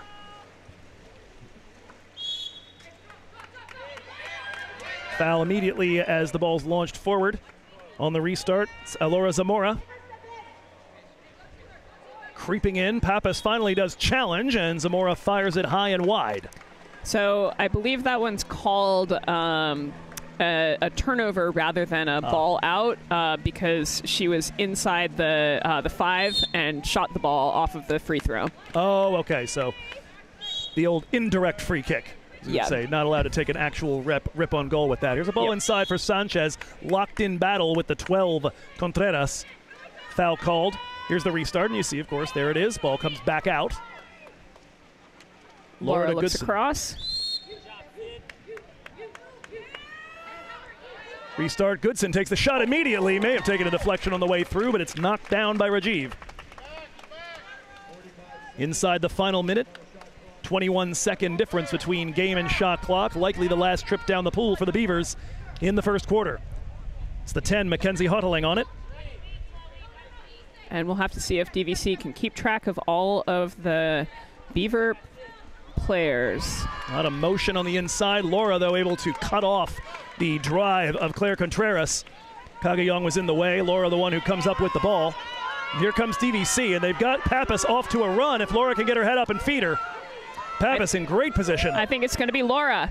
Laura looks to take it herself and tips it over the top. Waits for Rajiv to come down and floats it in for the Viking advantage. Another coast to coast. And so ARC will get another chance here. I was waiting for the feed to Pappas right there, but I suppose the other thing that Chloe's drive does is it keeps the other defender at home and makes sure that nobody can play off and try to double up the goal scorer. Exactly. You force the defender to make a really difficult choice there. You know, in that case, I might have gone to Laura and forced the cross pass to the weak side. The ball launched goalward after a lot of pressure from Sophia Goodson, and that is how our quarter is going to come to an end. So DVC with a pair of goals, one early from Chloe Pappas and one late right there at the end on the breakaway from Elena Laura. And it's 2-1 as we go to the end of the first quarter.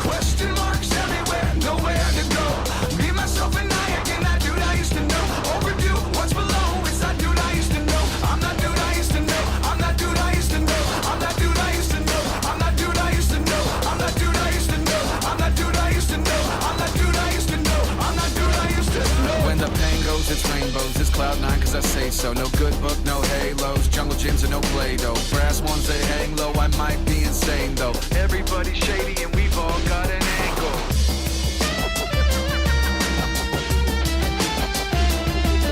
Yeah. Everybody's shady and we've all got an angle.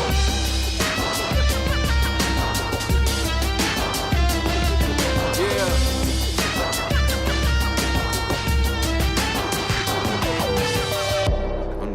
Same mundane terrain.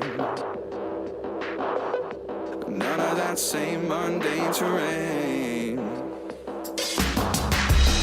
of that same mundane terrain. None of that same mundane terrain. None of that same mundane terrain.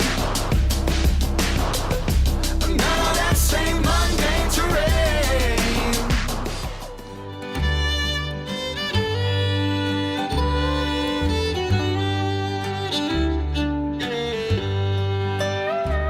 I'm as lost as a child, having no one to take me to the only place I need to go.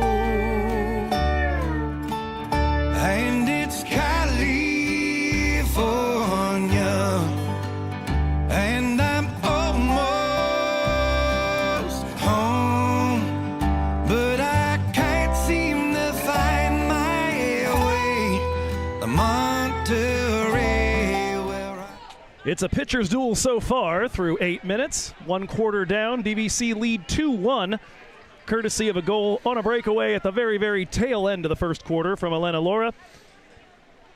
One of the leading scorers on this team, second only to Sophia Goodson this season. We're just about ready for the Vikings to try to launch a couple of attacks and see if they can build a bit of an advantage here. Opening whistle, opening swim-off of quarter number 2. And we are underway. The ball dropped into the pool here and won away by American River College. Heidi Sherman comes away with it and will get things started for us.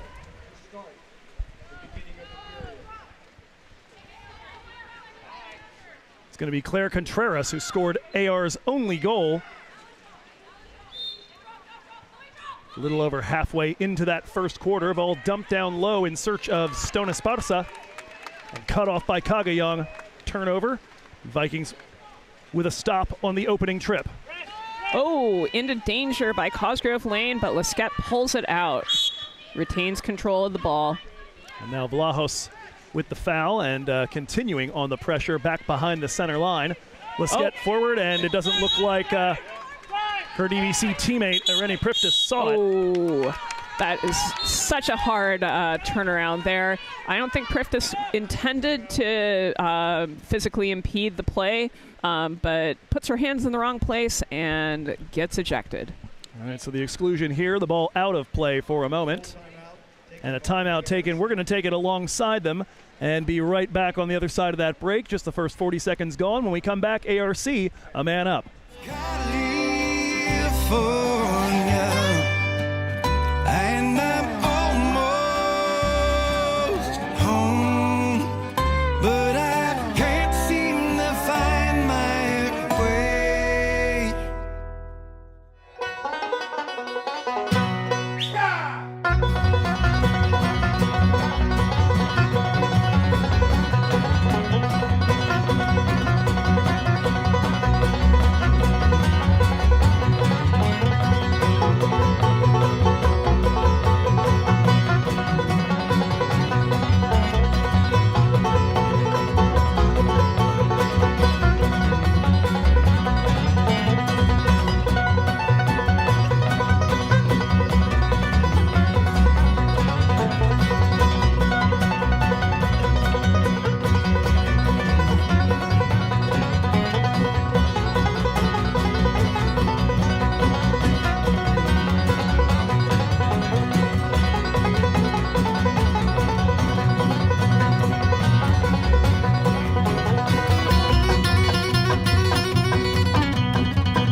Back in action here as it's American River with the man advantage.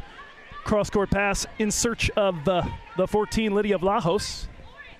Too long will kind of take away the ARC momentum. And, oh. They'll get it done anyway, though. It's the shot from the point out of the hand of Sydney Mitchell. Sydney Mitchell. And so with that, back on level terms here between the Beavers and the Vikings. As we mentioned, a very tight encounter the first time these two teams met. AR women come in at 6-12, DVC 5-9. Actually, I should update that to 6-13 and 5-10 after this morning. AR had just a single victory in Big 8 play, that over Santa Rosa. Vikings also beat Santa Rosa. And then had the 3-goal victory against the Beavers here at the pool on October 2nd. Here's a ball inside for Kagayong, trying to get turned around a defender. Fires it home. Lauren Kagayong puts DVC back on top.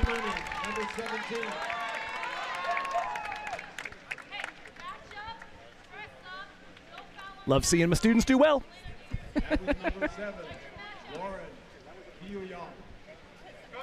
I remember that one surprised somebody. I had a student a few semesters ago named Haley Grimmer, who was one of the big scorers on the DVC water polo team, and she kept inviting me to come out to these things, and I couldn't do the DVC ones because weekends all the way up here are a bit of a pain when you live in Hayward, but then they were doing a crossover, I think, at Las Positas. And so I showed up for that and just got asked like 7 different times, so which one's your kid? Like, I mean, kind of that one?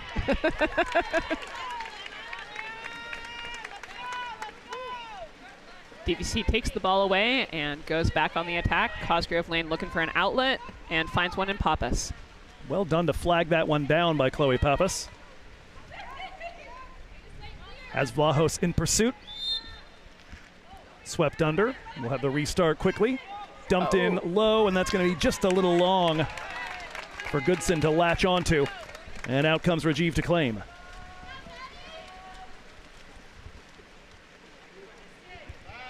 Rajiv goes short to Stone Esperanza. It's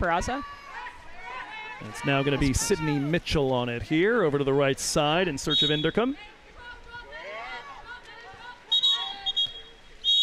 And injection is called against Goodson on the drive defense. Man advantage opportunity here for ARC to try to get back level. It is Inderkum. Cross pool pass, and from the tight angle, Cosgrove Lane swats it down, and DVC come away with it, and Chloe Pappas will look to launch a counterattack. Laura and Sanchez immediately off to the races. And both of them with, it would appear, a little bit of speed to burn in this foot race. Elena Laura in the right corner. Kagyeong climbs over her defense and draws the turnover, the offensive call. So it'll be the Beavers coming the other way. Rajiv up ahead here for Sherman.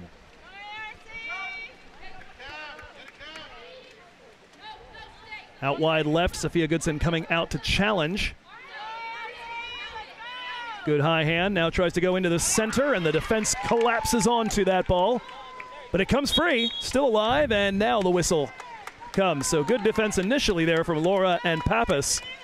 But nearly squirted free and gave Contreras a chance. It can be really hard to retain control of the ball after you've just made the steal. Oh, I don't think Laura really saw that one, or she knew that that Kagyeong was open but couldn't quite get it there. Here's a long ball here in search of Madeline Lesquette. She will beat her defender to it, but illegally so. No, it's good. Oh, wait, sorry. I got turned around for a second and forgot which way we were attacking. It's been a long day. I'm gonna use up one of my concessions to the fact that we started this at 9 a.m. Yeah. I'm a Johnny-come-lately here. Ball in possession of Pappas. So it's Lesquette who absorbed the foul on that one to arrest an ARC attack. And here's Olivia Sanchez leaning back and unable to quite find the twine.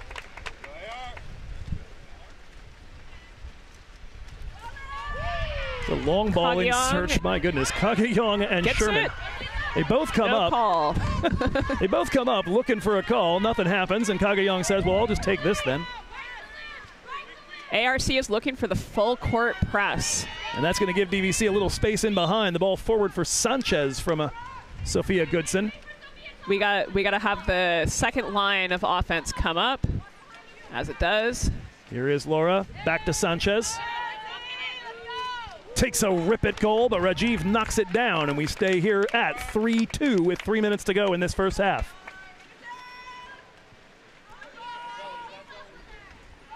Ball forward here for Sydney Mitchell. And another off-the-ball exclusion, it would appear. Is that 12 that picked that up? I think 18, Laura. Oh, okay. Yep. So here comes the man-up opportunity for ARC, again looking to get level. Ball in the hands of Sherman. Work to the perimeter now for Inderkum. They're going to go for that long. Oh, nope. They're going to go for the pass to 4, back to 1, and then she'll take it over Cosgrove Lane's head. Tight angle shot into the back of the net from Lydia Vlahos, and we're level again, 3-3.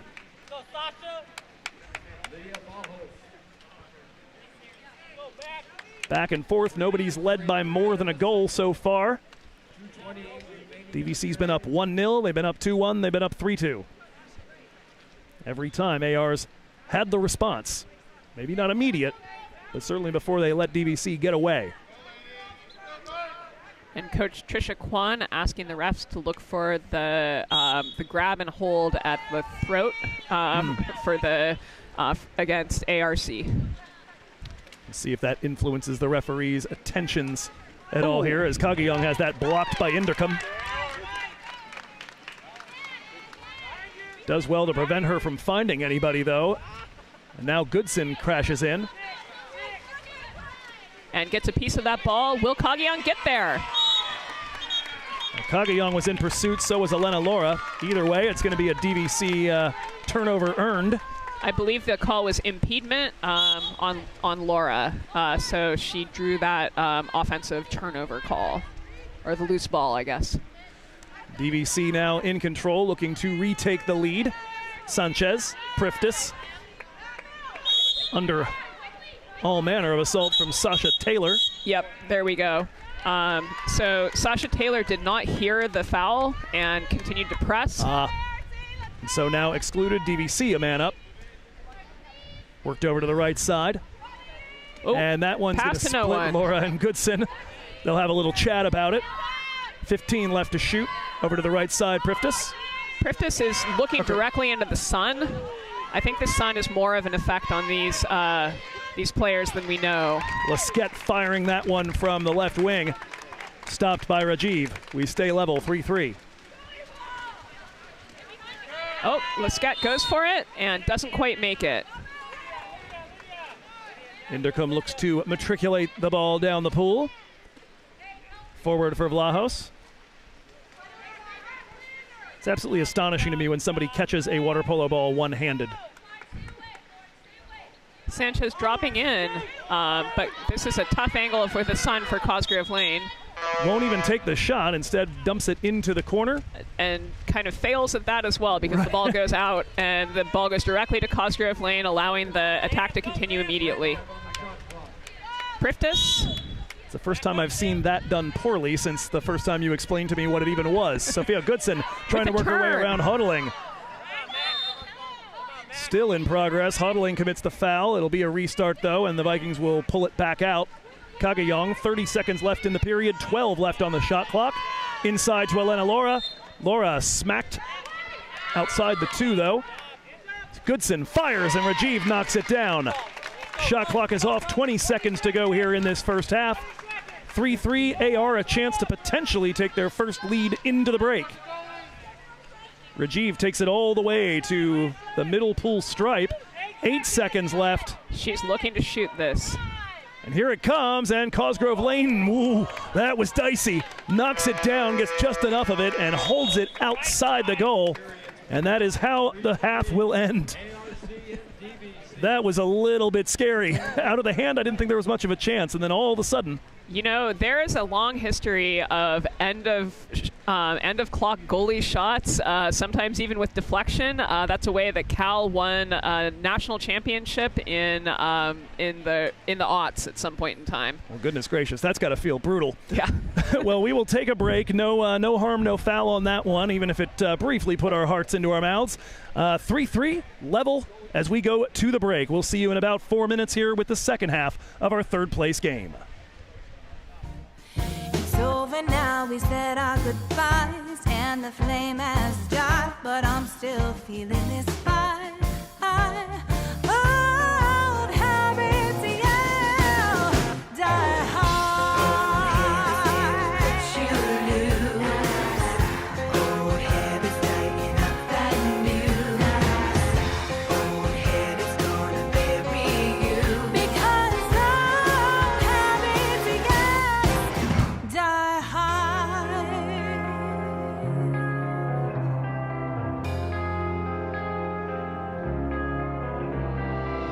You're so smooth like the blade of a knife. Still can't feel you taking my life. Nothing hurts when it's poured over ice, and I'm paralyzed. Well, maybe just a bottle of blue to help me get over you. Oh, it's nothing new, babe. It's over now, we said our goodbyes, and the flame has died, but I'm still feeding the fire. Old habits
endless throats. We've been drunk and hazy.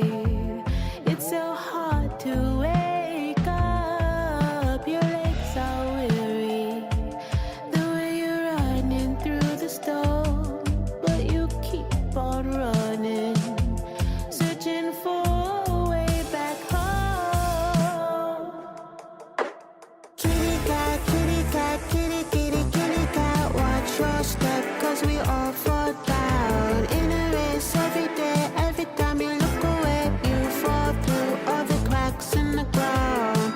If you don't know where to go now, if you don't know, they'll figure it out.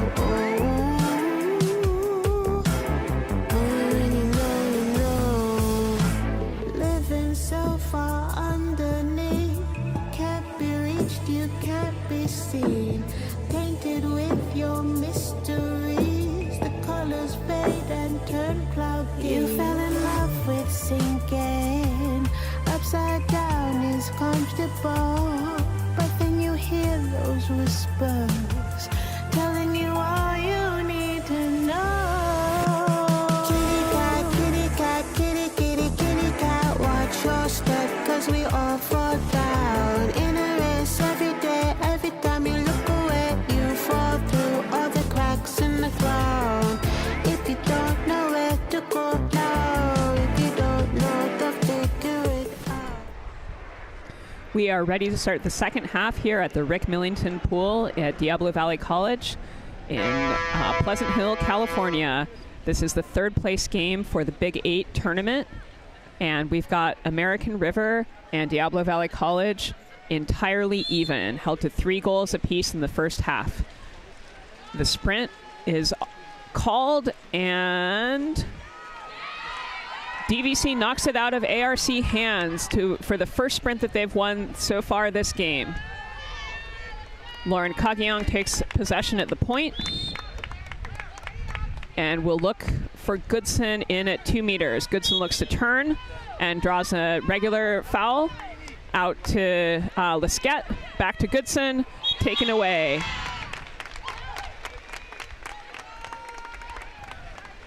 The ARC goalie Rajiv with the ball. Chloe Pappas makes the attempt at the steal, denied. Okay, we're back in one piece. So it turns out when you're the one in charge of the whole thing, you put out any fire that comes up. So we've got ourselves our third camera operator of the day. I'll get his name in a second. He just introduced me as himself to me as, I think I'm doing the camera. And so bless his heart as we've lost. Oh, that's a shot from distance there out of the hand of the number 5, or rather 6, excuse me, Heidi Sherman. My word. And for the first time today, American River College leads. Sometimes you just feel it. Even though you're far outside, even though it's early in the shot clock, you feel it and you go with it. You get that sort of feeling, may as well follow it all the way to the bank. Knocked by Hotaling, but Kagahung retains possession of the ball. Yep, DVC keep it here. It's going to be Madeline Lesquette on the left side, under some pressure from Intercom. DVC looking for the quick response here after falling to in a disadvantage for the first time. Kagayong on the drive was fed. Draws the ejection, which is nice because the shot went over the cage. So DVC will keep it right here and work the man advantage. The exclusion going against Heidi Sherman. Occasionally it happens the other way where they call the ejection and you make the goal and you're kind of like, can't I just have the goal? Well, in soccer we had this thing where we say you play advantage. So the referee's like, yeah, I'm going to bring that back if nothing develops, but I'm going to at least see whether it actually got in your way or not.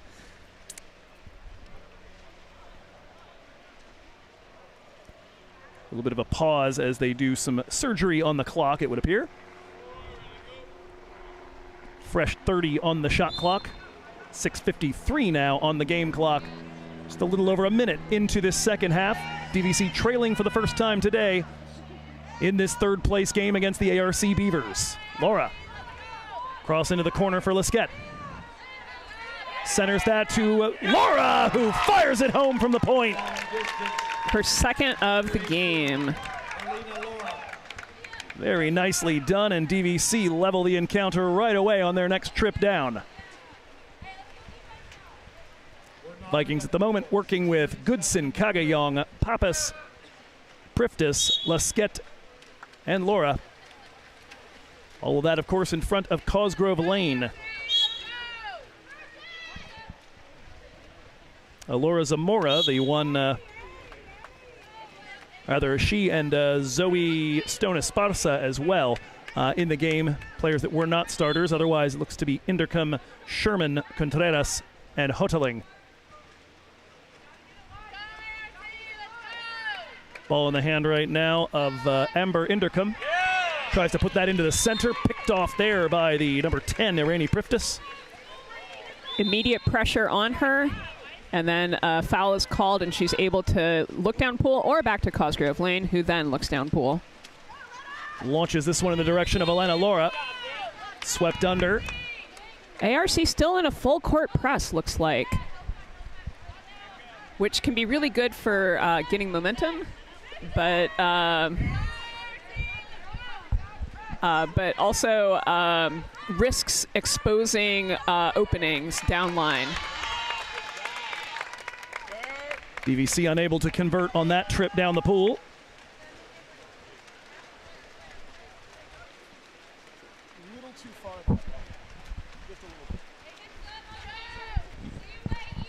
Ball forward here for Amber Indercom. And an offensive foul is called on the drive coming in off of number 9, Stone Esparza. That'll bring that attack to an end. We stay level here at 4s. Cosgrove Lane will launch this one to the right side. That's where Irani Priftis is moving. Downline to Lesquette. And Laura does not have position, drives out, looking for another drive in. That's Chloe Pappas. And she draws the ejection on her drive. DVC done. Advantage. Stone Esparza, or rather, excuse me, Amber Indercom, the one headed to the sin bin. From what we can see from here, although there's a cameraman in front of it, I don't think we have anybody with multiple ejections yet in the game. Oh, overpass to Goodson slows the DVC Viking momentum. And Kagayong has it. Back to Goodson. 5 seconds to shoot. Fires. That one's batted down by a defender, Sydney Mitchell. And harmlessly to Rose Rajiv.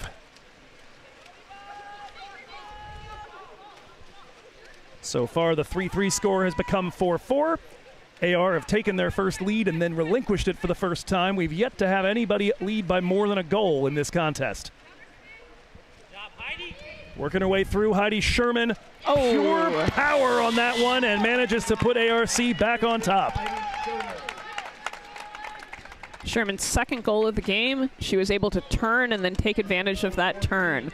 I think DVC needed a little bit of help on that drive.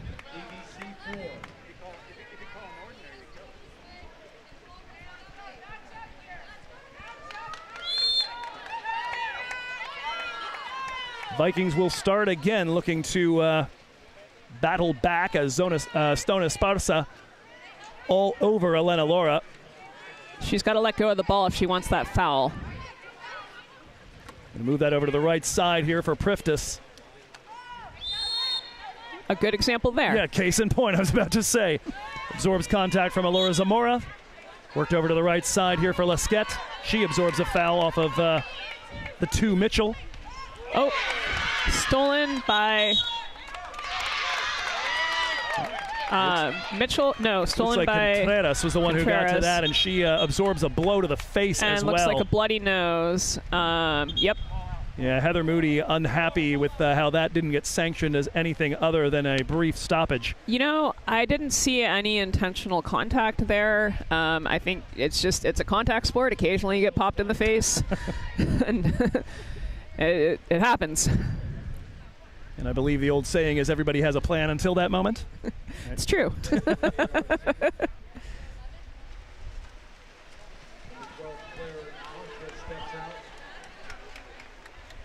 A little more than halfway done the third quarter as Contreras receives some attention from one of the DVC trainers, Issa Druck.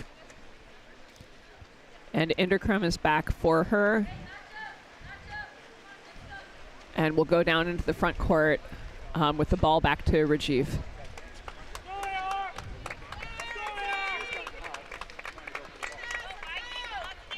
At the moment, Mitchell, Inderkum, Stone Esparza, Sherman, Zamora, and Vlahos. Your 6 in front of Rose Rajiv.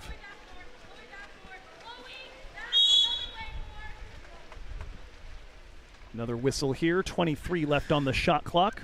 Ball worked over to Stone Esparza. They're running a double set, 2 players in front of the goal. Pappas with a nice close. That's going to work it instead to Mitchell, and her shot is deflected out. It'll be a corner throw after Cosgrove Lane's save. Yeah, you're not kidding. We can see from Trisha Kwan over here. Anybody who's looking from that corner is looking straight into the sun right now.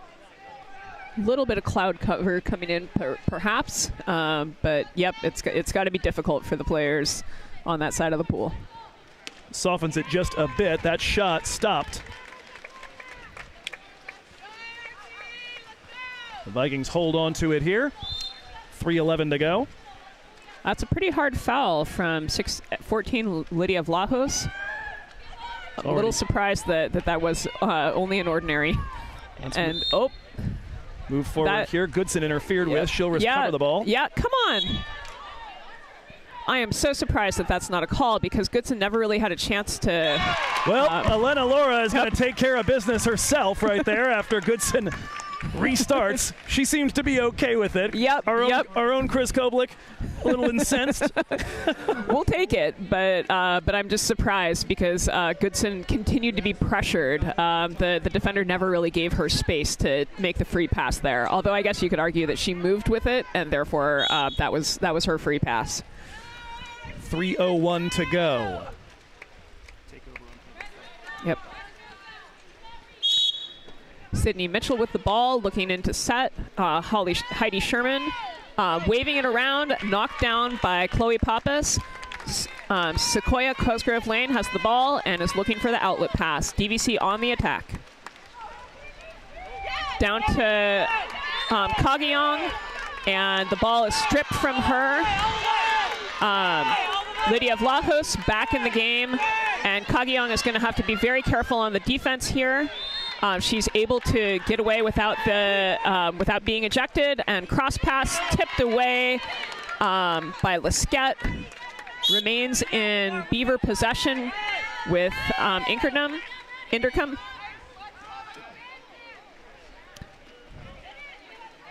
And Pappas will challenge Mitchell. Vlahos waving it. Oh, finds the back of the net on a cross-cage shot. Second goal of the day for Lydia Vlahos, and it gives AR the advantage again here with 2:08 to go in the third quarter. Back and forth we go. I think we mentioned it before. DVC led 1-0, 2-1, 3-2. I believe now AR has led 4-3, 5-4, now 6-5.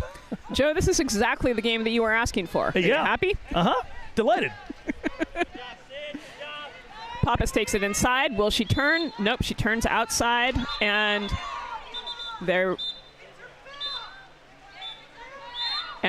gets the ejection because, again, Mitchell does not realize that it's a free throw and challenges the ball. So the restart now. Lesquette worked around. Sanchez has to go back and retrieve. To Goodson, down at 6. She takes it inside and looks for the pass. Sanchez's run clears out some space, and the shot comes from the point. Maddie Lesquette. DVC tie it back up. Lesquette's first of the game. Maddie Lesquette, number 16. It's been a little easier keeping track of goals, given there haven't been quite as many of them. That said, I'm still missing at least one. So we'll compare notes. Oh, that's right. I missed the Kagiyong one. I was too excited talking about my student scoring. And, yep. All right. Looks like you got AR good. We'll figure out what happened with DVC in a little bit. See if I can get a picture of the scorers from our absolute star of a team manager, Caitlin Stone. Goodson is called out there. Beavers on the power play. It's in the hands right now of Inderkum. Worked out to the right side. And Sherman wants it on the inside. She's waving her hand. Not sure if her teammates will find her. Huddling yes, in they there, do. too. And, oh, what a heartbreaker. Laura on the shot block, but it continues over her hand, over Cosgrove Lane, and into the back of the net. And a bit of bad luck on that one. You figure if that doesn't get any sort of intervention in between, it's right at Cosgrove Lane, and just the combination of things. Best intentions leading to that goal, unfortunately, against DVC. Yep. Minute 08 to see if the Vikings can do anything about it before we head to fourth quarter action. I'll make it a minute 16. It's been fixed here.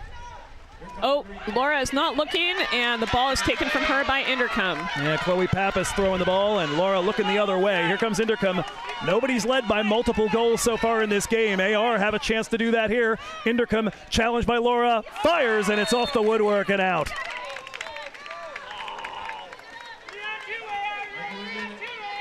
Goodness gracious, talk about pardoning your blushes. Yep.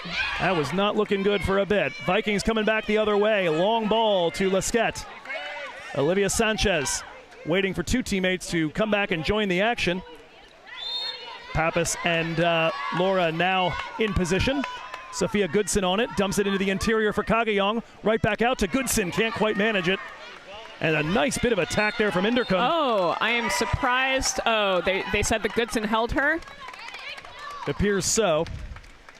4-second difference between game and shot clock as AR work their way down the pool. Long ball forward for Heidi Sherman in battle right now with Chloe Pappas.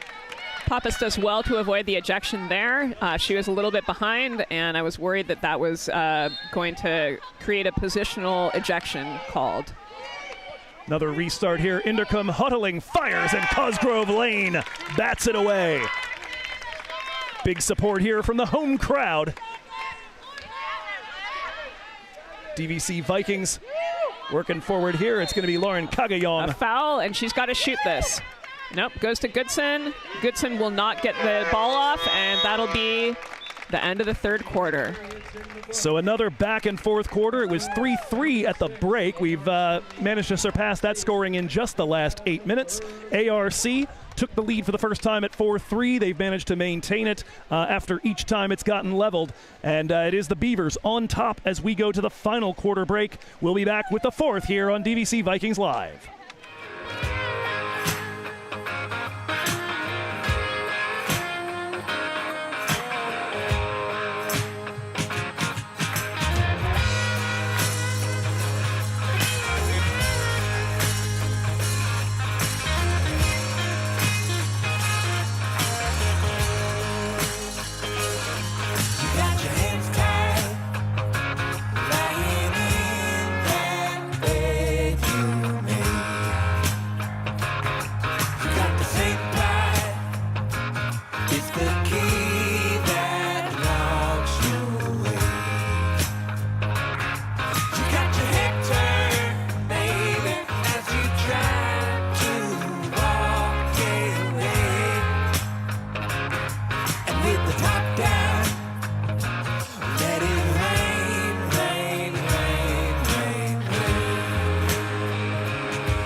Welcome back, water polo fans. Getting ready for fourth quarter action here in the third place game on the women's side. It's the tightest match we've had so far, as ARC lead the Vikings 7-6 in a match that nobody has led by more than one goal this whole time. Joe Hickey with you alongside Chris Koblick.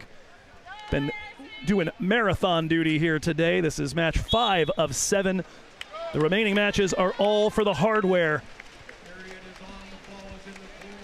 The men's championship coming up at 3:40 p.m. The women's championship at 5. Likely both of those are going to be about 10 to 15 minutes later than originally planned, which all things considered is not bad. I imagine a 7-match water polo day has to be a lot like playing in a 6-band bill at a nightclub. If any of you get off on time, it's a miracle. Ball over the top here is going to result in a foul and a turnover. DVC take over here. Chloe Pappas good on the defense, and Cosgrove Lane will get us started. Ball to the right side here for Lesquette. Goodson swept under and absorbs contact. And Laura drives. Oh, very nicely done. Possession. Nope, Rajiv takes it. Very nicely done on both ends. Initially, the drive, very good timing on that. The pass, not too shabby, but Rajiv, very attentive. So, Chris, 7 minutes left in this one. For the Vikings, what do they need to do to reverse the little bit of negative momentum that's been going against them over these last, really the last quarter, maybe quarter and a half? You know, I think it's one of those times where you have to both take your time and be bold. So you can't rush things, because rushing leads to turnovers, missed shots, etc. So you got to wait for your moment, but when you see the moment, take it. The Vikings get locked in on the defensive end just then, managing to force a shot clock violation. Chloe Pappas on the ball, tries to go down low, a little bit of space there. Lesquette fires off the crossbar, just barely denied an equalizer here. Decent looking turn, managed to get some position there on the 14 Blahos. I think maybe an off speed on that would work well. ARC dump it towards the left corner. Picked up there by Sherman. The crash collapses in. Stone Esparza escapes that by dumping it out to Contreras. Now in the hands of Inderkum. Who dumps it to avoid the shot clock violation. There you go.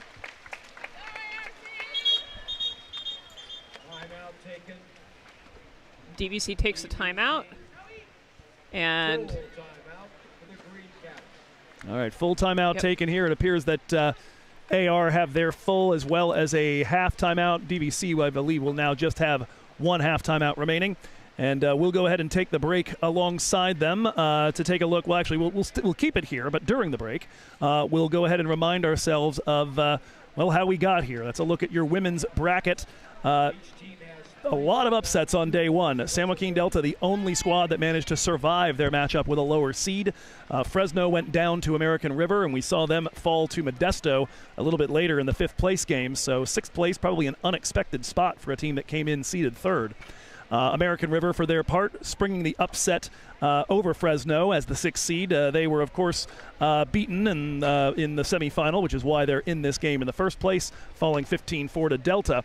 And then Modesto Junior College and DVC played that 4-overtime game yesterday that led to the Vikings at long last getting through and booking a date with Sierra.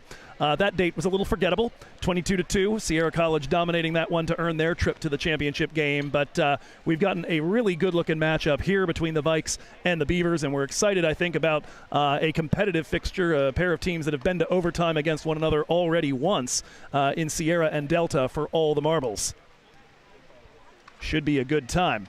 Over on the men's side, we do need to update that. We do have a 3rd place score. DVC rising up from the 5 seed to claim 3rd place in the tournament with their victory earlier.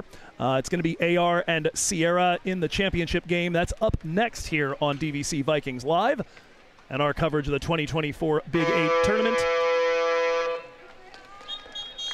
That a game that it's going to be an interesting one to see. Just about everybody else has been pretty competitive, but the ARC team has that look.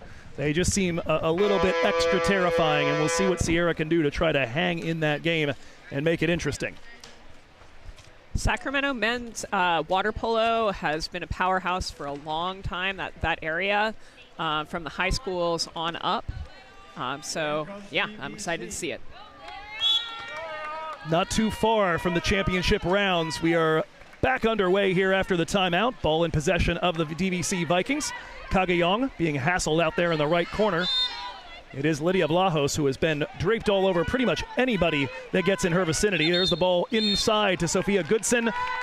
Draws the ejection. The signal there, it's the number 5 coming off Inderkum. DVC with the man advantage and an opportunity to equalize here with about 5.5 minutes left. Skip past to Lesquette, and that's going to disrupt the momentum. The sun looks like it's back in full effect. Chloe Pappas Pappas is being leaned on. Back to Kagayong. 6 seconds to shoot, losing possession. Here comes Lesquette. She's going to have to fire, and a nice bit of work by Rajiv to get to that one low and to her right. Yeah, that low sun, it's the golden hour on our camera, but it's got to be an absolute nightmare there for anybody looking back into it. You know, the chlorine, the water, the sun, all of it can combine to make vision really, really difficult. Ball in the hands of Inderkum right now. Back in after her time spent in the sin bin. Inside, looking for the 12. Contreras blocked there by Goodson. Beautiful block. Love to see that 2-meter defense. And she gets a kind of a foot to the chest there as Contreras goes back on defense.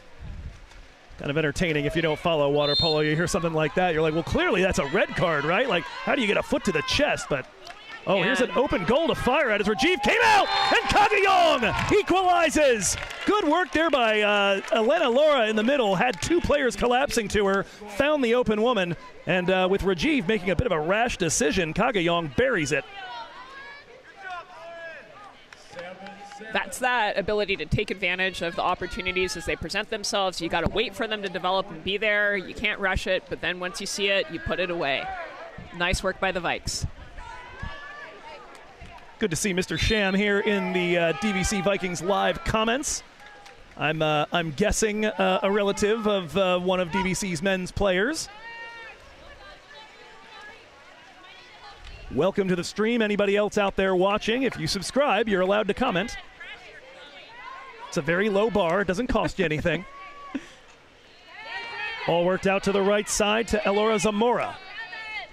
ARC dump it back with 3 seconds left on the shot clock, and getting into the corner is going to be a challenge in and of itself. They do manage to effect it, and Amber Inderkum puts it over there, but we're inside the final half of this quarter. All level and DVC in possession. So Rainey Priftis.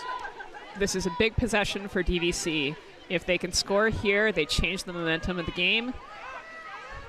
They have not led since being up 3-2. It's an erratic pass there, or errant pass rather, from Rainey Priftis. It's going to be ARC ball. That's a heartbreaker. I think once again the sun is responsible. Taking the ball away though, under pressure. Lauren Kagayong, get in there. No, excuse me, Elena Laura, my mistake.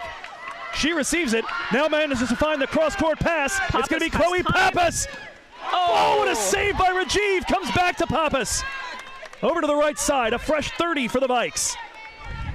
It's going to be Elena Laura. Into Goodson. Nice look there. With it. Up, fires Rajiv again. What a sequence there for the ARC defense. Looked like for sure the Vikings were going to take the lead twice. Ball up ahead, and it's a foot race between Inderkum and Priftis. And the foul's going to go the way of DVC. They take over possession. DVC's got to be hurting for those missed opportunities, but what a sequence for Rajiv. You got to feel like there's blood in the water, though, right now. You can't be bailed out every time by your keeper, and Vikings will have to trust they can create more of the same. Elena Laura on it after a foul. Cross to Pappas. 13 to shoot. Pappas gives DVC the first lead since 3-2.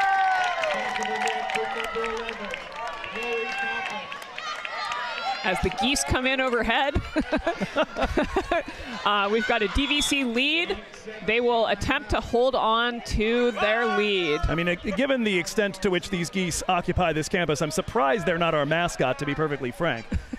You know, they'd be a good mascot. Slightly terrifying. Absolutely.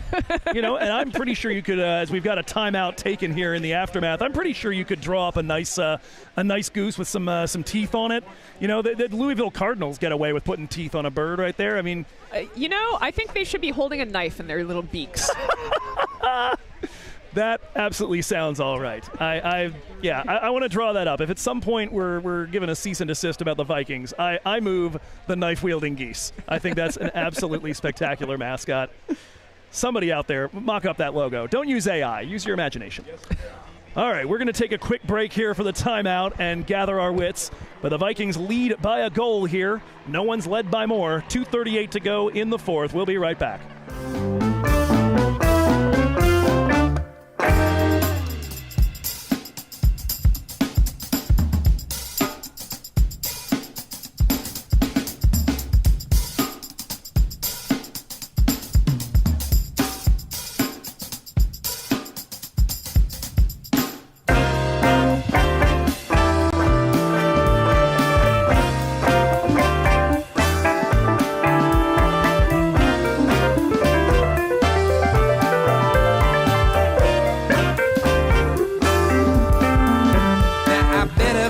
From generational wealth, but I'm lucky for my health. I got a hot tooth, and I hope it solves itself, 'cause there's no reason to care what they think. Don't fear that you can't. Just get up. A reminder, our action today sponsored by Aki Lewis Real Estate, helping you move in, move out, or move on in Contra Costa Real Estate. You got all the contact info there. Pause the live stream for a second if you need to, but we've got to get this off for live action as we've got a absolute box office finish here to this women's third place game. Vikings have just retaken the lead for the first time since they were up 3-2. It's been in little fits and starts. No one's had more than a one-goal lead in this game. Oh, Kageyong is caught behind. She'll have to... that gives a chance for the DVC defense to reset. There was a warm-up ball that was knocked into the pool, so the referees are calling the ball out. So it's an official's timeout just to reset and get rid of that extra ball. What did you notice going on with Kageyong in the meanwhile there? She was behind on the drive, which I was worried about her getting ejected. So now they're switching for a better matchup. It's going to be Laura on number 6, Sherman. By the way, from our view right here, speaking of ejections, it is Goodson on the Vikings side and Inderkum on the AR side, the two that are sitting on 2 ejections. And Laura is kicked out, so I'm not sure about that swap there on the defense. Here comes AR looking to use the man advantage. Cosgrove Lane trying to make herself big, and Contreras doesn't take the shot. Heather Moody incensed on the sidelines about why not. Inderkum fires. That one takes a touch from Priftis, and it's out the back. Or perhaps not, but it's gone the way of DVC. The shot block, you retain possession on the shot block. Got it. So you don't, even if it's knocked out on you, you still get it. Elena Laura on her way forward. DVC looking for potentially the first multi-goal lead of this game for either side. She's under pressure from Inderkum and Hoteling and will drop it back. 10 on the shot clock. It's the number 10 with the ball right now for the Vikings. Priftis absorbs contact. 6 to shoot now. Ball dumped in deep. Comes to Sanchez. Needs to fire. Does. Off the crossbar and out. Great hands by Laura to get the ball out to Sanchez, even in the midst of defenders crashing. A minute 23 to go.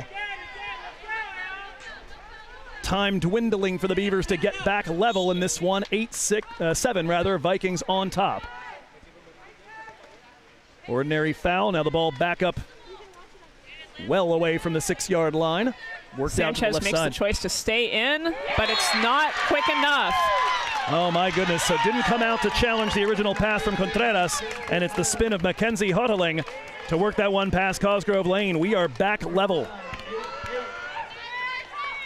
8-8 with 1:06 left. Likely to see each team get one, maybe two chances at coming up with a game winner here. Excuse me, here. Could well have overtime in the cards, which makes me glad that I bothered to make apps and things that do that on my OBS setup here. And Coach Tricia Kwan is setting up for what might be the final play. Yeah, what would you imagine is the conversation over there? If you're drawing this up, where do you see DVC with the biggest advantage to try to create a game winner here? I think they've got to create movement. I wouldn't be surprised if we see multiple drives towards the center and clearing out. I'm thinking maybe they're going to try to get the ball in from a high wing and look for an advantage there. All right, so we have the play call from Chris Koblik. We'll see what exactly is dreamed up by Tricia Kwan and her staff. Looks like a double post, maybe, looking at the board from across the pool. Classic end of game play. All right, then. Tempted to get our new man on the camera, Dean Saleh, to zoom in real tight on that, but I don't think that would be...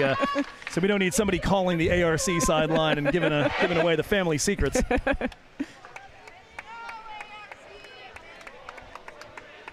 That's the reset. 1:06 to go here as the players head back out for American River.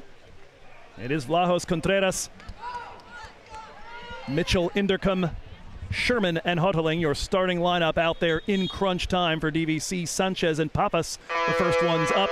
Lesquette headed toward the center. Goodson, Laura, and Kagayong. And at mid-pool, it is Sequoia, Cosgrove Lane, ready to bring us back into motion. We're back underway. First pass is to Sophia Goodson. Challenge comes from Contreras. There's a pick on the low wing. Second challenge there. Yep, and we've got double post. Oh, bad bounce, and called for the Beavers. Foul there by Kagayong as she tried to get back to it. Looked like that ball had some spin on it. Oh, dear. Goodson's going to be out here, I think. Oh, goodness, Sophia Goodson. And if that is her being... Oh, never mind. Okay. Timeout. I was going to say, if that is her being ejected, that would be her third. Yeah. So could have been a massive moment in the game. Luckily, that is not the case. We have another timeout taken here. Yep. And we'll remind you of what is left in today's action. Today's schedule here, we've gotten through almost all of 5 matches so far. The blowouts early in the semifinals as Delta and Sierra secured their places in the last match of the day, that coming at 5 p.m. or roughly around then. Delta Sierra in the women's final. We have Sierra ARC after this one, the men's final. Of course, had a great game between Modesto and Fresno and saw the hosts pick up a victory over Modesto in the men's third place game. It's been a lovely day of water polo, a lovely day to be out for it. Temperatures finally found their way into the 70s, even if it was about 43 degrees when I got here and started setting up. It's a very odd just set of circumstances. I know it's not as strange for somebody who is who lives in the pool, but just like showing up at a pool when I have to wear a stocking cap, fundamentally weird to me. My favorite practices were always the rainy ones because I knew the coaches were more miserable than I was. ARC head coach Heather Moody, no stranger to tense game situations and close calls. She has Olympic hardware from both Sydney in 2000 and Greece in 2004, and was briefly the head coach for the U.S. women's team. Well, certainly, if you're looking for American water polo royalty, you can do worse than hanging out in Northern or Southern California. There's a lot of it hanging around. Well, fun fact, she was the only player on both of those squads that was actually not from California originally. Oh, is that right? Yep. So what brought her west? College and water polo. That'll do it. Okay. She was a San Diego State player. Aha. Go Aztecs. Indeed. Speaking of fun mascots, I mean, they're no knife-wielding geese, but what is? We are just about ready for action at the moment. The referee's puffy coat in the way of our clock camera. 47 seconds, and you can see it now. Left on the clock, and we are back in action right in this moment. 22 on the shot clock after the stoppage. Just one timeout left, and I believe it is DVC with their last short timeout. Ball dumped in deep here with 12 to shoot. Put under by Laura, and they look for the advantage. All right, DVC coming the other way, and they will take that last timeout here and draw something up. 31 seconds remaining on the game clock, 4 seconds fewer on the shot clock. So I suppose the question now is, do you like what you did last time? What's the wrinkle you find in what you did last time? Or do you draw up something completely new? I think they had an advantage. It was a rough pass in bad bounce that led to the turnover. So I don't know. Head coach Kwan has her pen and her board out, so maybe she'll do something different. Or maybe that's a double bluff for the people on the other side. Being like, oh, she must be drawing up something different. She wouldn't redouble her efforts and draw the same thing all over again, would she? Mind games. Love it. Of course, more to come this winter season. Fall DVC athletics starting to wrap themselves up in a neat little package. Unless they are headed to the NorCal tournament, this will be the final game for DVC water polo, both men's and women's. We'll get info to you, though, as soon as we have it as to whether either team ends up making that trip. DVC Soccer's got a pair of games next week. They'll be playing on Tuesday on the road at Cosumnes River in the second round in the consolation bracket of the Big 8 tournament. And depending on how that goes, they'll either be on the road on Saturday or at home on Thursday for their final match of the season. Cross country, nice showing at the NorCal Championships. Women finished 6th in Northern California as a team. Alana Sevier, the top finisher for the green and white, and both she and Alan Solari, the freshly crowned Big 8 champion, both of them now first team all-region to go along with first team all-Big 8. They've got the state championship race coming up 2 weeks from today down in Fresno. Volleyball played their sophomore night last night, as did football. Both of them finish up next week with their regular season. DVC Gridiron folks trying to sweeten the deal for the eventual bowl game they'll be in after a 35-7 win over Laney. 31 seconds to go here, 27 seconds left on the shot clock. DVC in possession, looking for a game winner.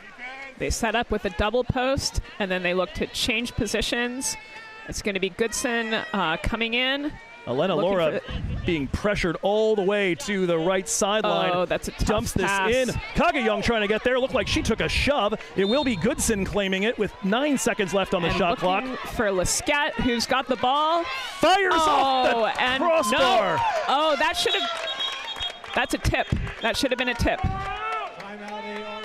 And I believe, is that signal? No, the signal has not been made. I thought I saw the referee at the other side making a signal like a ball tipping off the fingertips, but apparently that was a timeout instead. I think that was a pretty clear tip off of Rajiv, but, you don't win them all.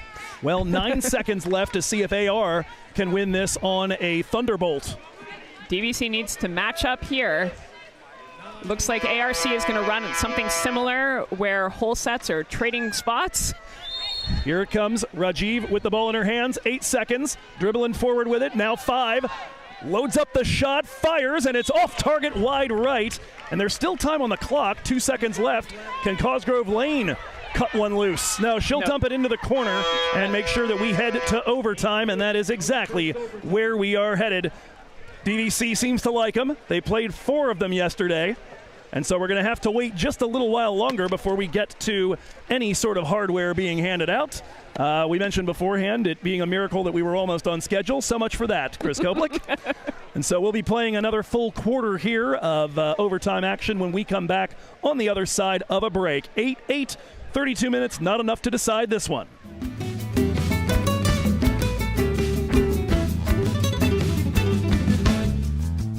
This was a time when a man invented on a whim. Maybe someday someone should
summertime. You could bask for hours in a shimmering shine.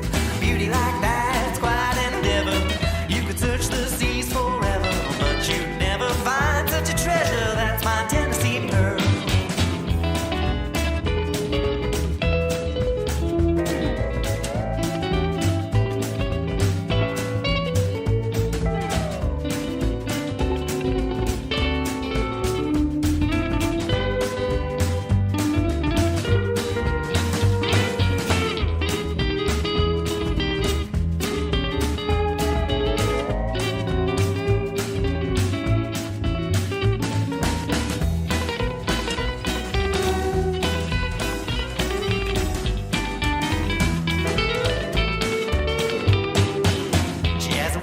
Bringing people out of their shell. You could play it bashful, but you know very well it won't be long before you find you're under the spell of my Tennessee pearl, that beautiful girl. People try to forget her, but they're finding instead she's the kind of girl that just gets stuck in your head. They're lining up round the block to meet her. They don't sweet, but there ain't none sweeter. I think they broke the mold when they made her. That's my Tennessee pearl.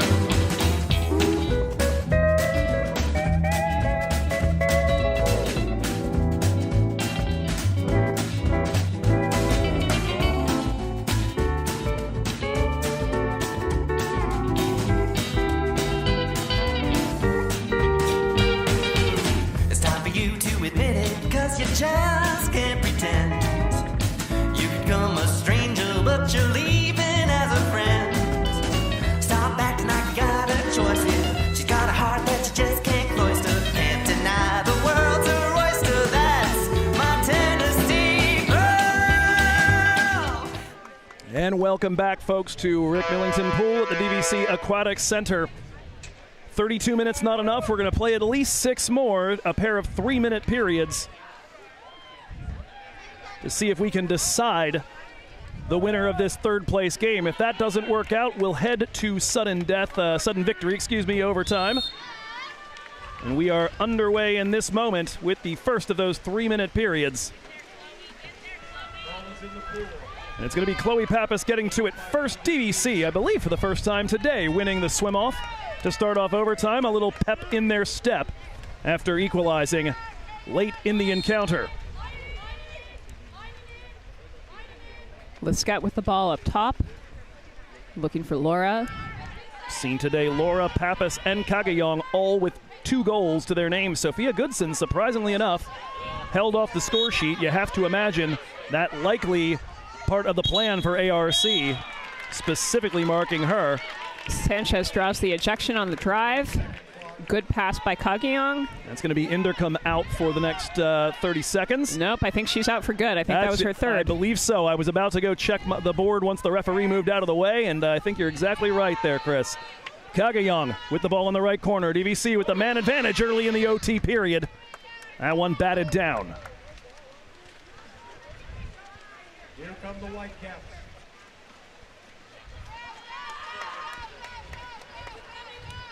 Stone Esparza with the ball attacking for the ARC Beavers. And Chloe Pappas decides that she's going to help back, although she's got to get out of no man's land. That's a nice shot there from the right side, forcing the save out of Cosgrove Lane. It'll be a corner throw in just a moment for the Beavers. That one coming out of the hand of Claire Contreras, the number 12. And DVC is nervous about matchups at 2 meters.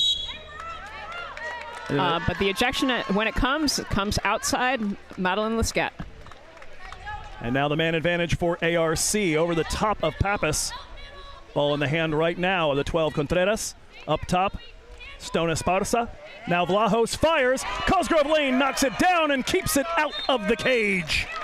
But she'll knock it out, and ARC will retain possession. One battle won, the other one lost, and AR continue this attack down at this end. They've had a couple bites at it. Madeline Lescat is even, so the DVC Vikings are once again fielding a full squad. Ball in the hands of Vlahos, 7-on-7 at the moment. The Vikings and AR. 18 left to shoot as Sofia Goodson continues to push the action backwards. Stone Esparza trying to dump this in deep.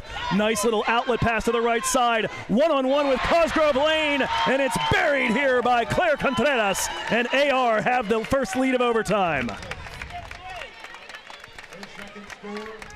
Such a tough one. Cosgrove Lane saves that the first time, and just a bad bounce knocks it out of play. Then DVC Vikings forced to defend a second full shot clock there. 67 seconds and 30 DVC. It is Kagayong getting DVC started, and they have got exactly 1 minute before the break between periods. Pappas down to Goodson. Goodson working against the goal scorer, Contreras. Now I believe the author of a hat trick. Nope, that was just her second on the day. My mistake. Ball's in the hands of Chloe Pappas, who rings the crossbar with that one from distance. Empty trip for the Vikes. Here comes ARC the other end. We mentioned it before. No one is led by more than a goal so far today. Vikings led at 8-7. They led at 3-2, 2-1, and 1-0. And AR have had every other possible one-goal lead along the way, including 9-8 in this very moment. 9 seconds left on the shot clock. And DVC draws the offensive as Sydney Mitchell swims over the top of Lauren Kagayong. 25 seconds left before we switch sides. Ball up ahead, shot clock off. Olivia Sanchez being troubled and fouled by Vlahos. Into Laura. Elena Laura with it. With her back to goal, trying to find the space. Have another restart. That's going to go back to Sanchez. 13 seconds left in the period. Olivia fires, took a deflection, and nearly carries in. Ends up kissing the post, and Rajiv keeps it out. Goodness gracious. 3-2-1, and that is going to do it for our first period of overtime. OT1 at an end, 9-8. American River through Claire Contreras, the only team to score. We got a 3-minute break, and then we'll play 3 more and see if the Vikings can get level or turn the tables on the Beavers in the final period. We'll be right back.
The horn is sounded. We're just about ready for the second overtime period.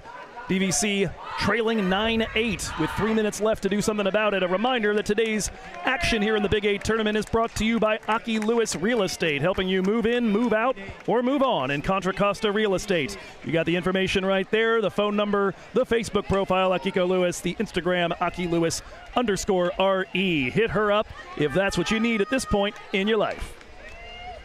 We are just about ready for action here in this second overtime period. 3 more minutes.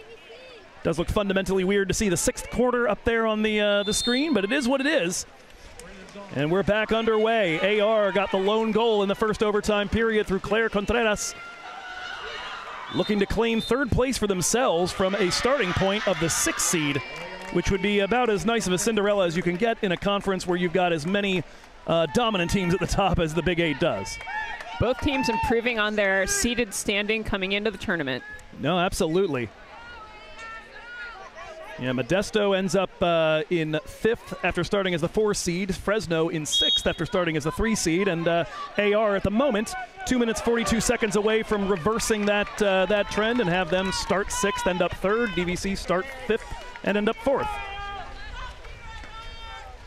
Oh, there's another practice ball that's found its way onto our surface. Rose Rajiv. Keep him out of here, fellas. Keep it under control, gentlemen. The referee is not having any more bad bounces. He's telling all the players warming up that they have to share the far goal. He says 2 is too many. Go make friends. Bad bounce once. So, you all play the same sport. How different can you really be? I don't care what color caps you wear. All right. Back in action here as Elena Laura is being pushed back by Mackenzie Huddling. Again, she's got to let go of the ball if she wants the foul. There we go. Huddling for a moment there seemed to continue the pressure, which would have been an ejection. Long ball knocked down and claimed by Sydney Mitchell. AR with it, and a foul by Sophia Goodson.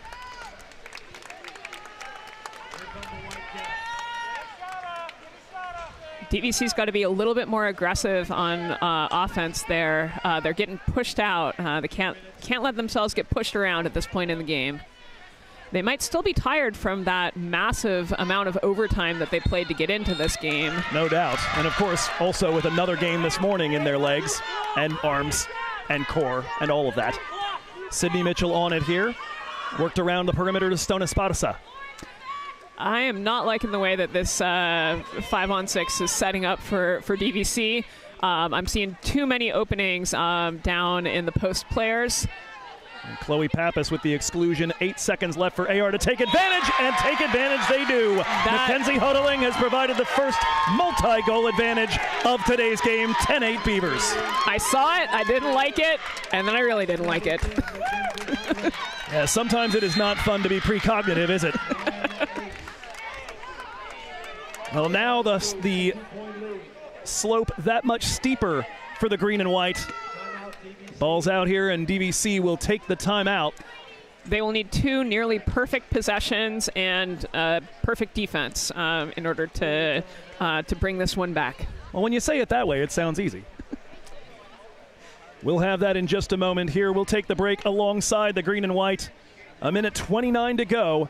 ARC lead 10-8.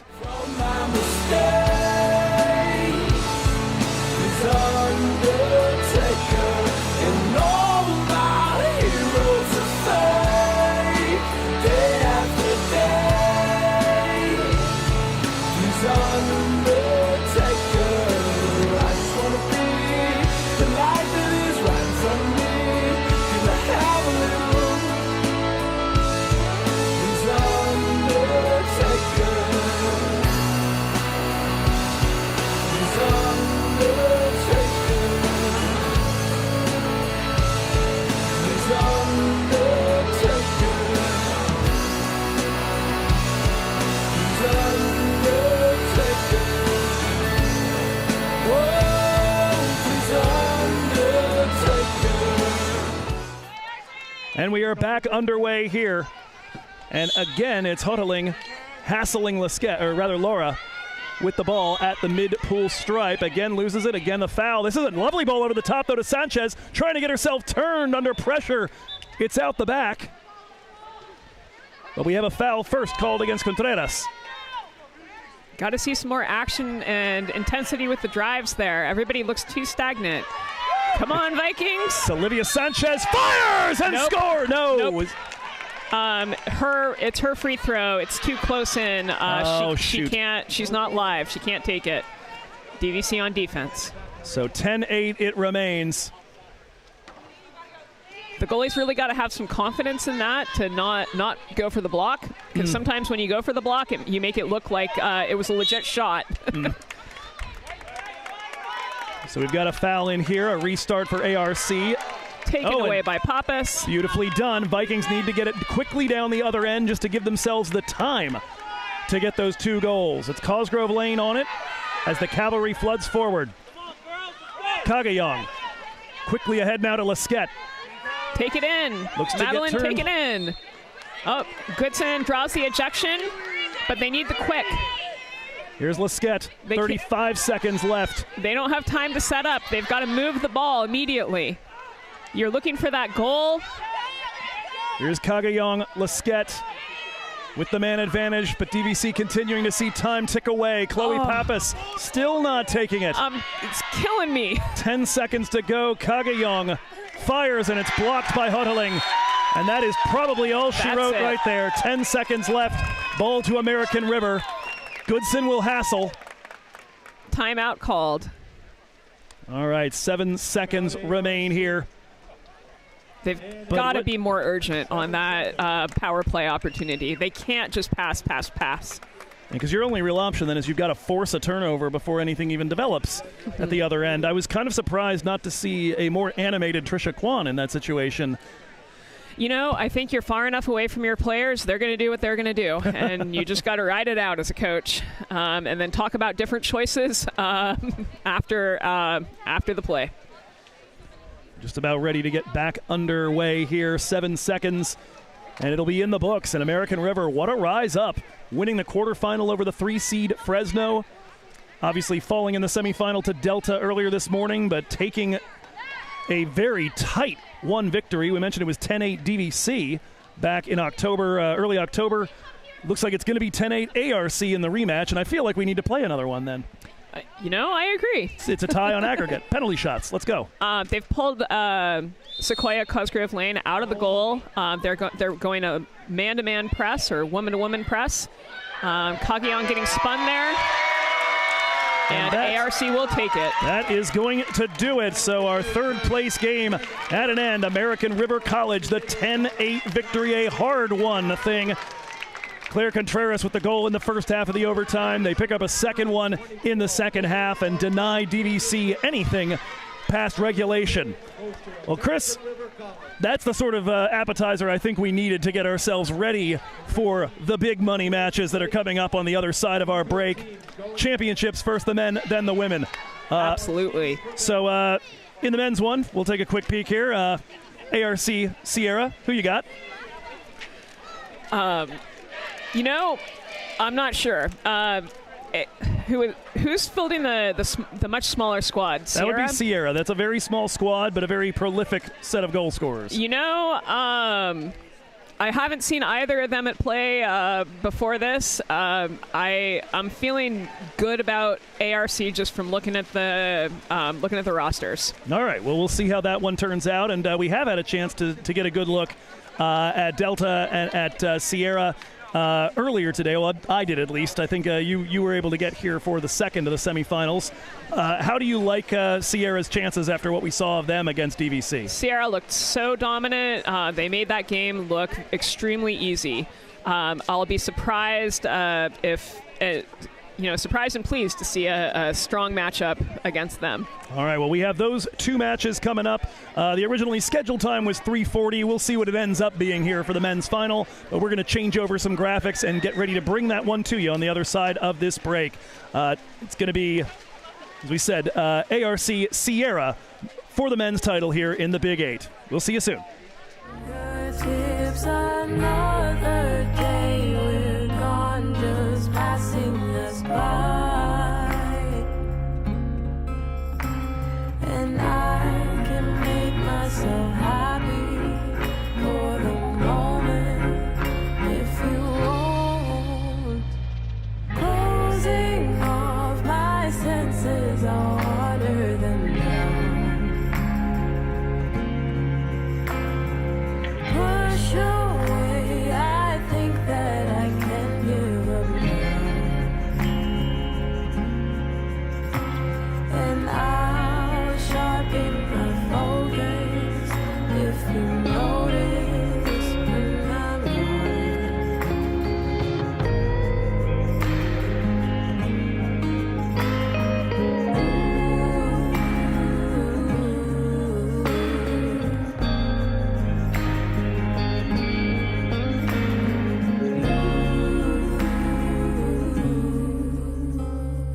the games that you play. But I got more to give. With every day I live, I can't forget. I see right through your lies. You better watch for me. Oh yeah. You better watch for me. Maybe you should know karma got your soul. Maybe you should know karma's got your soul. How can I believe what you say when you play the game that you play? Round and round, you better watch for me. Welcome back to Rick Millington Pool in Pleasant Hill, California, campus of Diablo Valley College and site of the 2024 Big 8 Water Polo Tournament. We've got 2 matches left, and they're the ones to award the hardware. We start off with number 2 Sierra versus number 1 American River College in the men's championship. 2 teams that have had to play a single game in order to reach this point. They got the bye through the first round. We saw upsets in the quarterfinal round, but it's been all chalk in the semifinals. Both of our finals are going to be number 1 versus number 2, and it's what you want to see. You want to see the 2 best teams go head-to-head for all the marbles. We're going to take a quick look here at your starting lineups for the 2 sides. And as was mentioned just before we went off the air for the third place games, a very short roster for Sierra. What do we count there? Is that just about maybe 11 players? Maybe 12? 11. Yeah, it's an 11-player roster, so just 4 substitutes available here to Coach Zach Kerner. Coach Jake Hasty. They'll start with Sam Cortez in goal, Reed, Wildenrat, McCarran, Harris, Ward, and center. Your starting 6 outside of the cage. For American River College, Bodie Farron, Renzo Archer, Garlong, Matty Ruano, Luke Nealand, Caden Rutan, and Caden Pitzer. And taking a look here down the roster, Matty Ruano came into the Big 8 tournament needing just 1 goal to hit the century mark, like his, we saw the other number 1, Sierra, with their big scorer, Bailey Hollick. We're going to be interested to see here what he can put together, but there's a lot of firepower from all parts, Chris. Ruano is from a water polo family. His father, Rafael Ruano, and mother, Rachel Ruano, are both in the stands and both excellent polo players. Rachel is an Olympian. Well, the pedigree certainly has no question. The swim-off was battled for to the extent that the referee decided to re-toss it, and it does end up being Sierra in the white caps that come away with it. American River with the red racing stripe on otherwise blue caps. It's a very colorful sort of thing. I suppose if you're American River, you can get away with some stripes. I'm surprised not to see some stars. Ball brought into the interior on the first attack here for Sierra, and it's Chris McCarran denied inside the turnover, and it'll be AR ball.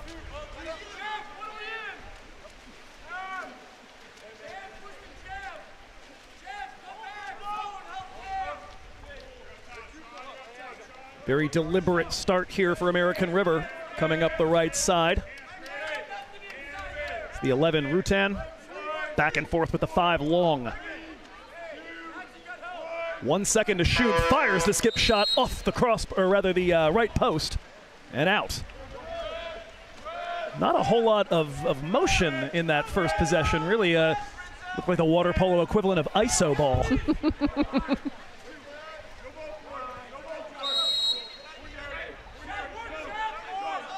Here's the 5, Cameron Reed. Working it back and forth with center. Over to the right side, a little quicker on the motion. No drives. That's a skip shot that almost finds the top left corner. Looks like the ARC defense felt like they needed help back on Chris McCarran. It'll be Matty Ruano, our first look at him with the ball in hand. And ejection is called at set. That's going to be away from the ball. That's going to be the number 8, Rhett Wildenrat, leaving the action. First man advantage of this championship final. Ball in the hand right now of Garlong. Up top for Rutan. And again, it's the two of them back and forth. Very wide as Long keeps drifting further and further right. Now the change of the point of attack. Ruano from a tight angle sneaks that one through and draws first blood in our final 1-0 ARC.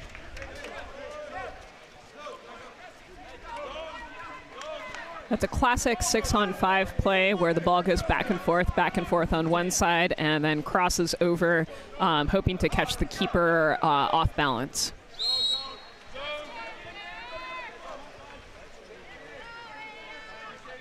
Beavers on top. That first goal coming from the likeliest suspect, Matty Ruano, the fourth leading scorer in the 3C2A. Looking for the response is Sierra, and that one's going to get blocked and nearly creep in at the right side. That one coming out of the hand of the 15, Sean Ward.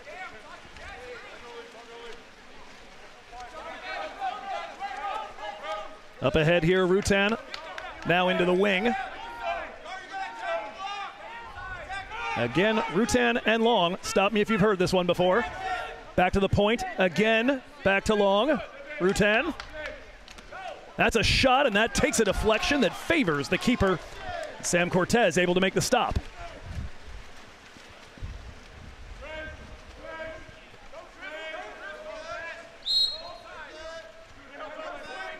Deliberate stuff here so far between a pair of teams that though finishing 1-2 in the table, very different stories to their seasons as that one is deflected and claimed by the American River College defense. Again, worked forward into that corner. Garlong surveying. This time up top to Caden Pitzer. Left side, Neeland. Up top, Ruano, different position for him. What a rifle shot from Matty Ruano to the top right corner. 2-0 ARC. And a arms wide celebration there. He seems to ask for the crowd's applause. Oh, I would. Man, that was a howitzer. Their first meeting this season back in on October 30th, American River defeated Sierra 14-4, and believe it or not, it is the closest win that AR have had in Big 8 play. All 6 victories en route to that 6-0 record, coming by double figures. There's a shot, though. Sierra's gotten themselves on the board, and the celebration goes both ways. Puts Sean Ward on the board, and it's 2-1.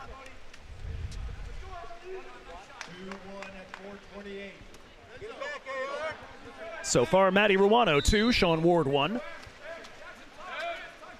I don't know if we're going to end up with something like that Santa Rosa game we called where, gosh, what was it was another. Cole Morris. That's right, Cole Morris with another water polo dynasty. With 5 of 5 goals in the first half for Santa Rosa, including a half tanker. This is dumped in deep here into the center in search of Luke Neeland. Ejection called on Neeland, and they asked for the ball to come outside the 2. Rather drawn by Neeland, and it's the 10, Chris McCarron, out for Sierra College. 10 on 10. Ruano going to the back post, but they whistle the 4. The ball can be batted home by Renzo Archer.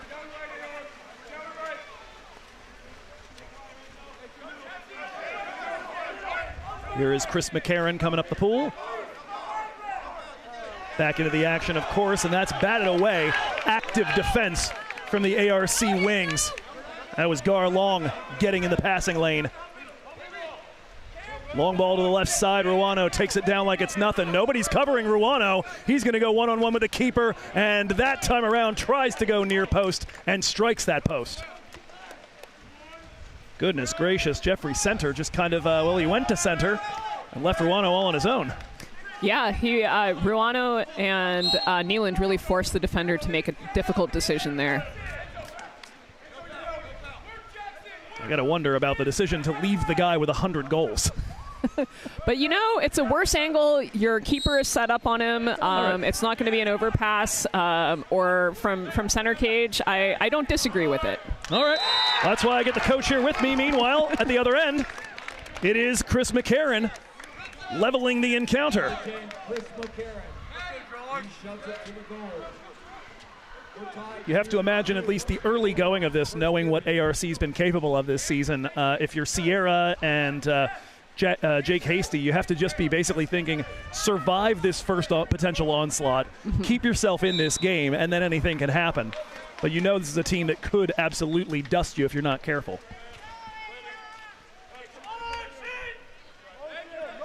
Starting to say, though, two teams with very different seasons. Sierra actually, despite being the 2 seed in the Big 8, not over 500.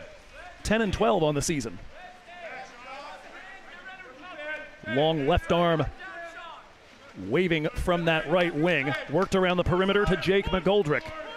AR taking advantage of their depth here as that one is fired and deflected out. It's going to be a corner throw in just a moment. But McGoldrick and Noonan over here at this left side. Nealand and Pitzer stay in the game, as does Caden Rutan. Here's the ball over the top, looking for the punch, but there's a stoppage there into the 2 a little bit too quickly. Yep. Here's the ball up ahead, looking for the run of the 5, Cameron Reed, into the game. Picked off by the goalkeeper, Bodie Farron, and he's immediately trying to spring the counterattack up the right side. Lights come on here at DVC. Here's the shot, walled off at the near post. Andrew Donlin denied by Sam Cortez. Once again, near side low, just won't go. If it rhymes, it has to be true. Number 16, Jeffrey Center on the ball, being hassled by McGoldrick.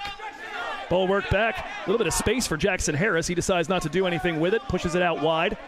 8 seconds to shoot. Up top here, that's Carter Steffen. Rises, fires, and that is wide right. Oh, clipping the police officer in the head. Oh, my goodness gracious. He's all right, kids. Oh, my gosh. And a turnover is called at set. That'll be Sierra going the other way. They fell to that quick 2-0 deficit. Pair of goals by Matty Ruano, but they've got a chance to take their first lead here with a little over a minute left in the first quarter. Cameron Reed waving it and fires. Oof, off the crossbar. That's going to maybe stay in play. Yep. Controlled by Jeffrey Center. It's going to be dropped back here to Carter Steffen. Back to Center. Back to Steffen, who's in the center. There's a shot and a diving stop from Bodie Farron on the rip from Rhett Wildenrath. That's going to be a corner throw in a moment here for Sierra. Sierra gets a new shot clock off of this. They've got to feel pretty good about that. Another chance to end this quarter up. 59 seconds left in the first period. A new 30. This is a chance for the defensive team to make sure that they've got the correct matchups.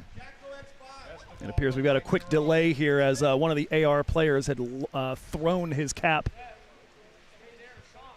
Perhaps frustrated with it not behaving itself. And I saw that get hucked right around the time that the ball hit the police officer. I wasn't sure what was going on. I was like, what did he just like cough up coins like a Mario villain? What the heck was that? You know, sometimes it just gets caught around your throat or something and you just want it out. Fair enough. 21 on the shot clock as the ball goes in deep, looking for Sean Ward. And a free throw. Stays with Sierra. Wildenrath.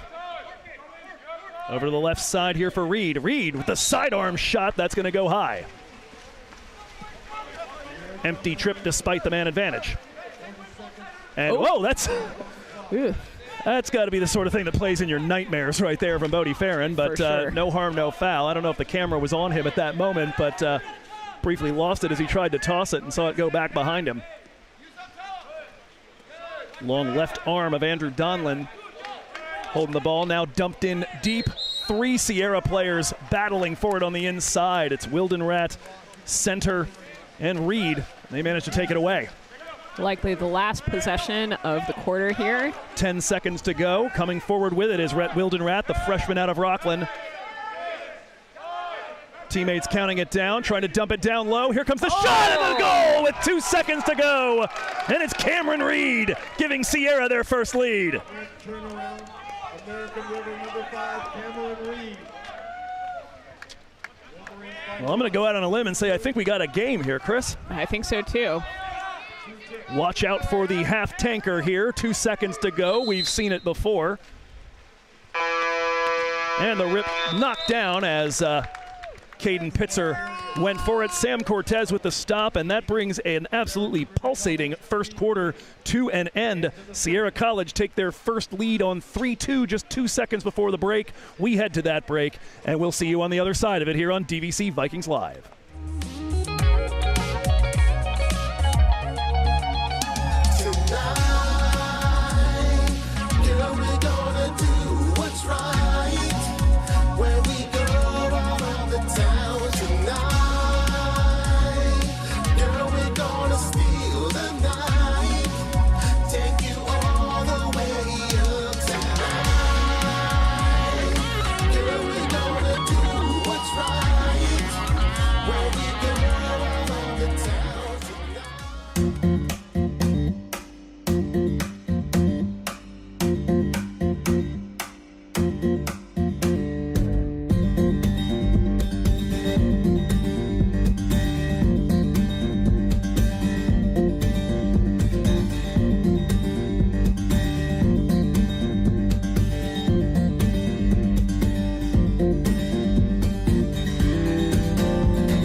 Sierra, your score through one quarter. Getting ready for the swim-off to begin the second in just a moment here, and there is the whistle. And we're back underway at Rick Millington Pool in Pleasant Hill. Opening swim-off of this quarter met first by American River College, but it will be controlled, or at the very least pushed out of play, and therefore given to Sierra. They are way outside on the 2-meter player, called because they should usually be down at the 2-meter. It was more like at 5. Snags the ball. Oh, wow. Amazing hands by Bodie Farron to save that. Big stop down low there. Looked like they had position on the inside through the number 10, Chris McCarron. Denied at the doorstep. Ball out wide to the right side here. In the corner is Gar Long. Up top, Lucas Van Hegel. Worked around to the 12, Shane Carter. ARC making full use of their roster. Roughly twice the length of Sierra's. There's a shot that hits the woodwork. The rebound picked up and fired home by Renzo Archer.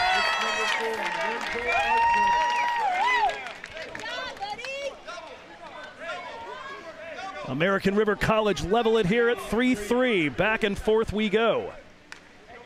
Just had a taste of this. Our third place game, if you missed it on the women's side, was DVC versus American River. And in that one, the first lead of more than one goal happened in overtime number 2. We've already had one of those here, but Sierra erased it, took the lead. Had 3 unanswered. AR have now answered. Ball dumped over the top near the back rope. And it does finally go over it, despite the efforts of Rhett Wildenrath.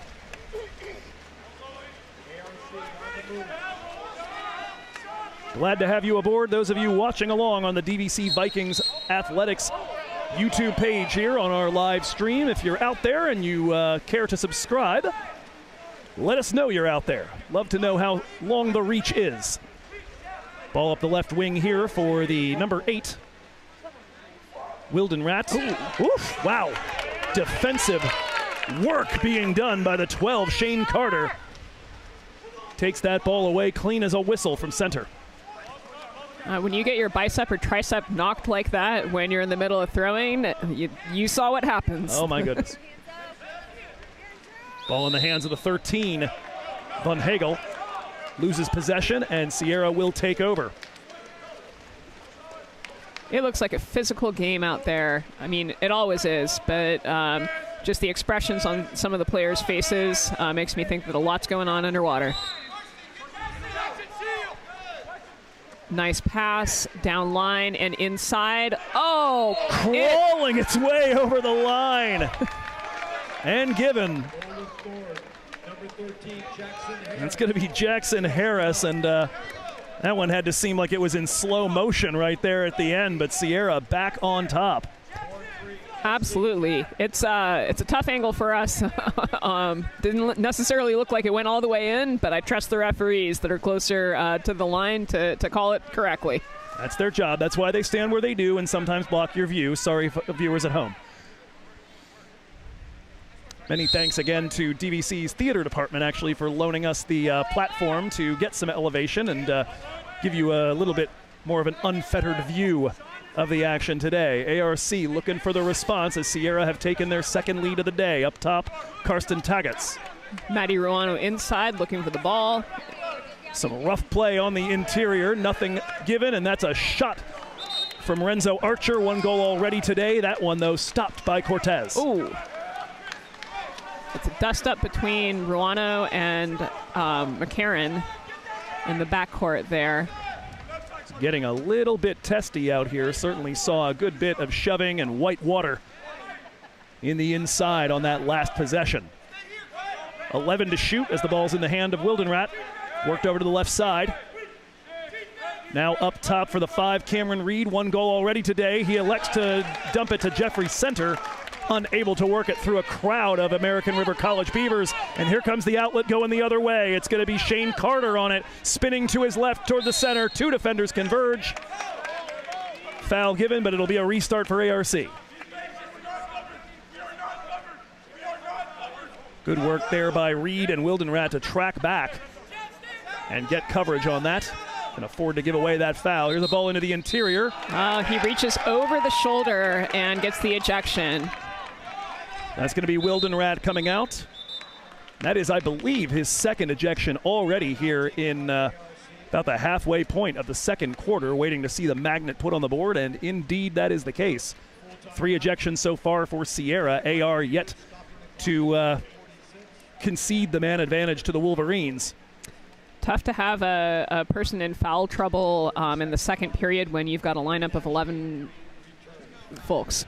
Yeah, no doubt there. Just Genoa Nixon, Carter Steffen, Calvin Honsall, and Cameron Reed available, or rather Jack Kimmel available. Cameron Reed was in the starting lineup as well. And so, yeah, it's going to be a bit of a challenge here for the Sierra coach, Jake Hasty. We're going to take a quick break as we're in timeout here following that ejection, and we'll have the man advantage for American River when we come back on DVC Vikings Live. None of that same mundane terrain. None of that same mundane terrain. The fast lane gets blurry, interestingly disturbing. The demons, they're lurking. I'm particularly worthy, so they always show up early when that road gets curvy. They hurt me, but I'm burly, so I surely keep on working. What's down below? What's down below? What's down below? What's down below? What's down below? What's down below? Back to action here in Pleasant Hill. ARC quickly working with the man advantage. It's Wildenrat sitting out, although it looks like he'll be replaced by someone else. Understandable, given the foul trouble. This one worked to the doorstep on the left side to Josh Noonan. Cross-court skip pass to Matty Ruano. He fires it home, and it's a hat trick already for Ruano. No surprises there. He's got 17 of them in 25 games this year. Right back level 4-4. Just an expertly managed man advantage. Say that 10 times fast. My goodness. If you're Sierra, you've got to be thinking about pressing Ruano even on the power play, I think. kind of the treatment that we saw DVC give to Cole Morris in that game against Santa Rosa. Yep. Jeffrey Center on it right now. They'll be dealing without Wildenrat for a bit, the freshman out of Rockland who came in leading them in scoring with 55. That is a player they can ill afford to be without long term.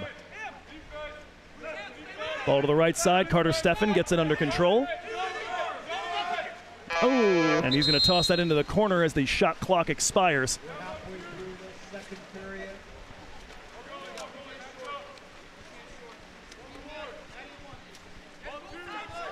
AR coming the other way. They have not led since being up 2-1. It's Ruano looking to give them back that lead. Dump back to Noonan. Ruano, we know he can score from that angle. Tries to spin his way through the challenge of Cameron Reed. Back to Noonan at the point. Drop back to Archer. Swims into some space, now finds Noonan. Noonan trying to go underneath Cortez and not able to find the gap. Sierra retain the stalemate for the time being.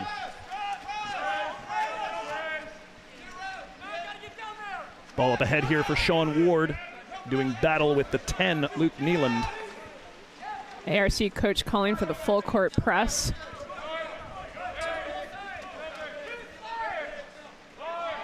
Ball drop back here to Ward. 3 minutes to go here in our first half. And that's going to be another one dropped into the corner. And Sierra, last 2 possessions have been shot clock violations.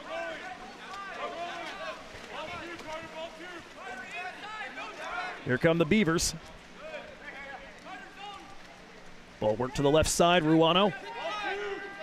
Renzo Archer back to Ruano. Nealand. Inside the backhand flip from the number 11, Caden Rutan. And ARC back on top for the first time since 2-1. It feels a lot of the time like AR just kind of start to hypnotize you, lull you to sleep with those little just back and forth in the perimeter. And then when they do dump it down low, it's quick. Mm-hmm.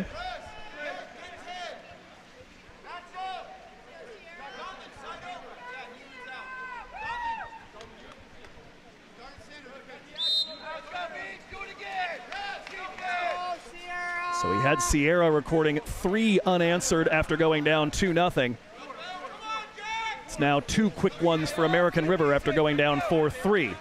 Sierra looking for the response and to stem the bleeding. It's Cameron Reed trying to work his way through a challenge, and here comes the defense. Ruano tosses it ahead, and it's a 2-on-1 break.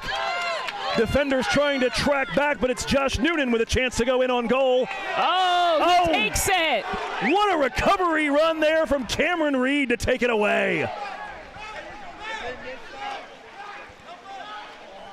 Ball over to the right side, Carter Steffen. Dump down low, there's his own backhand, and wise to it is Bodie Farron. Chris McCarron denied.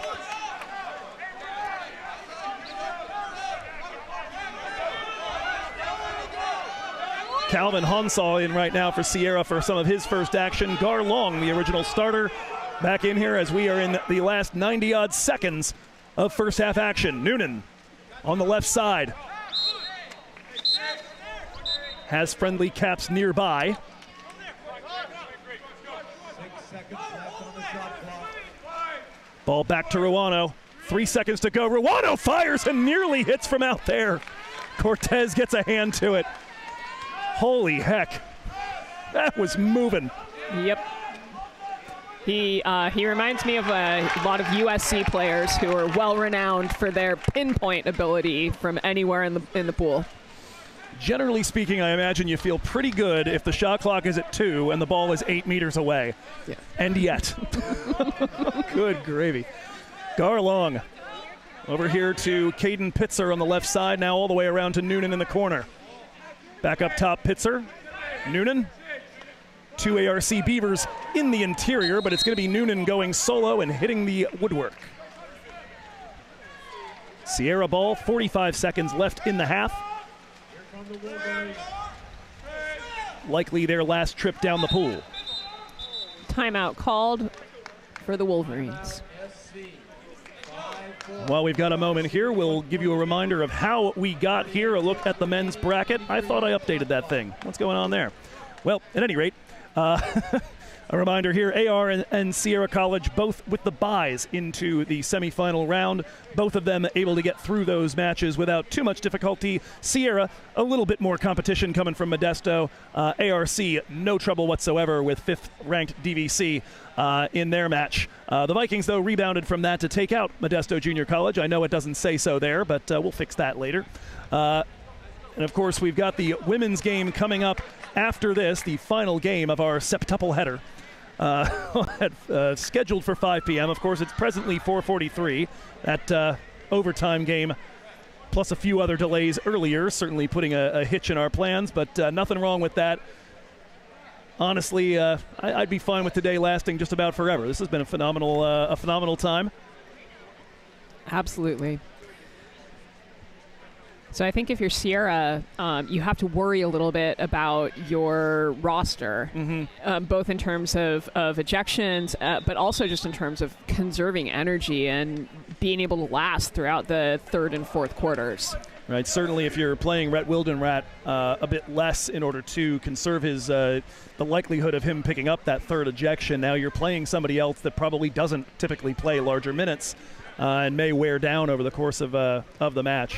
And everybody just likely has more minutes. I mean, I watched them rest Ruano in the, earlier at the end of the first, and they can do that. American River can do that because they've got such a larger roster. That's what's got him this fresh, and he's going to score from distance on the takeaway. Matty Ruano had the goalkeeper out. Sam Cortez was nearly at half tank, and the frustration evident from the Sierra players. We didn't get the camera there quite fast enough to show, but a lot of smashing fists against the water in the aftermath of that. Bad pass on the first pass after the timeout, taken away, and then put into the open goal. American River, before Sierra got off to that 3-0 run, we're up 2. They are once again up 2 here with 15 seconds to go in the half. Oh, bad pass into Chris McCarron, taken away by ARC. Yeah, the double team right there from Rutan and Pitzer, a pair of Cadens. The ball worked to the right side. Chance to fire from distance, but blocked by Wildenrat. And his shot, in turn, blocked by Pitzer. And that is how our first half ends. Back and forth we go. AR led by 2. Sierra took the 1-goal lead for a little bit. AR finishes up ahead by 2. 4 of those goals coming from Matty Ruano, who has been as advertised, Chris. All right, we are going to take our break here. As we do, feed you a little bit of local music, courtesy of the beat of Diablo. And we'll be back here in about 5 minutes for the second half and the crowning of a Big 8 men's champion here on DVC Vikings Live. Swing low, swing high. I like to watch that river flow right by. The sun's low, but the moon is high. I never made it to the other side. The river is ancient, the river is old. Walking by the river, walking by the river. She's filled with rocks, yeah, and some of them are gold. Walking by the river, walking by the river. Walking by the river all night long. Swing high, swing low. I like to watch that river flow. The sun's low, but the moon is high. I never made it to the other side.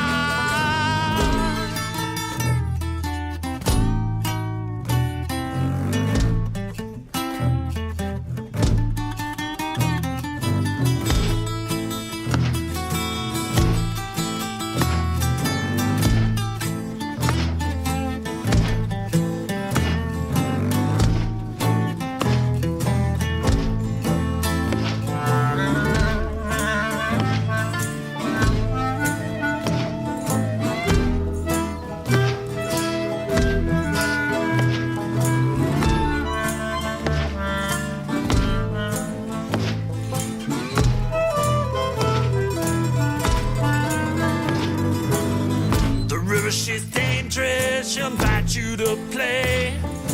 Walking by the river, walking by the river. call your name, then she'll sweep you away. Walking by the river, walking by the river, walk by that river all night long. Swing low, swing high. I like to watch that river flow right by. Sun blows, but the moon is high. I never made it to the other side.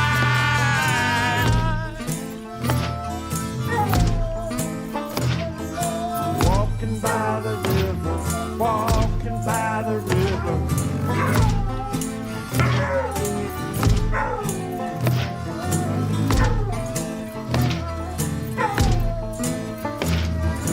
Walking by the river, walking by the river.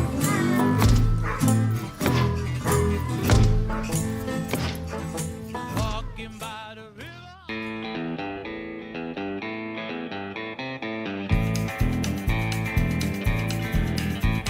You better not mess with me today. You better just walk away. I swear if you don't give me space, I'm gonna put you in your place. This isn't a request, now boy don't test. Understand I'm getting mad. I need a break, walk away for heaven's sake. I don't wanna fight, I don't wanna cry, I don't wanna argue. I don't wanna talk, I don't wanna play your games. I don't wanna scream, I don't wanna yell, I don't wanna hurt you. You're not sleeping in my bed tonight.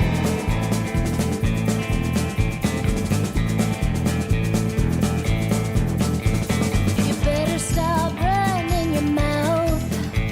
I throw your things out this house. The same thing a different day, and I'm not gonna play.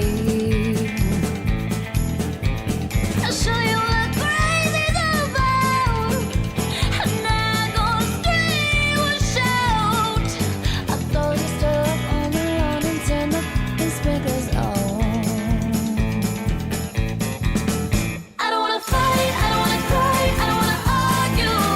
I don't wanna talk, I don't wanna play your game. And we are back underway here at Rick Millington Pool, the opening swim-off of our second half, won by American River College, who will start off in possession to begin the third quarter, in possession as well of a 2-goal advantage, courtesy of 4 tallies from Matty Ruano.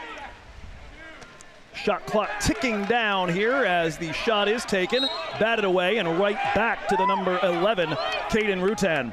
Joe Hickey with you, Chris Koblick as well, joining me on the call.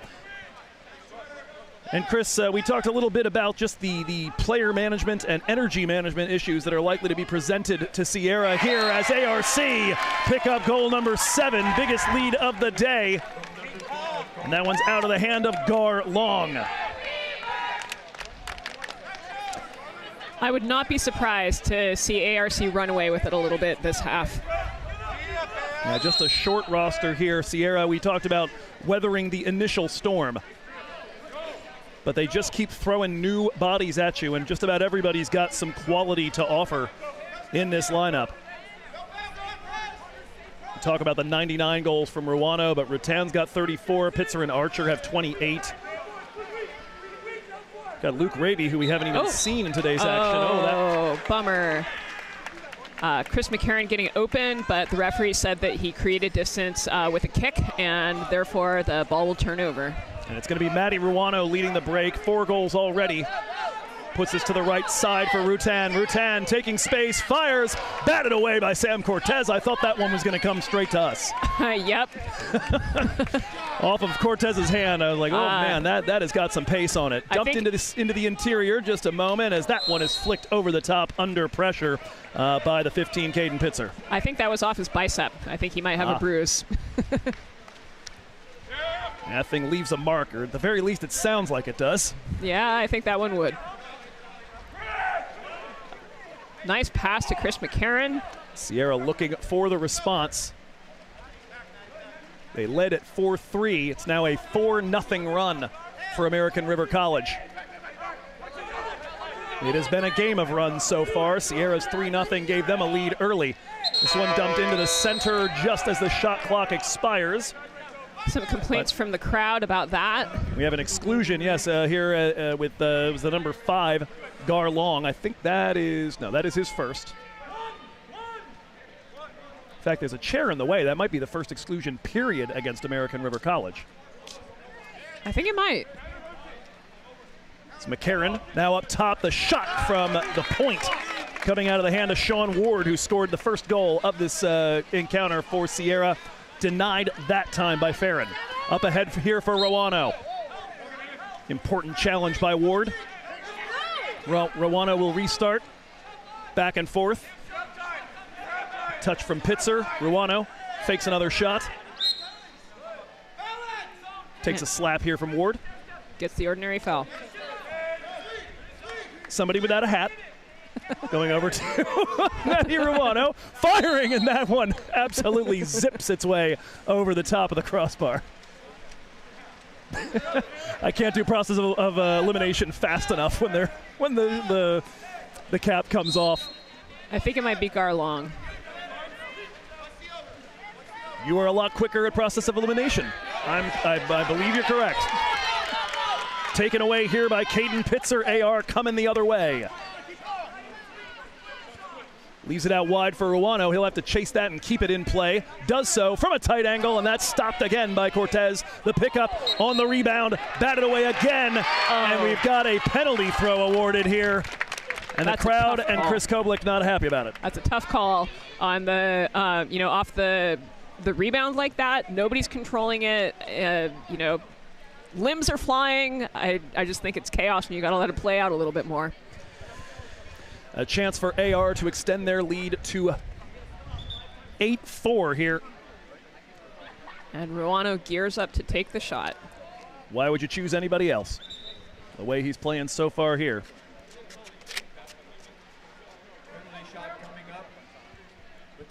Gar Long, I believe. Retrieving his cap. Yes. Oh, no. Renzo Archer. Ah, okay. So we've now figured out who the mystery man was. Rowano ready, rises, fires, and scores. 8-4, and Rowano's got 5 of them. And you can hear the Beaver Fever cheer from the crowd. Well, ARC has had one heck of a Big 8 tournament. The women's team rising up from the 6th seed and claiming 3rd place in the tournament earlier today with an overtime victory over the DVC Vikings. Looking to add a men's title to that, and then Sierra will either be looking to do the double in our late game or will potentially be looking at a first and a second. After the goal, it is Sierra getting us started again. Ball worked over to the right side. It's the 8 Wildenrat. Over to Cameron Reed, now across to Sean Ward. Oh. Inside and batted right out of the hand of Chris McCarron as he loaded up the shot. McCarron, a little harshly treated there by the ARC defenders. What was that about? Well, you could see him kind of squaring up with number 2, and then number 2 kind of almost pushing him underwater. Almost? I suppose for the sake of avoiding slander laws, yeah, almost. We'll go with that. Gar Long up top. What a shot there on the one. It's good. Oh, no, it's not good. Jack McGoldrick with a nice rip. Yes, indeed. Adjudged not a goal, and now he is back in combat, this time with Sean Ward. Cross-court pass and a shot off the woodwork. That out of the hand of the 13, Lucas Van Hegel. After a very even first half, it has been all AR here in the third. You have to believe fatigue a factor, the need to conserve Wildenrat's minutes a factor. They just haven't had the same cutting edge on the attack. They've been leaking chances like crazy at the other end. Wildenrat fires a touch from Bodie Farron, plays that onto the crossbar. And ARC escape with their 4-goal lead intact.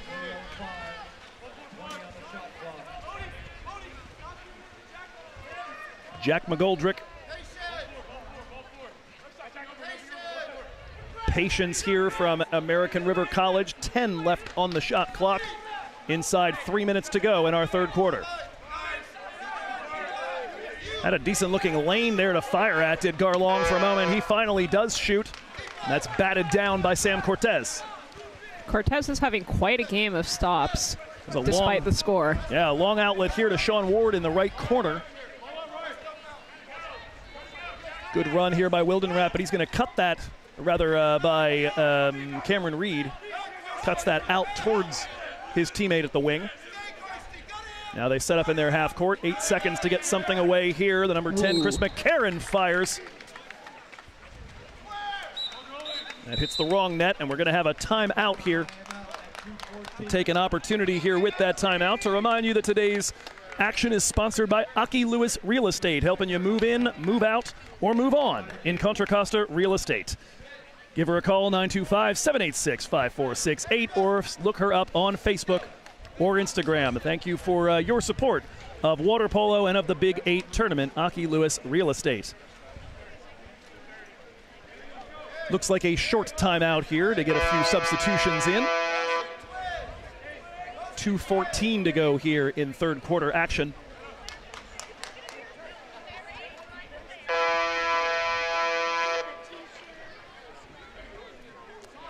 After things wrap up here and with the women's final, we will have an awards presentation. We plan to bring that to you as well here on the stream. Gonna stretch our field mic as far as it goes and make sure we pick up the speaker over there as we get that done. And it does look more and more like one of those trophies is headed the way of ARC. It is, I believe, again, Matty Ruano. Yes. Trying to tell if it was a 7 or a 3. He's got 6 on the day, and AR now up 5. Nice assist pass by Andrew Donlin there. And that's going to be a full timeout taken on the heels of the half timeout, and I think we'll go ahead and take that one with them. But ARC putting together a little bit of beauty to go along with their power. We'll be right back here on DVC Vikings Live.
Five-goal ARC lead as we come back. 2 minutes to go in our third quarter.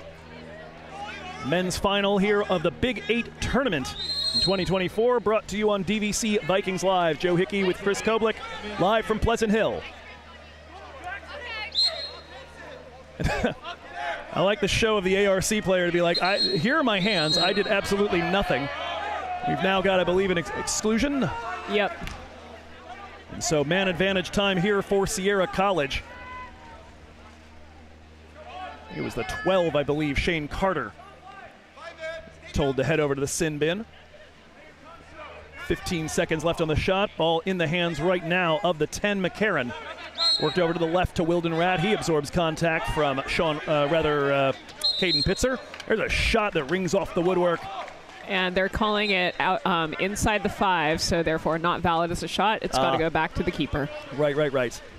Seen that a handful of times. It's an interesting mental error to make. Is it a lack of awareness of position? Is that one stopped on the other end? You know, a lot of times you're not quite sure whether you're inside or outside the line, especially if you get pushed during the foul and end up a little bit further, or have to go get the ball further away.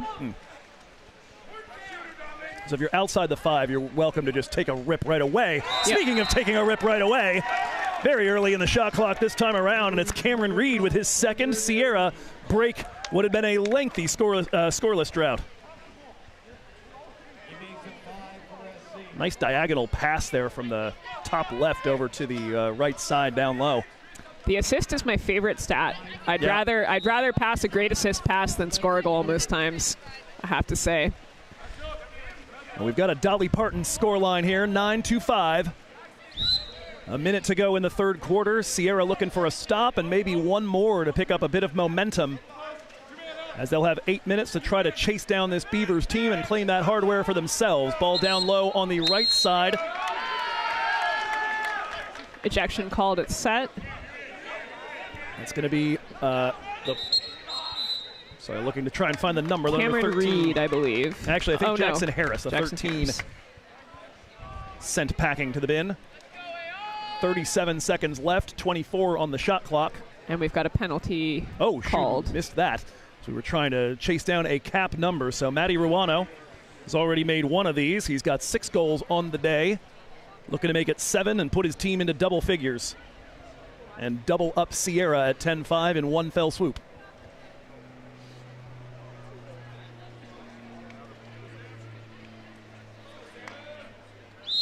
The freshman legacy rises, fires, denied by Sam Cortez. The look of absolute delight on Cortez's face after that. That one low and to his left, managed to get the arm down. You know, Ruano's been celebrating his shots and goals, and I have to admit, I kind of feel a little on Sam Cortez's side here. When you manage to take one away from somebody like that, it feels good. No doubt. I mean, Ruano well entitled to his celebrations, but it's got to rub salt in the wound a little bit. 17 seconds left, 17 as well on the shot clock. Looking like the final possession of this third quarter. Sierra got the stop on the save of the penalty throw, and they will look for the goal here as that is fired goalward. Knocked away by the keeper. So that call was a holding call on, I believe, Garlong. So he's saying that the referees were seeing that they were holding 15 Sean Ward's legs and impeding him from getting to the ball. So Wilden Rat a chance to get himself on the score sheet and get Sierra back within 3. Oh, the keeper is supposed to be on the goal line, playing some head games here. Bodie Farron wandering. Here comes Wilden Rat, and Farron with the stop. And I think he just did the Caitlin Clark / Angel Reese waving in front of the face celebration at the end of that one. Penalty stops at both ends as we finish up the third quarter, and it stays on the Dolly Parton scoreline, 9-5. And American River College can just about taste that trophy right now. Bodie Farron feeling good about that final block. Absolutely. Cortez at one end, Farron at the other. Well, we'll be right back with the final stanza of this one. ARC on top by 4, chasing a title.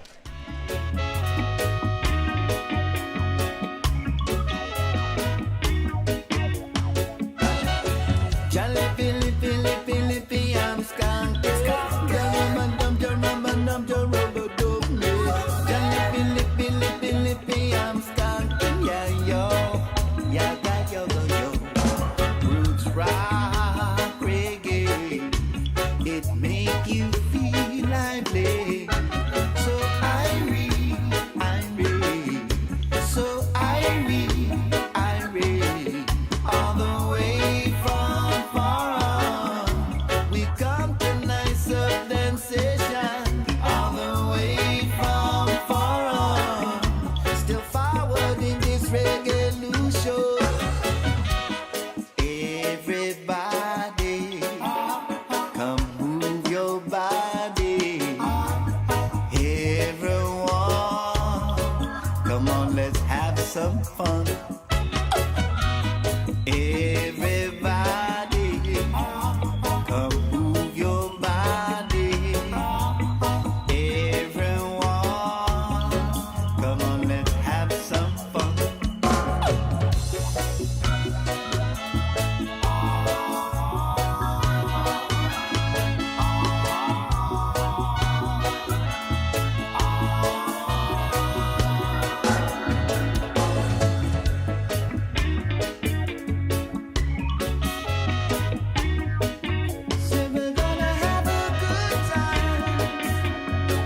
American River 8 minutes away from a Big 8 championship title here.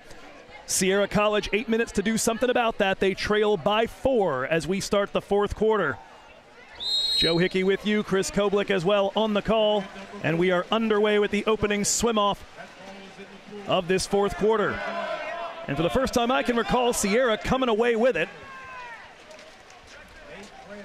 It's going to be Jackson Harris trying to dump it to the right side. It's the 5 Reed coming up with it. Changing the point of attack, and that is going to be a rough one here. Chance to potentially break. Not as bad as the one that Ruano had earlier, but it is chased down here by Long. Cross-court pass. That's going to land in the path of Matty Ruano. Ruano drifting into that tight angle that he's made some serious hay out of. Receives it now from Luke Nealand and fires it well over the top.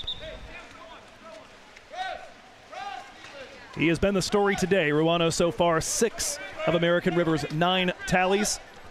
Sierra have gotten 2 from Cameron Reed, 1 each from Chris McCarron, Jackson Harris, and Sean Ward. Archer, Long, and Rutan also on the score sheet for American River.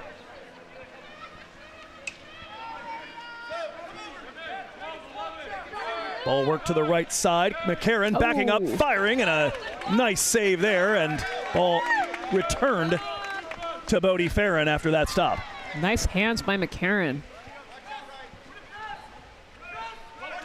Farron out wide to the right side. Sierra a decent chance to try to eat into that advantage.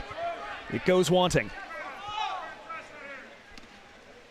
Ball in the hands right now of Caden Pitzer. Receives it from Gar Long. And that shot swallowed up by Sam Cortez.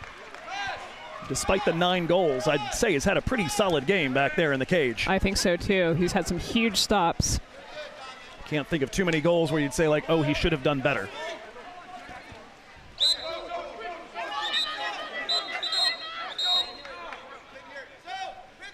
Foul committed at the detriment of Jackson Harris. Sierra retained possession. Harris receiving it well outside the 6. Oh. Fires that one, maybe a little ill-advised. Yeah. Blocked by Archer. Ruano receives from his keeper. Pushes into space on the right side. Cameron Reed out to close. Reed got a touch to that. Slapped it down, but nothing to be done about it. Ruano recovers. 10 seconds left on the shot. Ball into the middle for Gar Long. Opportunity knocking and just never lets go of it. Penalty called. There we go. Beautiful play there. Good drive, good ball position on the pass in. Ruano will square off again with Sam Cortez. And after Caden Pitzer earns the penalty throw, I almost said PK. It's not a K.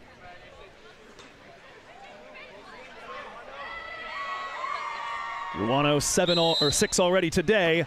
Oh, Cortez, a second block! Trying to match his jersey number, and Cortez says, I will have nothing of it. Oh, we got a little hat tip from Ruano to Cortez. You like to see that. Yeah. Oh, and Ruano will snatch the ball away and head back for the goal. Here comes Ruano. He wants that 7th. Looking to rise. He makes the extra pass. And that's blocked again, Cortez. Oh, Cortez. Will he make it?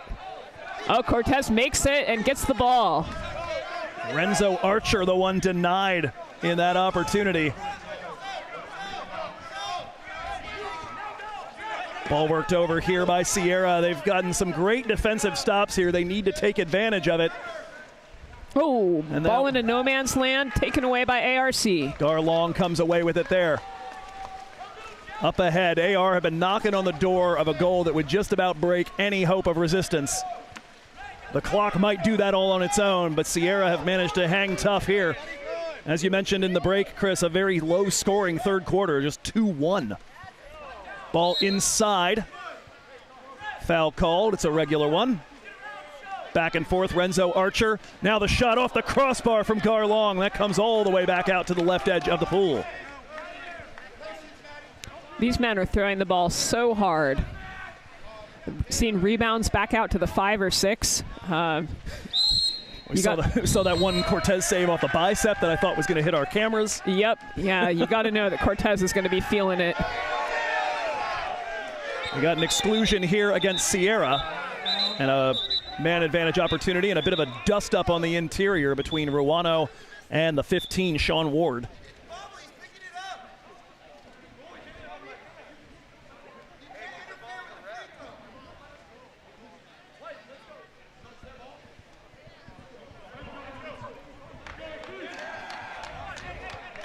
Seeing some testy play here. Referees attempting to cool the temperature. A challenge all its own when you've got a title on the line. 4 minutes and 4 seconds remaining. We're going to narrate that time just a little bit more for you as some vagaries of the workings of one of our cameras seems to have caused that to just become a total bloom right now. We'll fix that in between matches. I'm seeing a little warning light flash, perhaps, on the camera. No, that's just the power. Okay, that's fine. okay. It's got plenty of power now. Self-destruct sequence initiated. What are you doing to me? It's so cold. Why have we been here for 9 hours, Joe? Because it's awesome. That's why, Mevo. That's why we're here. Conversation continuing at the pool deck. Coach Jake Hasty wanting to keep his players safe, I think. So coming back to one of the earlier moments just a few minutes ago after the second penalty save. That's one of my favorite things in baseball is when you see the guy who hits the ball out to the fence, somebody robs him of a home run and they take off their helmet and give him a little tip. Mm-hmm. Like that just warms my heart to no end. They're like, respect. That's nice play. Yeah. That's why we play the game, There right? you go. For that sportsmanship.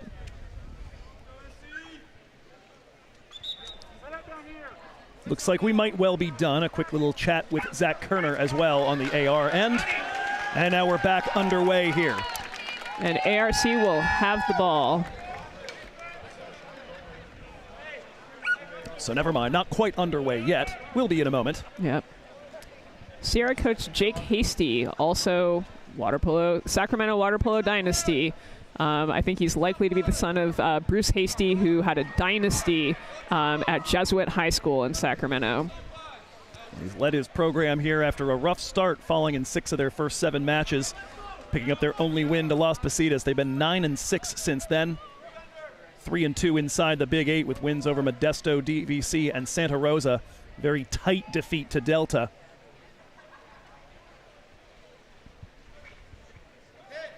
Their last Big 8 game, though, had to have been weighing on their minds coming into this one. That was the 10-goal loss to American River College. ARC, for their part, 5 wins in conference.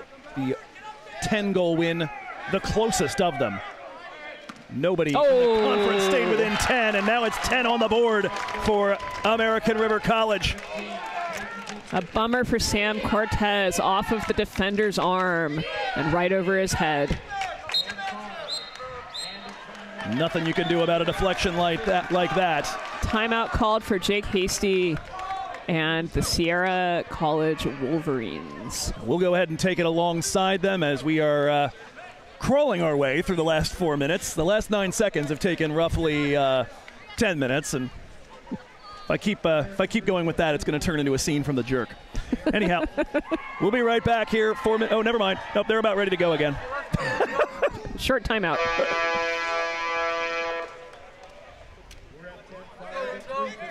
It's like the sun's down. We've got an entire other game to play. Get on with it.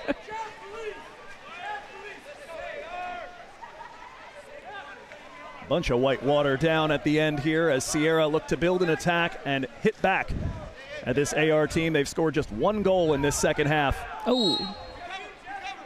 Defense collapsing onto 21, Carter Steffen.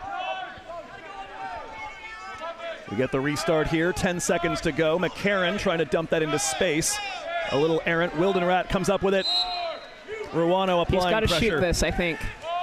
Fires and tipped away. That'll be a corner throw. A lucky tip for Sierra there. Yeah, Bodie Farron shooting that arm out, Mr. Fantastic style. Mr. Fantastic, Inspector Gadget. Yeah, well, it depends on when you were born.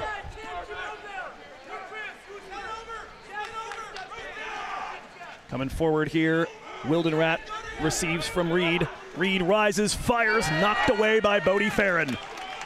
Lets out a howl of joy and now looks to spring another counterattack. This one coming down the other end. It's the number 11, Caden Rutan, firing and scoring.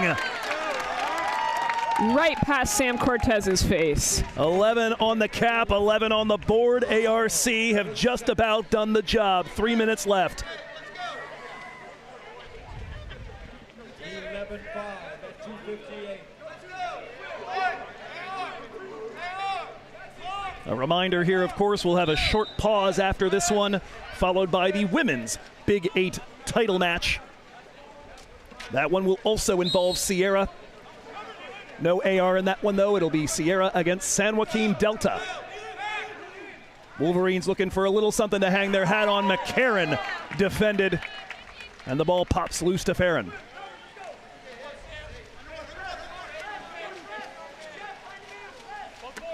Ball launched to the right side, chased down here by Renzo Archer. Overpass. Chased down, though, by Noonan. 10 seconds left on the shot clock. Run being made into the center, but foul committed trying to gain position. And we want to call for an ejection. Another timeout. This time a full one. All right, and we will take this one alongside them, and I won't make any silly jokes. So we'll be right back here. 2:17 to go in fourth quarter action here on DVC Vikings Live.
The restart here with a little over 2 minutes to go, and this one's down low and picked off by Garlong. What a bummer for Sierra. After the timeout, set up, power play, and then another ejection called on them. Blow after blow falling to the Wolverines. It's the 10th ejection against the Wolverines side of the ledger, 4 for American River. Ball work to Renzo Archer. Fires for the top left corner and hits the woodwork. Rebound cleaned up. And pushed forward by Jeffrey Center. ARC not seeing that, the ARC player coming in, the Sierra player coming in, not seeing that ball. But Sierra retains possession. If you're coming in from the penalty box, you've got to be on the lookout for the ball. Ball worked forward here from Jackson Harris to the right wing. Cross-court pass to Wildenrat. Up top, McCarran. Back over to the far right. Trying to find Wildenrad a little too hot to handle. He manages to keep possession, though. 15 seconds left on the shot clock.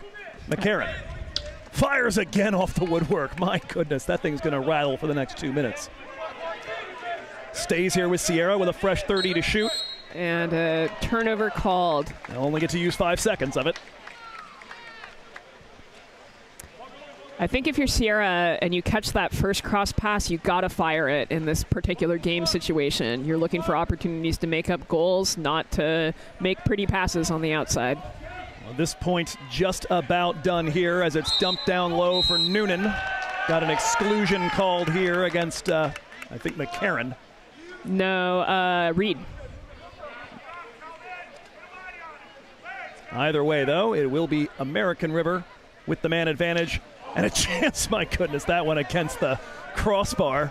Just got slammed off the crossbar there. That'll reset the shot clock and free the Sierra players. Another attempt for the quick bat of the ball in, and that's the likely last attack we'll see from AR. The shot clock is off, 20 seconds to go. Foul committed. Sierra looking for a little something at the end of this difficult match. They kept it close for a good chunk of time, led 4-3, trailed 5-4 at the break, and since then it has been all American River. 6-1. They outscore Sierra in the second half. Sierra almost make it 6-2, but that one off the woodwork again, and the celebrations are beginning. American River College are your champions of the Big 8 in 2024. And here come the coaches into the pool. We'll get the final score off of here and trust Jackie Ponciano-Bab to give us a nice view of the party. All I can say, you got a whole bunch of beavers in the pool, is damn. What a performance by American River College in that final. The Beavers are, well, they're letting themselves be heard here in Pleasant Hill. As we said, a fantastic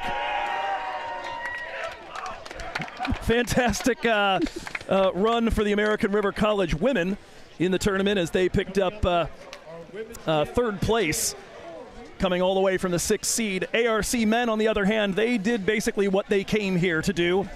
Come in as advertised on the box. Absolutely. Came in as the number 1 seed, came in as the only team with a winning record overall inside the Big 8, and they get the job done here in Pleasant Hill. They are your champions, and we'll be presenting them with some hardware in a little bit. But before we do any of that, we're going to be coming back on the other side of a break to crown a women's champion, and Chris Koblich will be with me for that as well. We hope you'll stick around and join us, and then spend a little time with us for the awards presentation after that. We'll be right back on DVC Vikings Live. Again, your final score, ARC 11, Sierra 5. American River College, your champions of Big 8 men's water polo.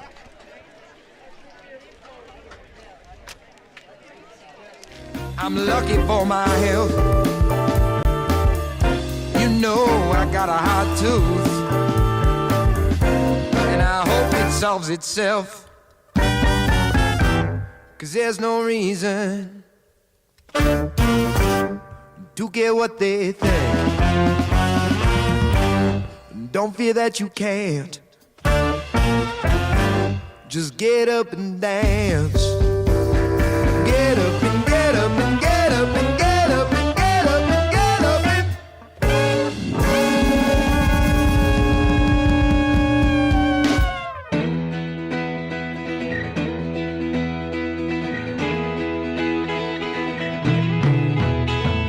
run from fire, I am breathing smoke. This is not a joke. It's a new abnormal. It's a new abnormal. I've watched this country tearing at the seams. This is not a dream. It's a new abnormal. It's a new abnormal. Hail, tornadoes, and hurricanes. The spreading deserts and the pouring rain. The ocean roaring at my door, and this is something bad you can't ignore. I have lost my job. just don't belong in the new abnormal, in the new abnormal. I hope someday things will all come back. I'm falling down the cracks of the new abnormal, of the new.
And the battle for the crown continues here at the DVC Aquatic Center. Final game of our three-day tournament features the women of San Joaquin Delta versus Sierra College. It's championship Saturday in the Big 8 Conference. We're set for our women's final.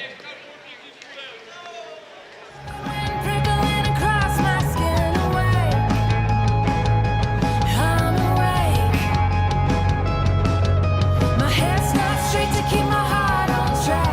Turn me on the cheek so I can turn my back. Oh, what have I done? Burn it down, down to the ground. You made this bed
And welcome, folks, back to coverage of the 2024 Big 8 Water Polo Tournament here on DVC Vikings Live. It's the grand finale today.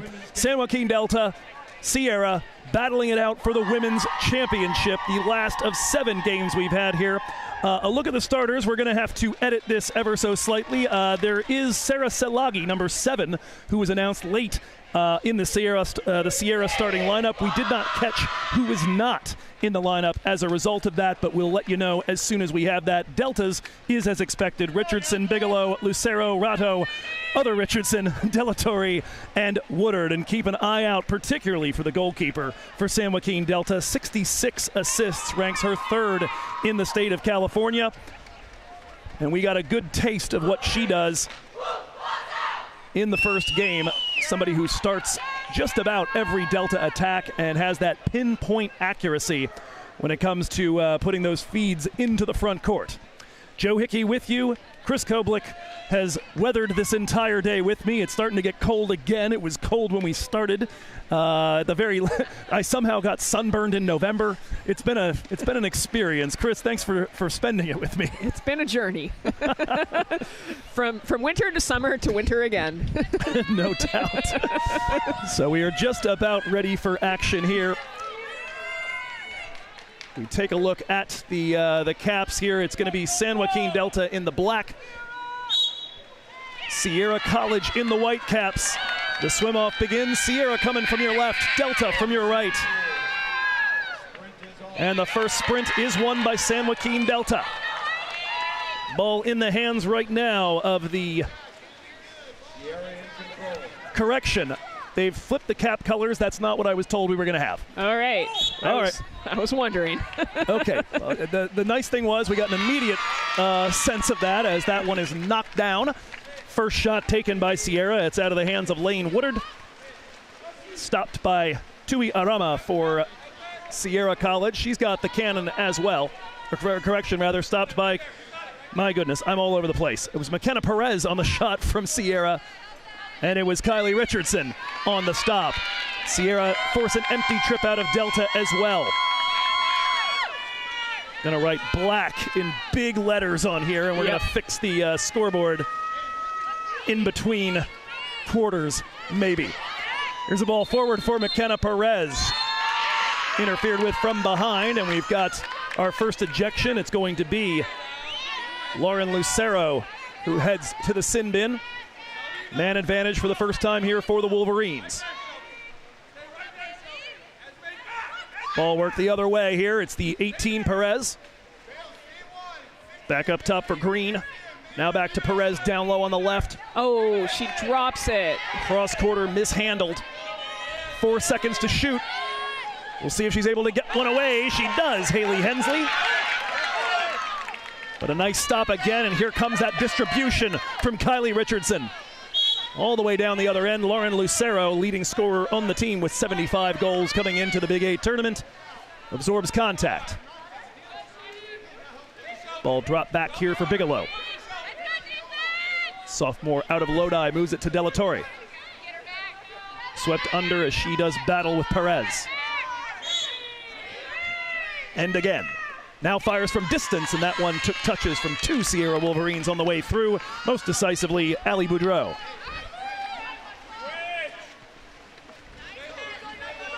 As I'm looking out there, I don't see Sarah Selagi with a black cap on, so perhaps a mistake there from the public address. I think we actually had the starters right. Cap colors wrong, but starters right. Waiting for the first goal in this championship final. Ball inside, looking for the number 3, Bailey Hollick. The Centurion, 107 goals for her coming in, but she's denied this time. Again, the distribution deep to the right side. Delatorre on it. Esmeralda looking to take some space, has it in her left, tries to dump it down low, shows too much of that to Boudreau.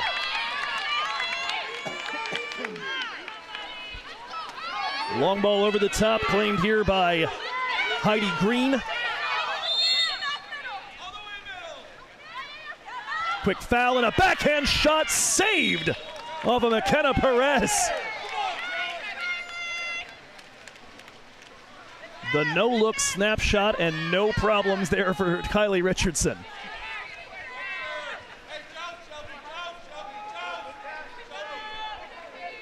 Shelby Richardson working forward. Pressure coming from Heidi Green. Worked out to the right side, De La Torre. Hensley commits the foul. Here comes the restart. And she'll dump that down as the shot clock about to run out. No score just yet. What are your takeaways to this point, Chris? The teams look really evenly matched, and I think we'll learn more as we get a little further into the contest. Absolutely a bit of a study phase at this point. We mentioned back during the semifinals, this was the mouth-watering matchup. Sierra winning 12-11 in overtime when these two teams met in Big 8 play. Another attempt for the backhand shot from Bailey Hollick is blocked. Ball stays here, however, after a foul, and will be dumped back out to Ellie Boudreau. No goal called. Shot waved off here by the referee. And they're asking for the ball up. Problems with the clock, perhaps? Seems like that could be the issue here.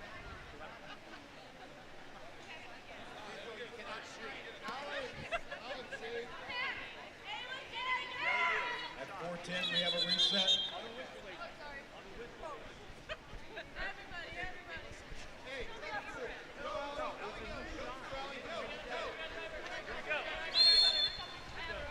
They're waiting for the whistle to restart. The whistle sounds. Back at it and dumped into a crowd of white caps. Yep. That's the trouble with running a double post, is you've got double the defenders. Coming away with it is Jenna Bigelow. She stopped at mid-pool, but able to get things back underway. Delta comes onto the attack. And ejection is called. Shelby Richardson earning it. Bailey Hollick to serve it. Richardson back and forth with Jenna Bigelow. Now over to the right side, a little bit errant. Chased down there by Lucero. De La Torre in the shot from the top. Jenna Bigelow hitting the woodwork. Looks like it took a touch on the way through. I think that was all block by Tui Arama. I saw her, it looked like a good corner. Looked like a really nice block. Gotcha. Fresh 30, and of course the penalty released after the shot. Delta trying to find that first tally. That one took a touch on the way through as Lauren Lucero teed it up. Nothing doing. We remain scoreless more than halfway through quarter number one. Long ball to the left side here. Heidi Green on it.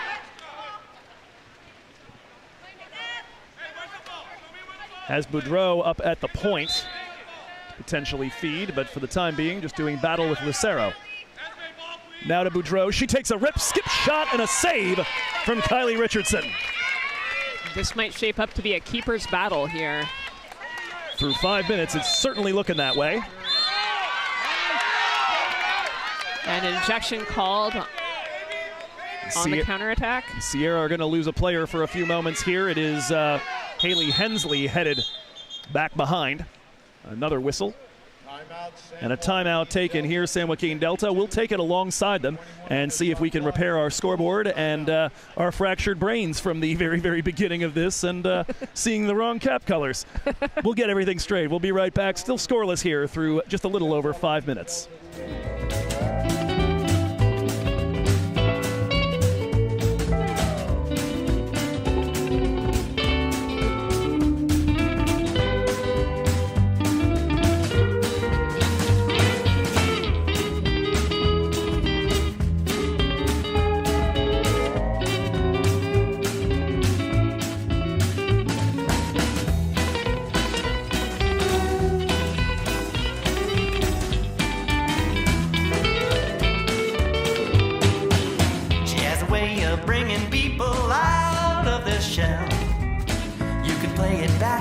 But you know very well it won't be long before you find you're under the spell of my Tennessee Pearl, that beautiful girl. People try to forget her, but they're finding instead she's the kind of girl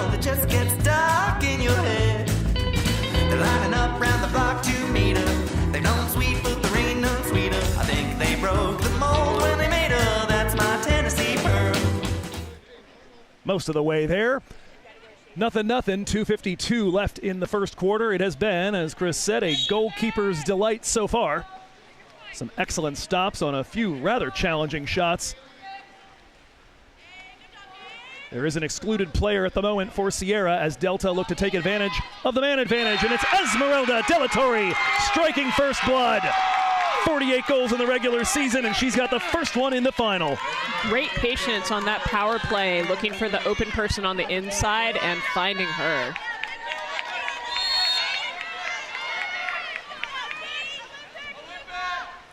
Good start here, and we are back at it at the other end. The restart begins from Tuiarama.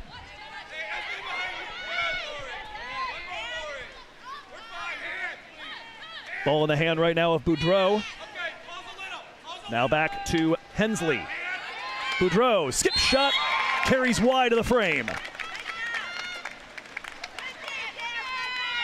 Kylie Richardson so far unbeaten. We've seen a few first half shutouts. We saw them in both of the semifinals. And so we're about 2 minutes away from this one following suit. The only difference is in both of those first half shutouts, there were 5 to 8 goals on the board for the other team. This one a very studied start. Lauren Lucero at the point, dumping it down low, a little tough to handle, and a coming together down there. That between Lane Woodard and her opposing 18, McKenna Perez. Ball dumped into an interesting spot over on the right side. It's opportunity. A beautiful pass. Fantastic pass there. A foul, and they'll pull it back out. Boudreau now over to Hensley. Over to the right side. Oh. Pass down low. Perez gets to it, hits the crossbar. A rather sudden shot, kind of out of nowhere. I almost wonder if the defense and the goalie had just relaxed a touch.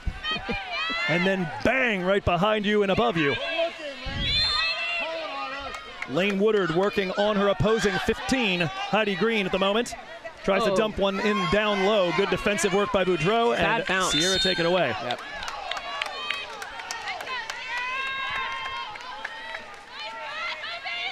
Long ball here as Bailey Hullock looks to get in on the action. 107 goals on the regular season, had a hat trick inside the first 5 minutes of the semifinal. That the only game that Sierra had to win to punch their ticket here to the final.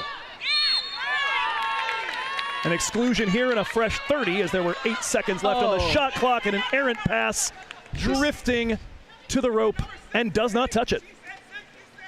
We're still active. They have not figured out who exactly was the excluded player, and I don't know if they've actually had the man advantage in this time. Has anybody swum behind? Yeah. Okay, they do have it. Shot blocked, goes out over the top, 18 seconds left. Doesn't end up mattering one way or the other. A backcourt ejection is called on number 8, Ali Boudreau. We got a timeout here with 15 seconds left. A lot of chaos the last few moments. I think the concern over at the other end was that the coach for San Joaquin Delta, Nathan Barish, was contending that they'd said 2 different players on the exclusion, and they were unsure of which one was supposed to actually be leaving the action. Yep. After that, the backcourt ejection, and we will have a man advantage for the final 15 seconds of this quarter when we come back here on DVC Vikings Live.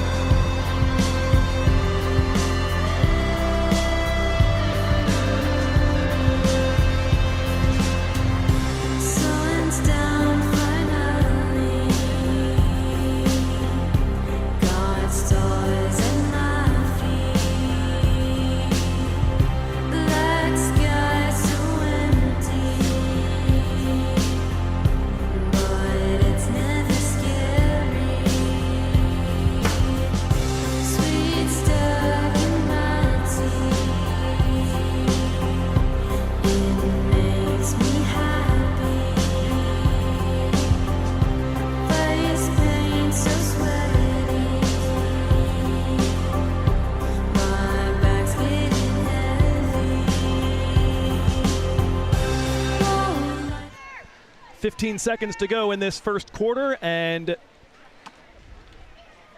it will be Delta ball. They lead by a goal, and they will have the man advantage here with Ali Boudreau back behind, excluded for this final possession. Looks like they're running a 3-3, which usually means, yep, that you're going to see a lot of movement and more movement.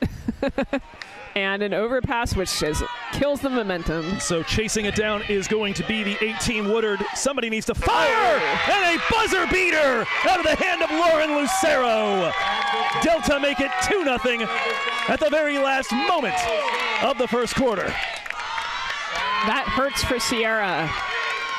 Had to believe you had that one sewn up right there. The ball gets away. The first person doesn't take the rip, and Lucero just lets fly with one to the top right corner. We'll take the break here as we reach the end of first quarter action. 2-0, San Joaquin Delta on top.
Nothing our result through 8 minutes of action here at Rick Millington Pool on the campus of Diablo Valley College.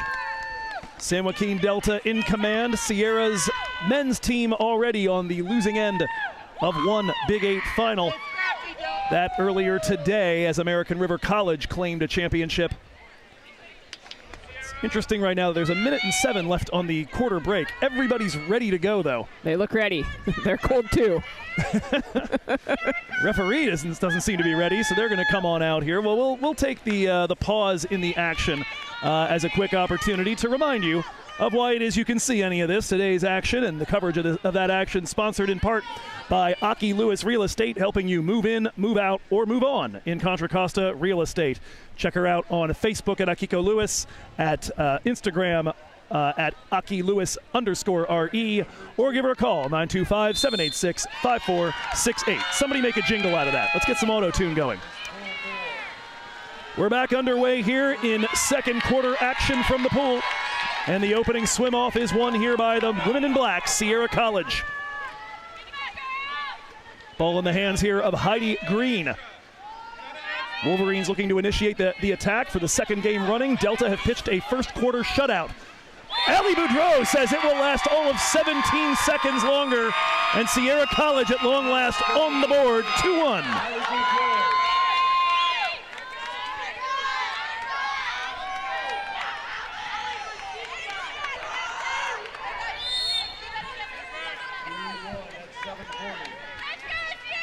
San Joaquin Delta for the first time in their post-goal restart. Of course, the woman with the 66 assists, Kylie Richardson, in goal. The starting point for everything. This one dumped into the right corner. In pursuit will be Delatorre. Sierra tries to prevent a Delta answer. Ejection called. There will be a power play. That one dumped down low, and it does appear to be Boudreau. If that's correct, that is her second. That's hard for early in the second quarter. for a starter. There's a shot rung off the left post and straight across the face of goal. A foul on the attempt to collect the rebound, and that'll be all for that attack.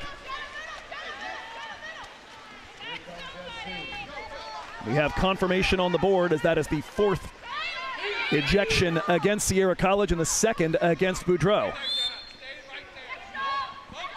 We saw that as well. In fact, coincidentally, also saw it for the number 8 for Sierra in our first game here, the men's game.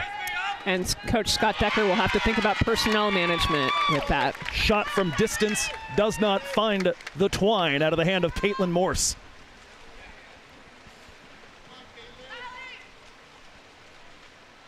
Here comes Delta the other way, looking to respond to Sierra's goal to cut the deficit. Lucero inside Ball and pops out of her hands and is recovered by keeper Tuiarama. Loses the ball, loses the cap. Lots of things to go fetch, but it's Sierra right now on the fetch when it comes to the ball. Bailey Hullock working her way up through the left side. Lucero comes out to challenge her. Hullock runs it in retro. 14 left on the shot clock. Straight to the hand. I don't even think that Haley Hensley was aware of that ball being passed, and all of a sudden it just appeared for her. There's a shot from deep. That one stopped out of the hands of Jane Lubians. Low-scoring affair here. We've had a little bit of everything today. Nathan Barash calling for a foul for the infringement against Esmeralda Delatorre. She looks to work her way through Hensley. Does. She's in deep. I don't think she can shoot. No, she realizes that a foul has been called because no contest is coming after her. That's. I can see how that would be like either something's very, very wrong or I'm not allowed to do this. Yes. Yeah, but she manages to control herself and rein in the shot, keep possession of the ball. And our mystery player, who's lost both her latex cap and her bonnet, is called as out for an ejection. We hear it right there as clear as day in the field, Mike. Is it, what's your number? Can we go help you find your hat? I see something floating by the goal line over there. There's been a decent bit of that. And we'll have a relay, perhaps. You're right, yeah. I don't want to tire anybody out. Yeah. Short roster to begin with here. Sierra's women not quite as short of a roster as what we saw from their men's team. Just a reminder of how we got here. A look at the women's bracket, very nearly complete. Had the upsets on day one with DVC and American River upsetting Modesto and Fresno respectively. Those two teams would eventually meet up in the third place game after number 1 and 2 went chalk this morning. Sierra winning by 20, San Joaquin Delta by 11. Not a whole lot of a contest there. DVC and ARC played one heck of a third place game. It's the only one so far today that's reached overtime. Second of those overtime games played by the green and white. That ended up going 10-8 to American River College. Their women, the run from the 6th seed to third place in the tournament. Their men already crowned champions. Sierra and Delta right now duking it out for the final prize tonight. Not quite 3 minutes gone. It appears that the mystery woman that had lost her cap out there is, I want to say Ali Rado. I think that's number 6. 8, I think. Oh, 8. Oh, man. Shelby Richardson. Okay. Siri, make an appointment with my optometrist.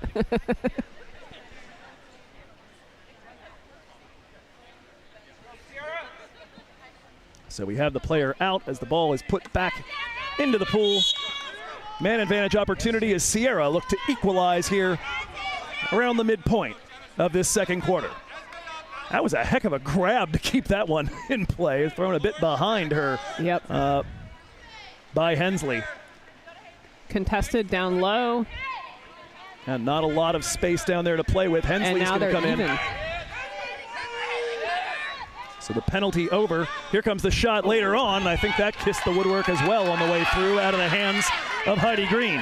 And now a brilliant bit of distribution from Kylie Richardson. Delatorre comes up with it, leaves it for the open woman. The penalized Shelby Richardson not able to get a shot away, and it's going to be a 5-meter. Wow. To go from a power play on one side to a penalty on the other, Delta has to be feeling pretty good about this exchange. Yeah, if they convert this, you go from maybe we're going to equalize to, heck, we're down 2, and it takes 10 minutes to score a goal right now in this game. It's a little less dynamic than, well, you know, the other games were kind of low scoring as well. Oh, there's the shot. No score, no score. And the stop by Tui Arama. Every single person in this building, including the women in the pool, just having their emotions tugged one way then the other. Sierra again with a chance to equalize. Heidi Green on it. Working against Lauren Lucero.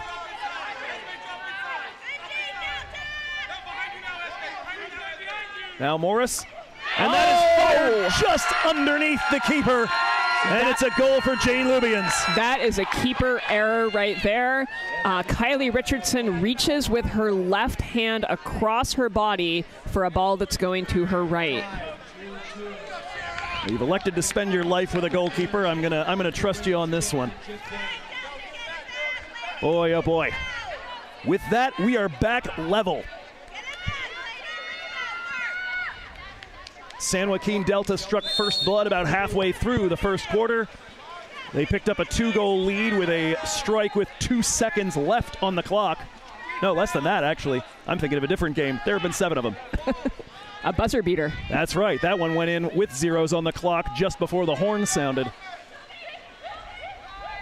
Delta looking for the response. Sierra have had both goals in the second. That one's off the crossbar. Off the goalie. Did take a touch on the way through, and it's going to be a corner.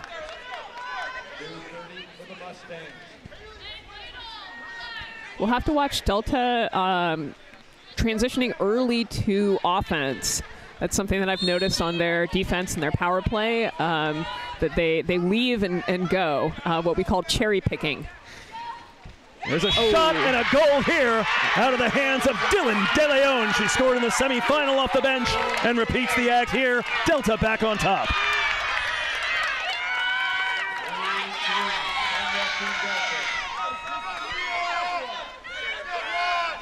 Substitution time here as Nathan Barash is going to do a shift change here for San Joaquin Delta. Came into play today at 22-10. 5-1 inside the Big 8. Their only loss, that overtime defeat at the hands of Sierra. Their other conference wins by 7, 7, 10, 13, and 14. They're the only Northern California team that has come close to beating Sierra. What a story it would be if they could get it done with the title on the line. Sierra looking for the response, and Haley Hensley has rung one off the woodwork. Not a ton of movement on that one, just a sequence of fakes followed by a rip. Yep. Kylie Richardson again with the long distance distribution. Lucero dumps it in low, looking for Delatorre. Does get a hand to it, has a defender on her back. It'll be an indirect restart. Up at the top, it is the number 8, Shelby Richardson. It's going to be tossed as the shot clock nearly expires, or finally does expire rather, since it never left the field. And here comes Sierra the other way. This time Delta did not elect to throw it down into a corner. I think they just lost track of time a little bit. May well be the case. Hollick trying to spin her way through Delatorre, but she's held up long enough for Lucero to provide the cover.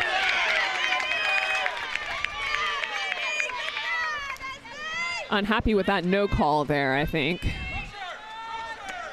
Long ball into the right side of the offense. In the hands right now of Lane Woodard. Ordinary foul. Play continues. Lucero at the point, fires. Stopped by Tui Arama.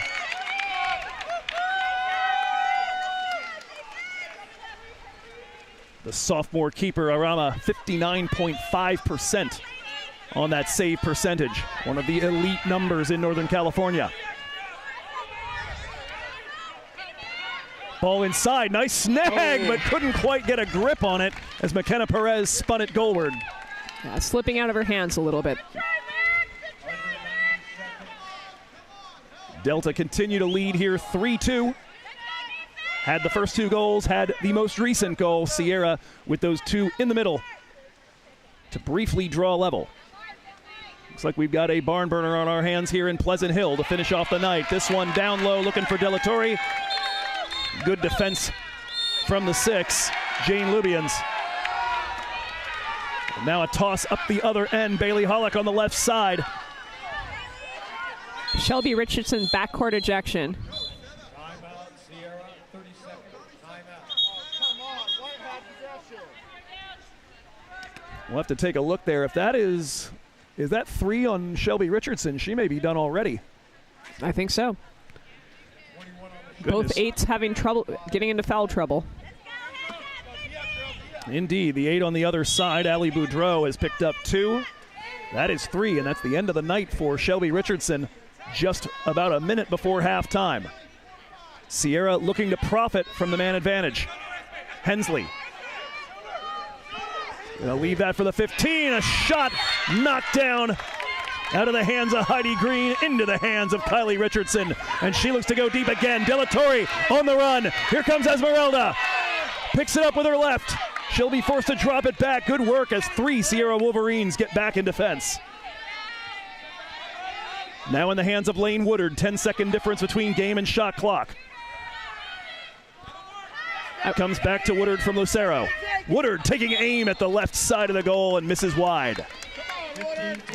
I was just thinking that Sierra was looking a little sluggish, but then they snapped back into it with that cover, that defensive cover. 7 seconds to go here. Heidi Green looking to rise and fire. Hits the crossbar. Can they clean up the garbage in time? Another shot hits the woodwork.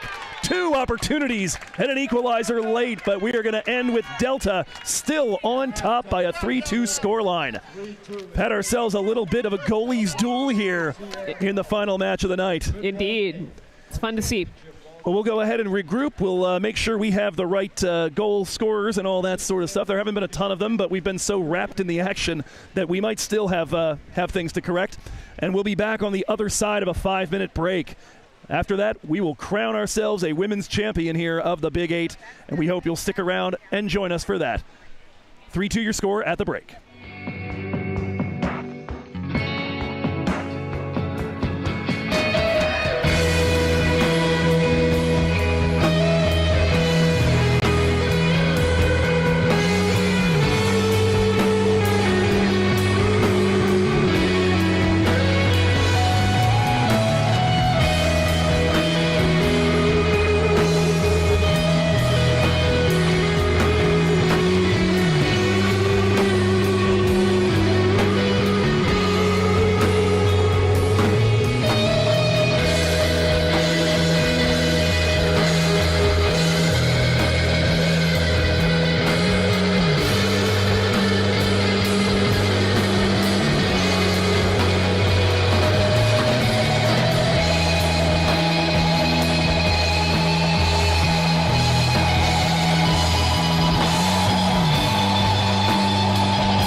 And we're back from the halftime break. Players in the pool in the white caps, now the black caps entering as well. Just about ready for action. 1 half to go in our septuple header here of Big 8 tournament action at the DVC Aquatic Center in the Rick Millington pool. Joe Hickey with you alongside Chris Koblick. And Chris, it has been an absolute slugfest here defensively. Very physical game, opportunities at both ends, good work from the goalkeepers. What are you most excited to see here in this second half? Who do you think is going to make the adjustment to get it done and take home the hardware? Could be either team. I feel like the energy's a little bit on Delta's side. They've had a few really big stops recently, and that's got to make you feel good even if you haven't necessarily converted the goals at the other end. All right, well, we will see how that pans out. Momentum can be a fickle thing. We've certainly seen that over the course of the day's action. But at the moment, the women with the white caps, the ones who are in possession of it, and they're looking to get possession of the ball, but it will be Sierra winning out for the opening swim of period number 3. Heidi Green on it.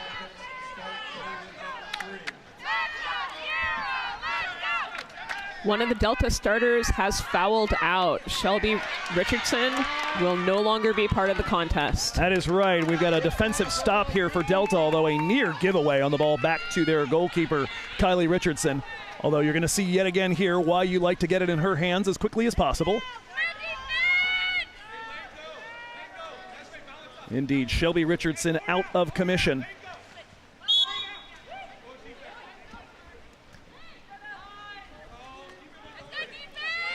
Ball worked over here to the left side. Jenna Bigelow with it, looking to do something before the clock expires. Yeah, Bigelow does take the rip this time around, and that'll allow the restart here without swimming to a corner. Ball here toward the center for the number 2, Haley Hensley. Gets a big, fakes it, and then puts it into set. Kicked back out. Trying to find Bailey Hollick in the middle. 10 seconds now to shoot as the pressure comes from the 17, Mariah Schmirer. Change of the point of attack with 6 seconds to go. There's a shot out of the hand of Jane Lubians, but stopped that time by Kylie Richardson. Delta maintained their advantage, but Sierra maintained possession.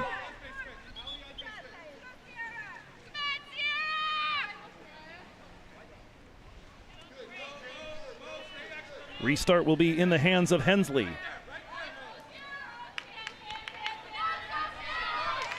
And Bedreau takes it and scores.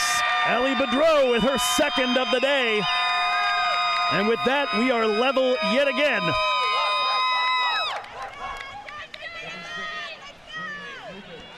And we know for a fact we've got 2 from Boudreau, but beyond that, both of us were forgetting to record things. I put in a request to our good friend Caitlin Stone, the absolutely tireless team manager here for water polo. She has been invaluable today, helping us out with absolutely everything. We'll get in a few thank yous while we're at it here to folks that have helped make this happen. Obviously, Aki Lewis, we've talked about with the sponsoring of the tournament. Jackie Ponciano-Babb, Gracie Kunkel, and Dean Saleh have been running our camera work. Caitlin Stone, we mentioned, absolutely indefatigable as our team manager through a day just as long as the one we've had here. San Joaquin Delta back on it. Thanks as well to Trisha Kwan and Corey Dolly, the head coaches of DVC men's and women's water polo respectively, as well as Max Agress and Jason Butler, making sure we had all of our equipment ready to go bright and early at 7:30 this morning. Delta, with their first attack following the equalizer, are going to take a rip just before the end of the shot clock, and it is tipped away, a corner earned, as Tui Arama had to get something on that to make sure it wound up over the bar. I think it was going over anyways. You've got to have mixed feelings if you're Tui Arama. On the one hand, you demonstrated your reach. On the other, Delta's got the ball once more. 2 minutes gone here in second half action. 3-3 our scoreline. Delta looking to do something about that. A ball inside, tipped away. Good defensive work. Beautifully handled by Heidi Green.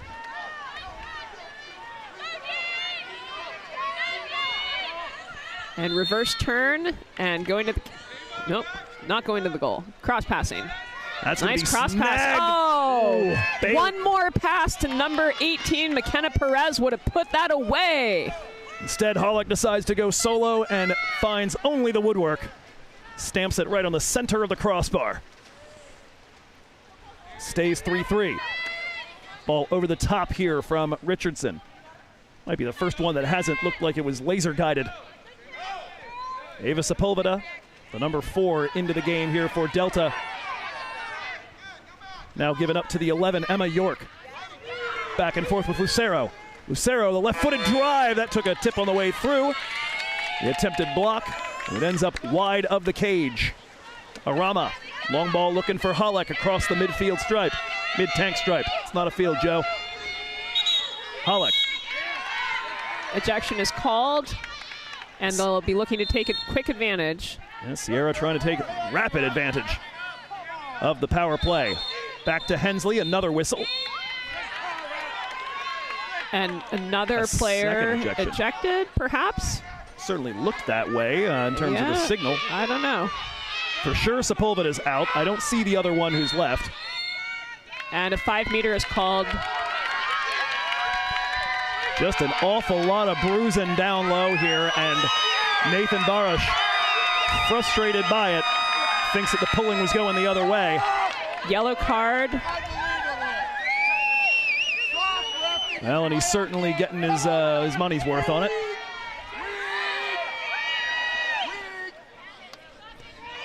Bailey Hollick's going to look to get herself on the score sheet here, and in doing so could give Sierra their first lead of the day.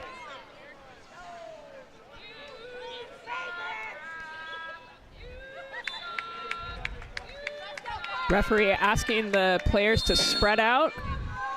And Hollick scores from 5 meters. Sierra lead for the first time today.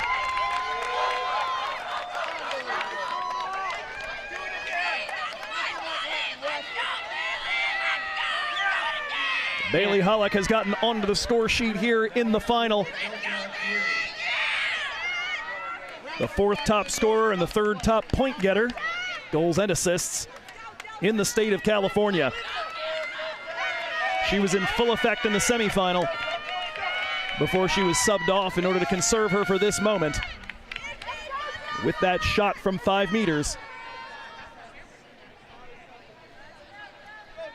she's put the number 1 seed on top. Waiting for a few substitutions, at which point we'll get back underway here. Just about half of the 3rd period gone. We've seen Kylie Richardson doing the spinning of the ball on her hand quite a bit. She did that to run out the last shot clock of pretty much every quarter in the semifinal. You know, you grow these little ticks, and then they just kind of take a life of their own. Well, you know, that's my job as a commentator, is to see what your ticks are and then make you self-conscious about them. That's what we're going for here. Lauren Lucero coming forward and fires it home. Right back level, San Joaquin Delta make it 4-4.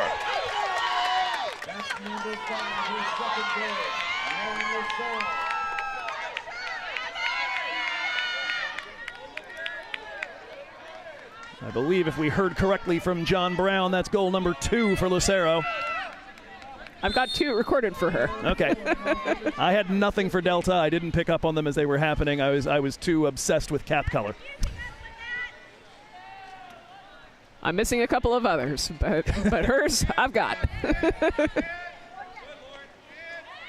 Well, if we're going to talk about players' ticks, we can talk about commentators' ones as well, and mine is getting obsessed with one little thing and missing something else important every now and again. Nice ball movement here. Hensley at the point, 3 seconds to shoot, rings that off the crossbar. The rebound is going to favor Sierra, though, and they will maintain possession. Out to claim it, it's the 15, Heidi Green. Not sure who that pass was going to. Both players reached out for it.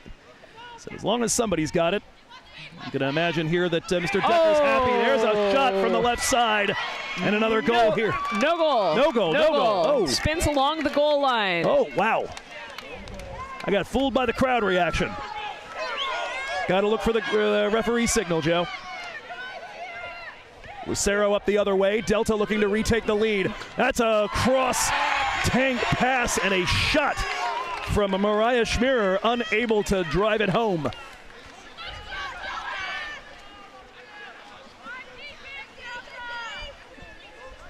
I can't say I'm rooting for overtime in this game, Joe. I got to use my my graphics. It wasn't all for naught. No, I'm rooting for a buzzer beater game winner. And there's another one. Skip it in. Ali Boudreau's got 3. And Sierra are back on top.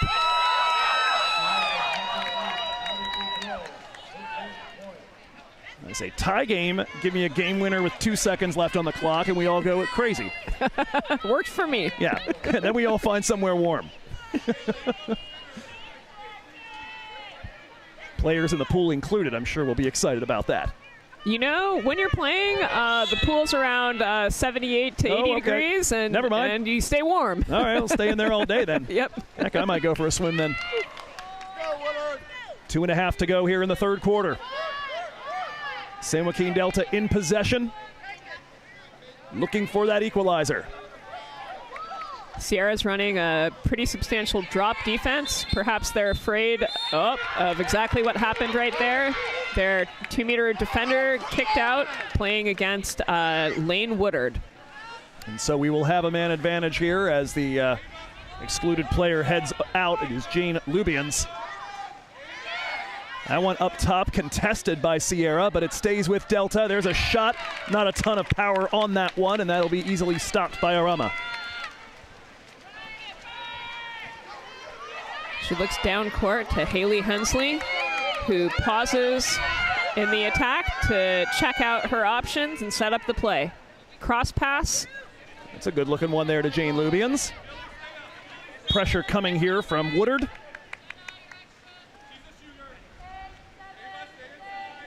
There's Hensley, down low. Ball pops loose, held by Lubians, fires and tipped over the bar. Tipped, yep. That one had a very evident change of direction after the touch from Kylie Richardson. A corner throw to come here in just a moment. Minute 22 to go in this third quarter. It has been nip and tuck the whole way. Sierra seeing if they can take a 2-goal lead instead of simply one. Oh, very nearly got that on the tip from McKenna Perez. A ball through from Hensley. Hits the woodwork and it stays right there just in front of the line. Love to see those passes that require quick hands and quick thinking. Here's Delta looking for the equalizer after Sierra could not double their advantage. 13 on the shot clock, ball up top here, and it's Woodard firing, and the quick left hand of Tui Arama says no, sir.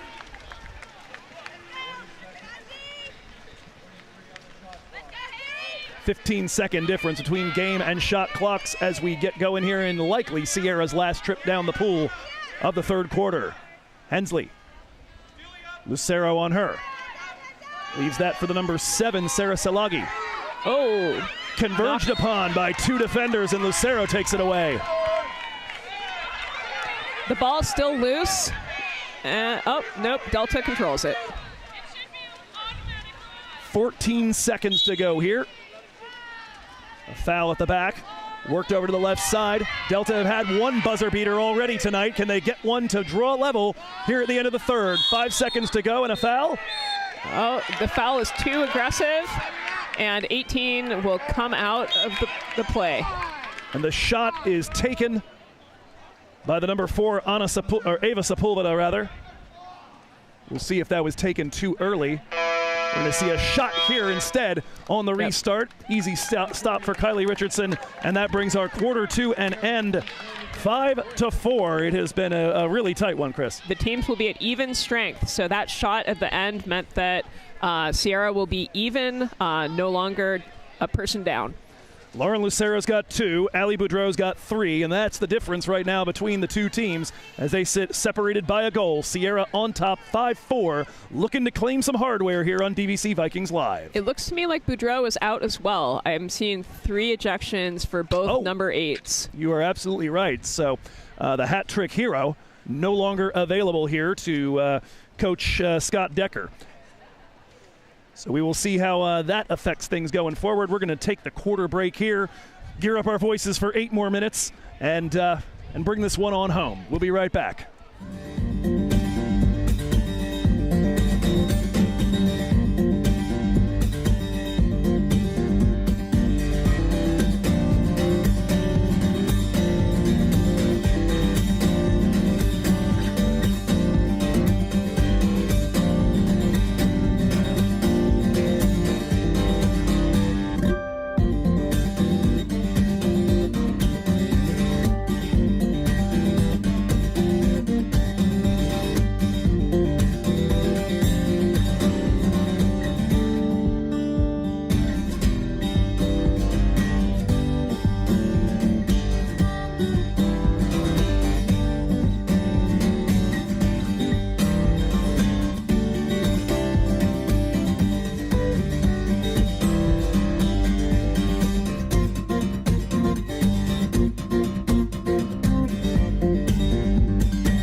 And welcome back. 8 minutes from a title. One of these teams looking to cinch it up here at Rick Millington Pool here on the campus of Diablo Valley College in Pleasant Hill. We're so delighted that you decided to spend your Saturday, any part of it, with us. We've been at it now, streaming for 9 hours, 33 minutes, 33 seconds, according to my timer. We're about to finally have the last stanza of it here, as Scott Decker's Wolverines and Nathan Varish's Mustangs do battle with the Big 8 title on the line. It is Sierra College behind a hat trick from Ali Boudreau, who will see no more of this game. She has picked up 3 exclusions and can no longer participate. Same thing with the other 8, Shelby Richardson on the opposite side.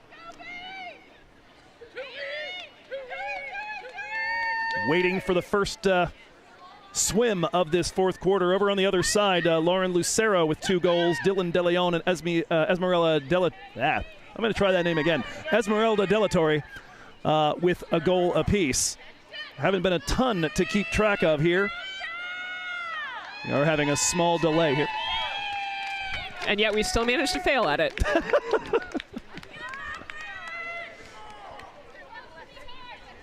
Yeah.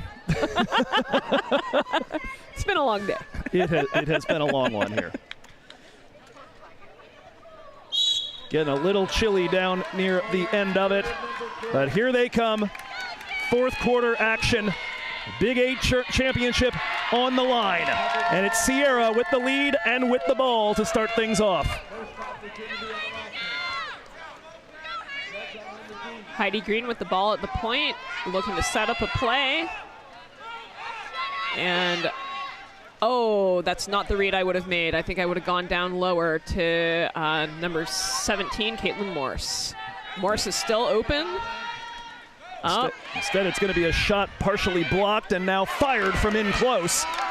And that's McKenna Perez being denied by Kylie Richardson. Delta with a chance to equalize as that ball's launched deep, but it's right to Hensley. The long bomb that doesn't quite fall. Another one. Opposite and equal. I got a sense this might get messy by the time we're done here. Desperation breeds either greatness or insanity. And through about a minute, I think I know which side we're landing on. If we're tired, what about these teams? Well, to be fair, they got to not play for a solid 7 hours in between. Backhand attempt goes wide left of the cage, out of the hand of Lane Woodard. Tui Arama will be looking for a safer pass this time, looking for her outlets. And finding number 6, Jane Lubians. Lubians coming forward, looking for the long pass to the right corner for McKenna Perez. McKenna absorbs some contact there from Schmierer. Looking for more movement on the outside. There's an interesting look there. Hensley's going to fire and take a hit off the top right corner of the frame. It is so difficult to catch the ball cross-face like that and get your legs underneath you for a good shot. An impressive bit of coordination. Unfortunately for her, not rewarded. It remains 5-4. Wolverines on top.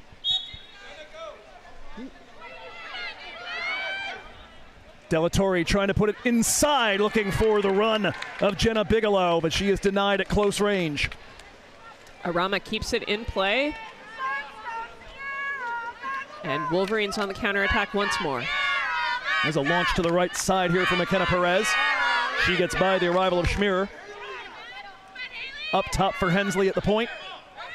Dropped off neatly here, and a rip coming from about 6 meters.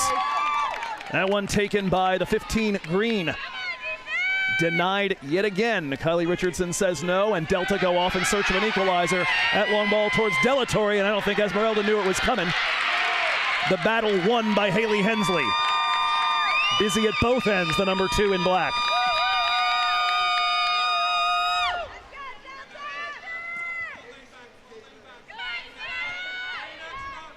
Sierra's got to look to take advantage of the Delta drop and scooch in a little bit.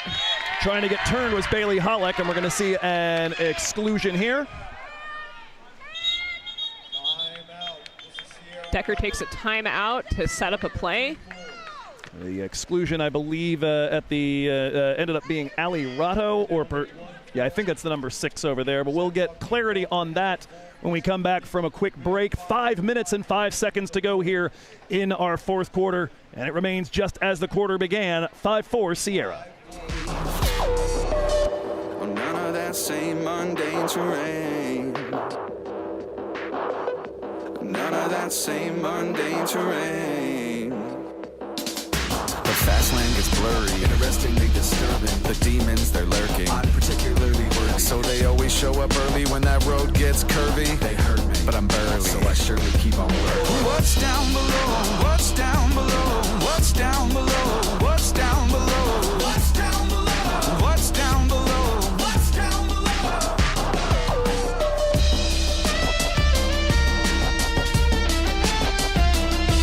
Yeah.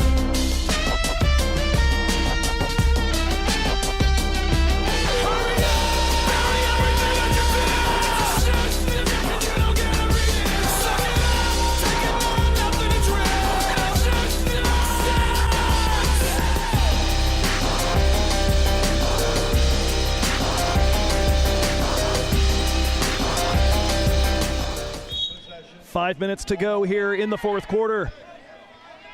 Sierra in possession, looking to double their advantage. Delta led early 2-0. No one's had more than a 1-goal lead, though, since Sierra got their first in the second quarter.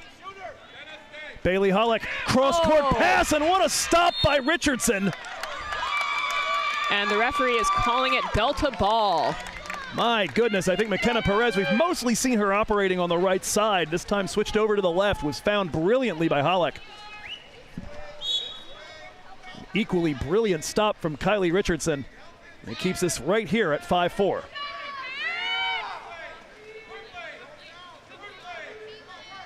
Not so long ago, DVC and Delta had a game here that went scoreless through the entire fourth quarter despite being 18-17 at the end of the third.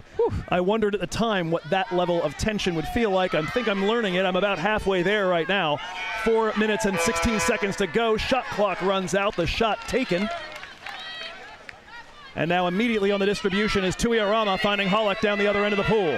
Oh, she's got a good run coming up through the center, but unable to find it is McKenna Perez, taken away by Delta. Wow, knocked away.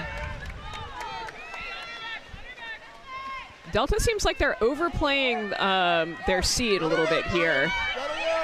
I would certainly say. And we mentioned beforehand the level of resistance they put up in that 12-11 overtime game. Nobody else in NorCal has beaten Sierra so far this year. Not even nobody else. Nobody in NorCal has beaten Sierra this year. Delta aiming to be the first one, but they've got to get level first. 3:35 to go. There's a shot and another one off the crossbar.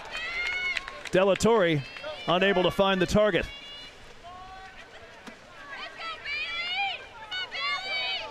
Long ball to Bailey Hollick. Sierra continue to look for that double advantage. She finds Lubians. Worked over to the right side. Perez absorbs contact. It'll be an indirect restart all the way to the other end. Shot! Oh, beautiful pass and shot there. It goes for naught.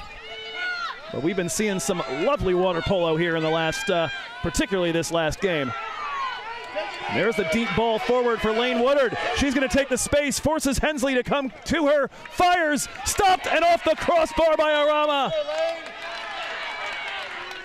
Thought for a moment that it snuck through and was going to nestle itself across the line. That was amazing defense by Sierra, where the defensive player is able to just delay a little bit until she can see what her goalie wants her to do, and then she makes a commitment early enough to prevent a shot. Got to have that timing perfect. Here's a ball into the center for Hollick. Two defenders collapse to her. Yeah, when you reach for it with your hand on top of it, you make yourself vulnerable to ball under calls. The coaches train you all the time, underneath. It's such a habit for almost every player that I know. 2.5 minutes left. It's still 5-4. Delta led 2-0 after the first quarter. Sierra just straight up takes that ball. My goodness, look at that. Sierra again coming the other way. Again looking for that goal that would give them a bit of breathing room. Lubians taking space. Her opposing number 6, Rado, coming in to defend. Lubians has it. Fires right into the hands of Richardson. My word. Timeout taken. Both teams have one left. One of them doesn't anymore. It appears to be Nathan Varosh takes the timeout here. Whew. I'm deciding whether I want to go to break or find something to talk about. I'm just too nervous at this point. Now, this has been delightful. As we mentioned, the story early, Ali Boudreau with 3 goals, 2 of them, the first 2 Sierra tallies in the second quarter, but she, like her fellow number 8, Shelby Richardson, picked up that 3rd exclusion early. And Sierra have been without her services ever since. Lauren Lucero with 2 of Delta's 4 goals. I think both teams are feeling the loss of their respective number 8s. You've got to think that some of those opportunities, those are big starters that each team is lacking now. And maybe some of those get converted if those players are in the pool. Yeah, Boudreau with 34 goals and 34 assists coming into play today. 27 and 34 for Shelby Richardson. Pair of important caps unavailable for the rest of this one. Not a whole lot left of this one, though. 2 minutes, minute 57 to be specific, remaining in our game. Sierra tries to hold on to their lead. The Sierra men played valiantly, kept it really interesting for about 2 quarters and maybe a minute or 2 against American River before the extra bodies and extra quality of the Beavers came through. AR won the men's title. Sierra trying to at least make sure that they head back to Rockland with 1 trophy. We're back underway. Lots of action in the center for Delta as there's drives and that's a rough call. Both hands are up on that one. As a 2-meter defender, I feel that one. An exclusion there. It's the number 15, Heidi Green, headed to the sin bin. Man advantage as Delta look for the equalizer, and it's another stop from Arama.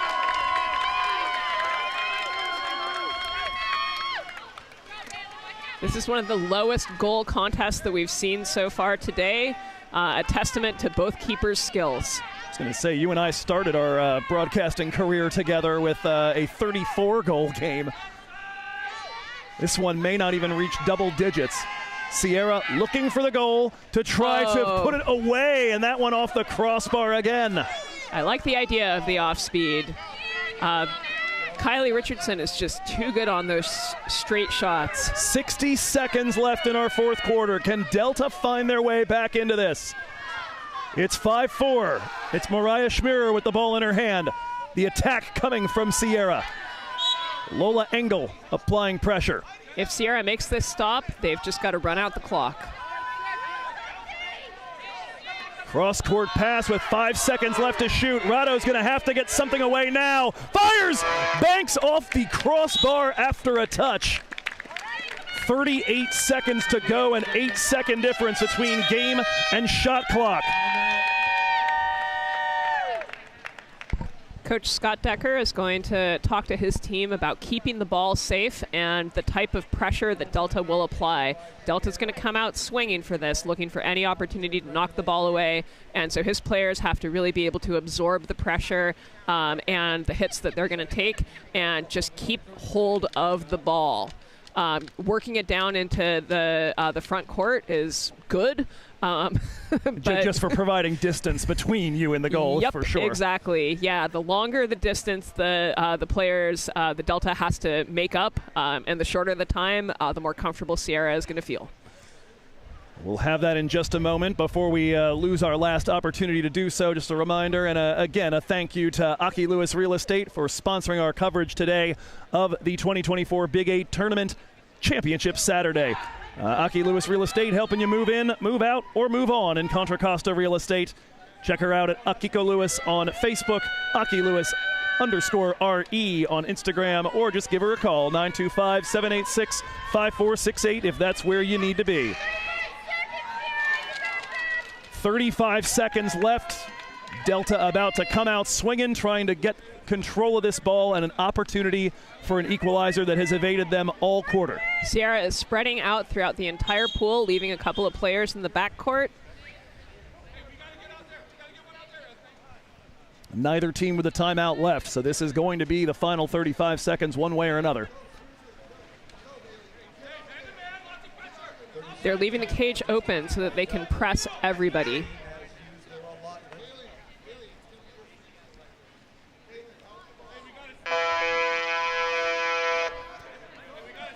The horn sounds on the timeout.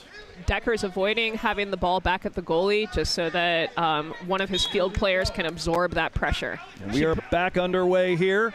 Ball in the hand of Hensley. Live and gets fouled, and that's probably what it's going to be like for the last. Instead, they decide to drive it deep, and it's going to be the 17.